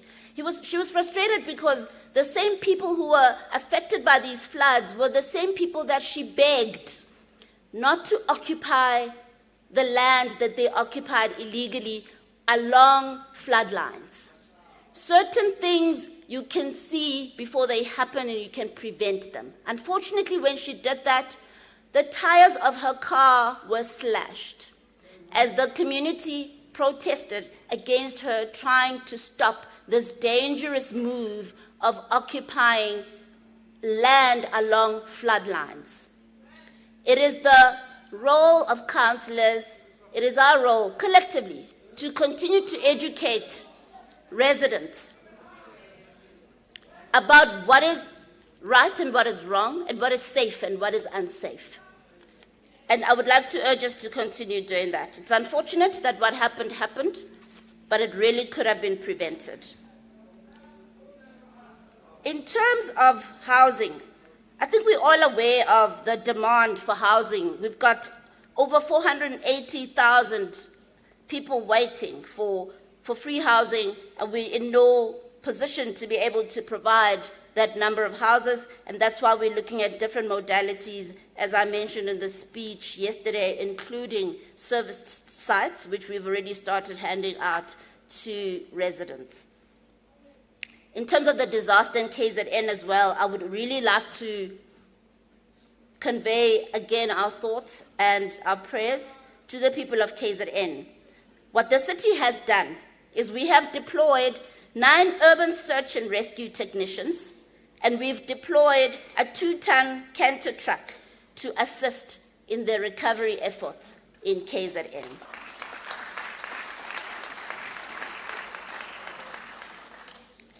the issue of the city manager, I don't want to go into that matter as there are processes, council processes that are still in progress. So I'm going to leave that for now. Questions around GFIS. I think there was something about the GFIS head was FTC and now permanent. I would like to urge the councillor to please go back and have a look at firstly the job advert and then the appointment letter and look at the conditions. It's all in there. I'm not sure if the councillor was misinformed or if they made their speech based on media reports that are incorrect. But I really would like to urge them to go back and look at the facts. Allow me to quickly just respond to a few of the councillors that raised issues. There is a concern, and I hear the concern about the distribution of wealth and whether all constituencies in Johannesburg are going to be serviced the same. I'd like to remind this House, perhaps some of you are not aware, it was in Alexandra that I put down my stethoscope and decided that I'm going to join politics so I can assist people better. I love the poor, and it was for the poor that I joined this.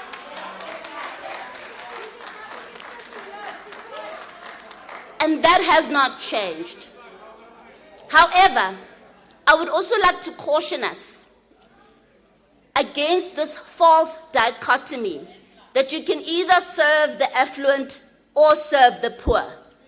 That does not exist. As the Joburg multi-party government, we are perfectly capable of serving the affluent and serving the poor while we help them migrate up the social gradient.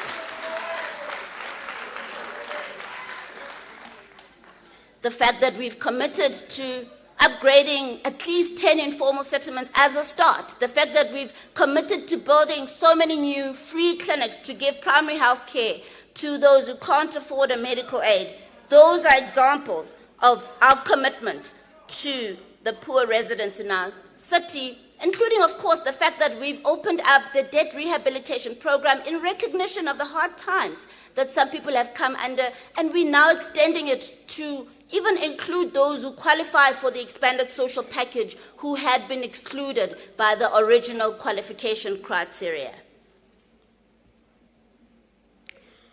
Councillor Magwenchu, I would like to thank you for that very thorough feedback. Thank you for listening to our residents, and thank you for reporting back on what they would like to hear. It's true, in terms of potholes, we are doing a lot, and there is still a lot to be done. I also still get complaints, and we will ensure that we have adequate resources going forward to address those. And again, we can only address resource gaps in the next budget, which will be tabled in May of this year.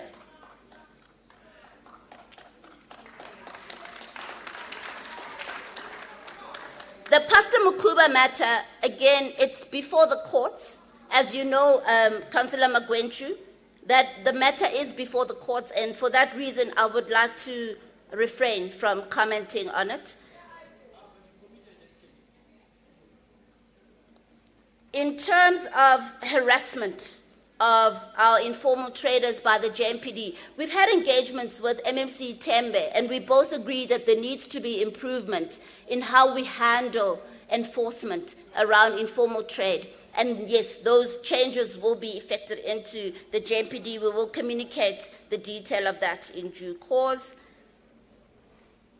Operation Dudula in the City of Johannesburg, I'd really just like to say, we're all concerned about what has happened over the years in not only in Johannesburg, in the country. And Johannesburg being a hub for migration is, of course, affected the most in the entire country by illegal immigration in the country. Now, that being said, the role of regularizing migration remains the role of the Home Affairs. And I'm happy to see that there is some movement in the right direction under the current minister, and I must commend him for that. In as far as the city is concerned, we will continue with our role through social development migration unit. We will review the migration policy. And we will continue to render services to migrants in the city through the different migrant help desks in the regions, while we continue to support Home Affairs in regularizing what has happened. In certain spaces, as MMC Mbundu is starting to do with informal trade, for instance, we will ensure that there is fairness and that the rights of locals are not infringed upon while we welcome migrants into our city.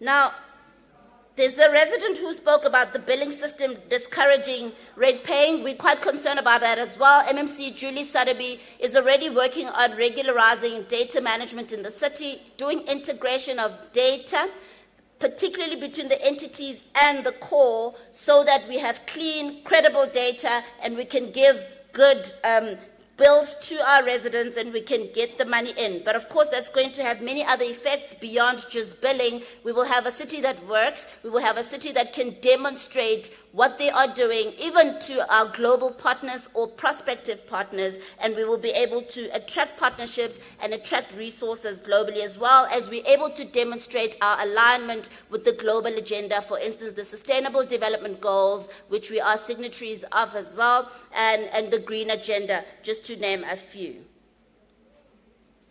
The systematic exclusion of those above the age of 36, in fact 35, that's been brought up quite a few times, and I know MMC Leonard is working to change some of that, because yes, it's true, those above 35 are feeling marginalized, and that can't be right. As much as we would like to have a youth-friendly focus, we recognize that there's more than just young people in our city, and that is under review, and it will start being rolled out in the different services. So at least a bit of good news for our people over the age of 35. Councillor Machete of the APC,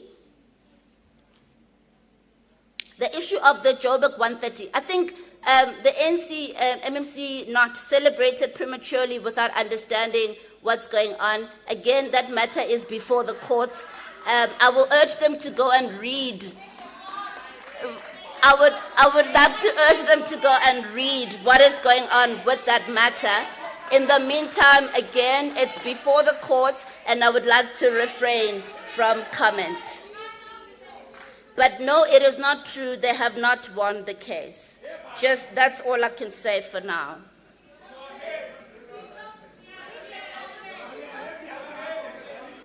Executive Mayor, there is a hand. Kindly pause. Councillor Arnolds, please.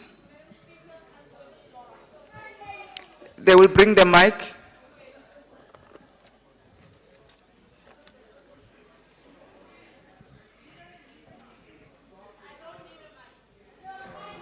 You do need a mic for the record of for the purpose of the record, please.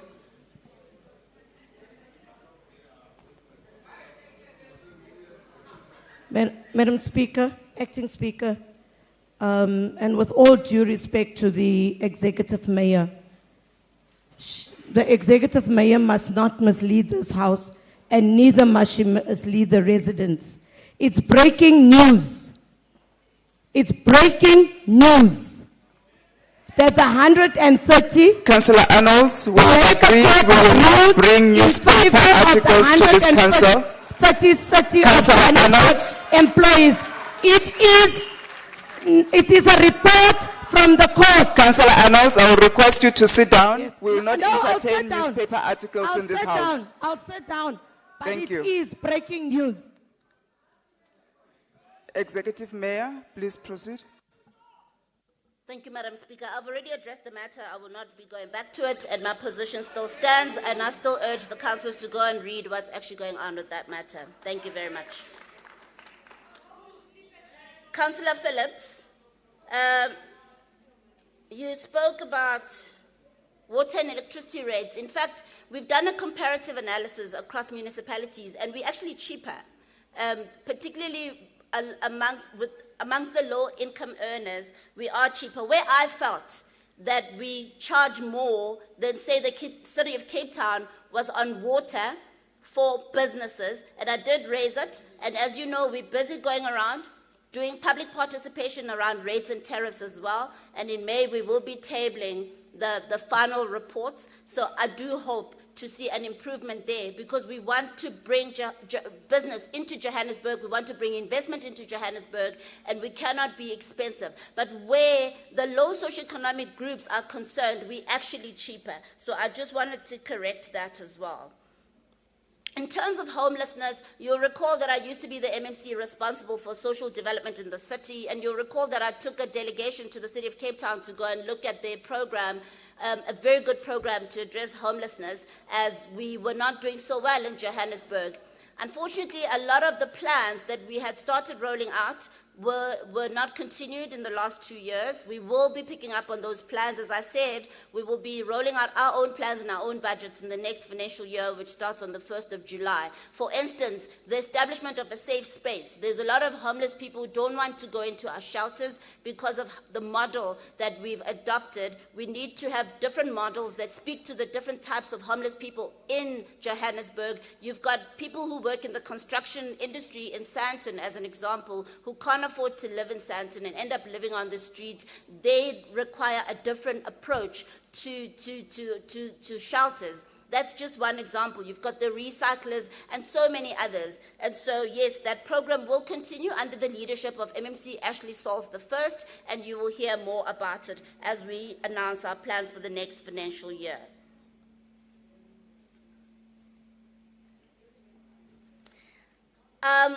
Councillor Sitole of the ACDP would like to just comment on the issue of informal settlement upgrades. You want to know which informal settlements. Councillor Sitole, we're busy with the IDP process, and we're listening to communities. And you know, we've got over 200 informal settlements in the city of Johannesburg. In fact, I think Councillor Mabaso, MMC Mabaso puts it at over 300 informal settlements in the city, and all of them competing for attention, for very limited resources. You know, they need to be formalized, they need to be upgraded, and we can only do so much at a time. So for us to conclude on the 10, we will need to allow the IDP process to be concluded so that we listen to where the most pressing issues are, and we can finalize on which areas we will be targeting specifically. But that commitment remains. We want to uplift the poor, and we do want to formalize as many of the settlements that can be formalized as possible.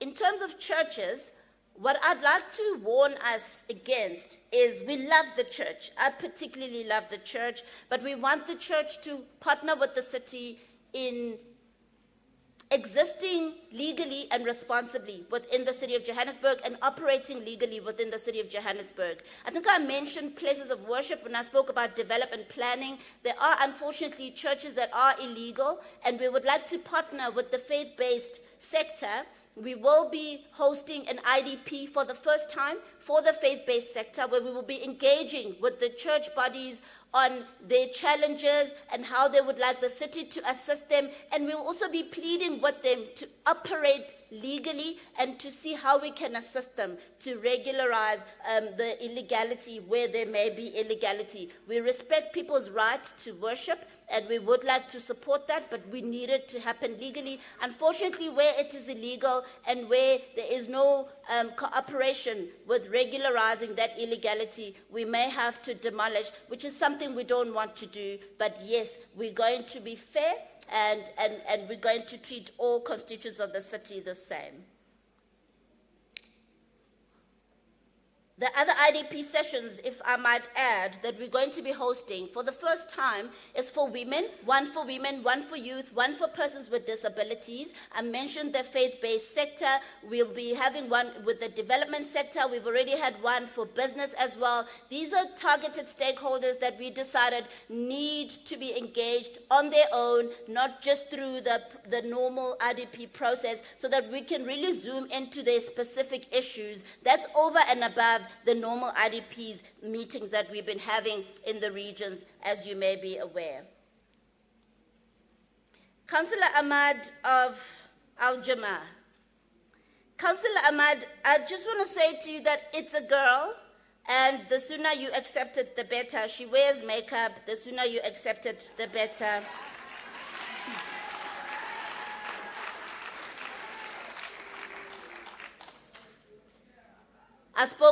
You spoke about GBV, that I didn't mention anything on that. The last IDP session that I hosted with women, I was still the MMC for social development. I actually realized it was combined. It was a GOD IDP session where we had women, youth, and persons with disabilities. Those are three very different constituencies. What we're doing this time around is we're going to have only women in their own IDP session.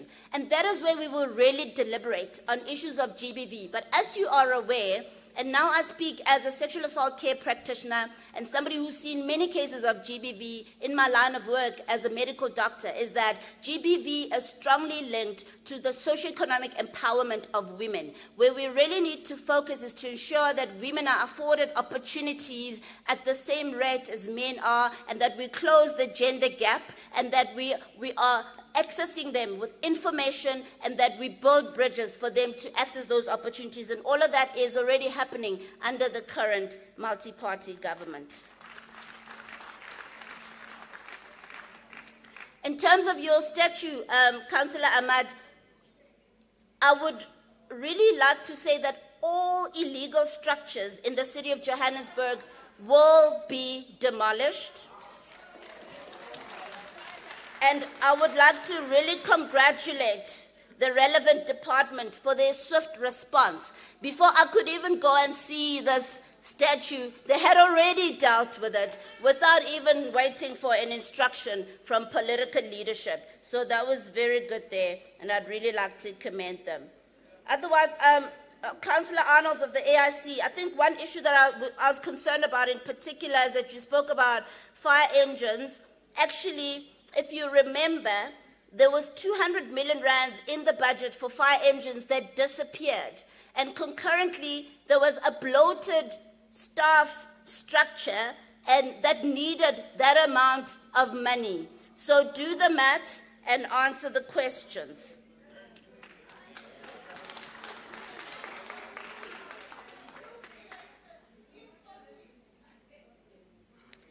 Councillor Rasirute, I hear your appeal for me to go to Orange Farm. There's places I've visited ever since I became the executive mayor, and I won't lie, I haven't been to every part of Johannesburg. I've only been in office for so long, but I did visit Orange Farm before I became the mayor in the last few months. And I can tell you what I saw in Orange Farm, and I can tell you how we're addressing the challenges of Orange Farm. Now, Executive Mayor, please pause a bit. Is there a hand that I missed? No? Thank you. Please proceed, Executive Mayor.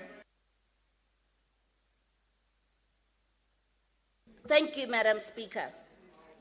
We're going to Region G on Saturday, tomorrow. I think that's where the IDP is going, and that community will be engaged, and we will still visit them again. But we're well aware of their issues because I have been there. If I've seen a place, I've engaged with the residents, even before I became the mayor, it doesn't change. The issues have not changed because I'm the mayor. The issues are there, and those issues are being addressed because I did my data collection already before I became the mayor of the city. So just to clarify that I have engaged extensively with the people of Orange Farm.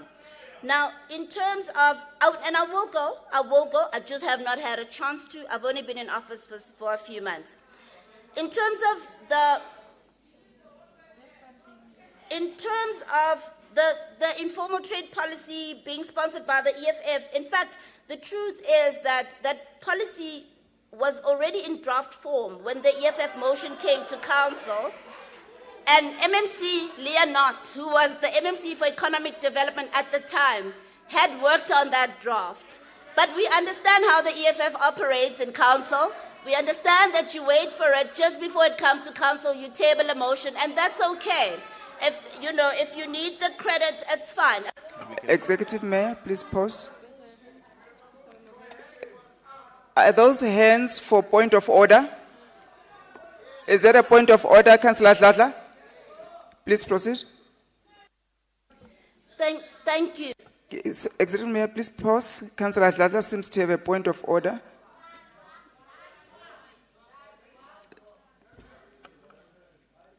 Councillor Dlanjwa.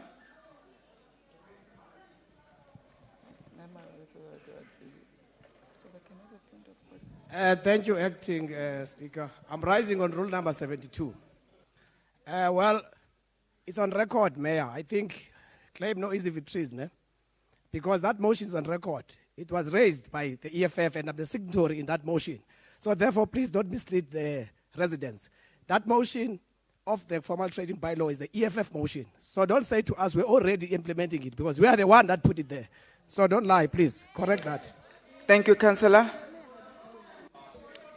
Madam Speaker, I think Councillor Dlandra did not understand what I said. I acknowledge there was a motion that was sponsored by the EFF. I'm questioning the timing of that motion being brought to Council. It was brought to Council at a time when MMC North had completed the draft informal trade policy.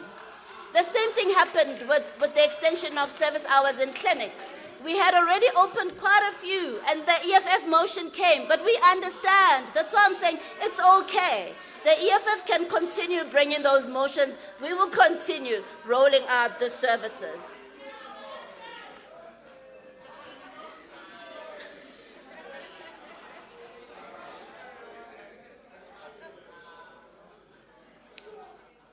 Lastly, Councillor Moerane, I think I've addressed the issue of nothing new, nothing original. That's not what I was trying to do. I'm trying to address the issues of our residents, and our residents are very clear in what they need. They need their roads tarred, they need electricity, they need running water, they need a functional city, they need to see the economy grow, they need jobs created so people who've lost jobs can go back into jobs, they need housing. Those are the things that our residents need. None of our residents have said to me, we need original ideas, we need new ideas, we need big things, and we will govern with our residents in terms of the legislation being a constitutional democracy. We will continue to hear from them as to what their needs are, and we will continue to speak to their needs.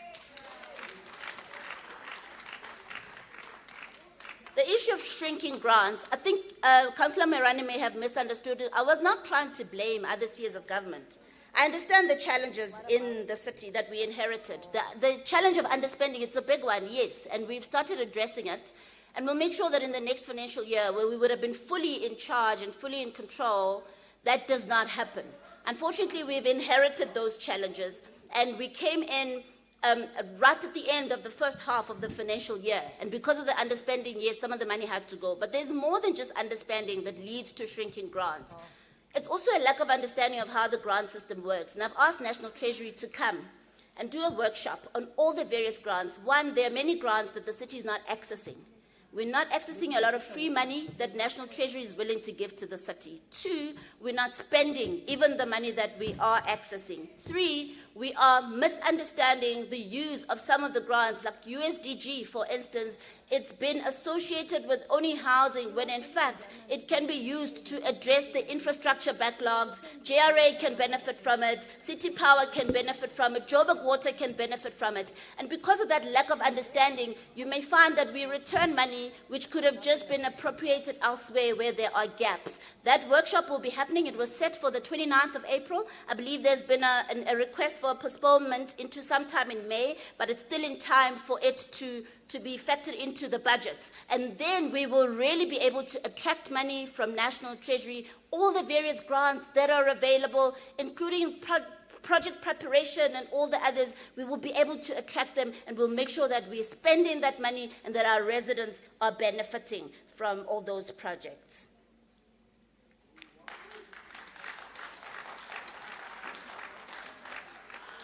Again, I've spoken a bit about attracting funding from international sources. I've spoken about the need for reorientation internally. Unfortunately, when we were told by the finance team that when the previous budget was passed, it was hoped by the previous administration that we would attract 3.5 billion rands in loan funding, and when that money did not come in, it was a bit of a crisis. And I've looked at why we were unable to attract that money. And number one, from development funding agencies, they don't respond to tender type requests, and therefore we systematically excluded them from participating in that process, and that's why we didn't get money from them. Only banks could participate, and unfortunately they were not forthcoming at the time. Of course, we've just had a 1.5 billion rands that's come in. That report is coming to council. We will certainly attract more from both banks and DFIs, but we need to understand how DFIs function. They want to know how sustainable are we, how aligned are we to the Sustainable Development Goals, how green are we, how aligned are we to the global green agenda. All of that influences even the cost of borrowing, but also our ability to attract grant funding from development funding agencies. And so we need a reorientation, and we need to adapt to a fast-changing funding environment as the city, and that work is happening under the leadership of MMC Julie Sadabi.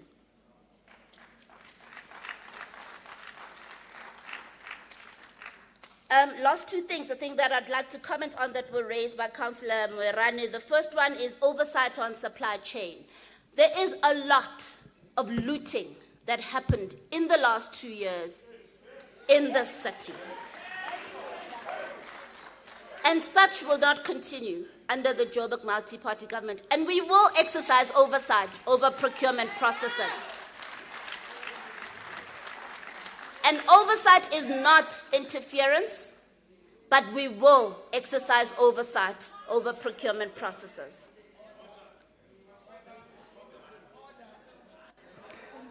Councillor, who is raising the point of order? Please proceed. EM, can we pause and allow the point of order? Please proceed, Councillor.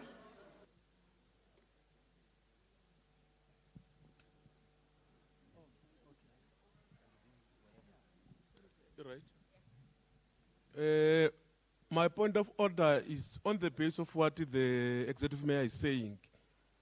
Can she be able to provide evidence on her allegation, on what she's saying? If there is no any evidence, can she withdraw?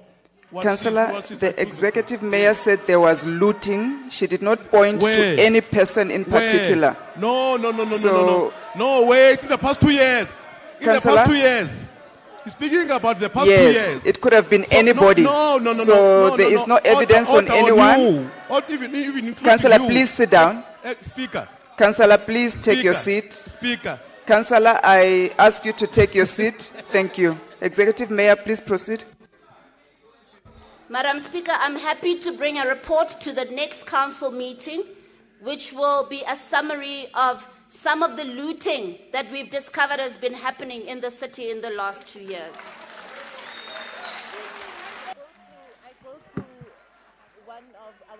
Executive Mayor, please pause. Yes, Councillor, what's the point of order? Can we have a mic?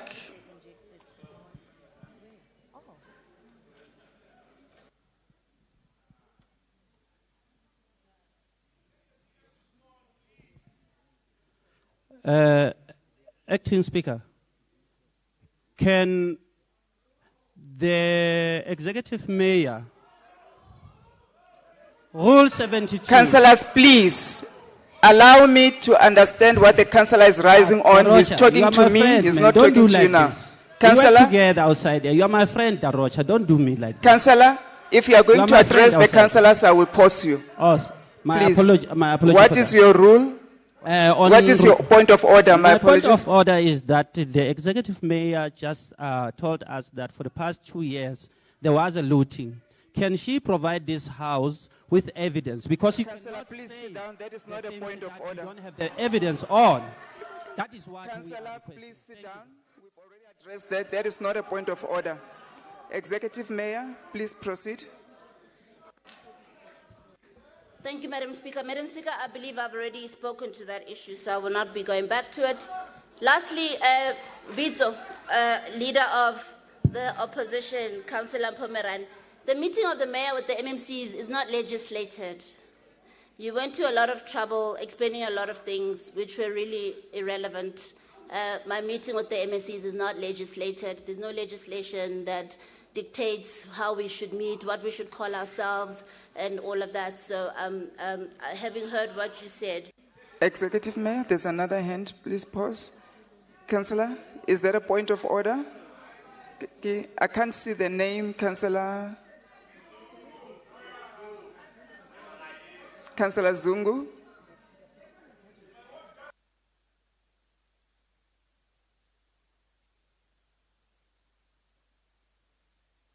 Thank you, Speaker. No, Speaker, I want to check, man. Are we allowed to wear hats in the House? I'm seeing that old man there, Madala there. He's wearing a hat there in the House. Are we allowed? Thank you, Councillor Zungu. Hats are not allowed in the House. Madala. Councillor, please sit down. We appreciate your point. Anyone wearing a hat?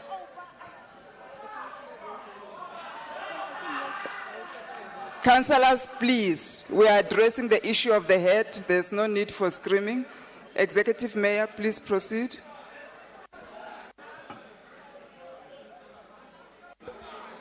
Madam Speaker, thank you very much. If I did not call you by name, thank you for your inputs.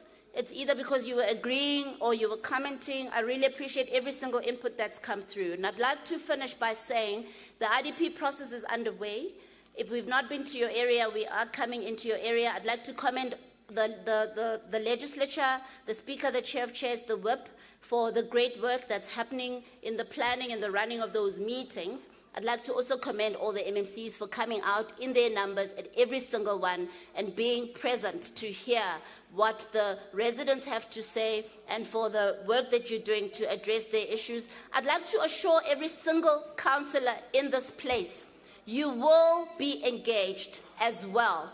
Outside of the IDP process, we will be having engagements with every single councillor in this place in recognition of the fact that you were voted in by a constituency that we would like to service, and you are their voice, and we want to hear that voice. Meetings have been set up by my office. Dates will be communicated through the Speaker's office, and we will be engaging with councillors. I'd like to thank councillors who've also come through Region D. You are the best. I've never seen so many ward councillors at an IDP session, and I'd like to urge the other councillors to take a leaf from their book. Let's go out, let's listen to our residents. Let us be there to listen to their issues. Let us unite, regardless of our political differences. Let us build Johannesburg to its former glory. We can do it, and we will do it. Thank you very much.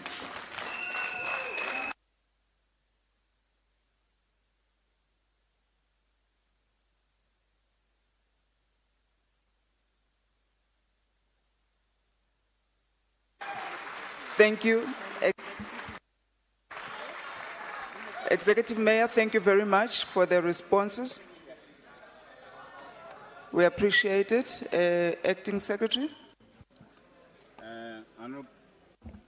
Honourable Councillors, we've come to the item on announcements and closure. Thank you. May I remind all councillors of our ordinary council meeting on the 26th of April, which is next week, Tuesday. I think the notice has already been sent out. And next, lunch will be served at the reception hall for all councillors and all our guests. I think that's all the announcements that we have. So on that note, I would like to thank you again, councillors. Ladies and gentlemen, we have come to the end of our council meeting. Thank you for your attendance. The meeting is hereby adjourned.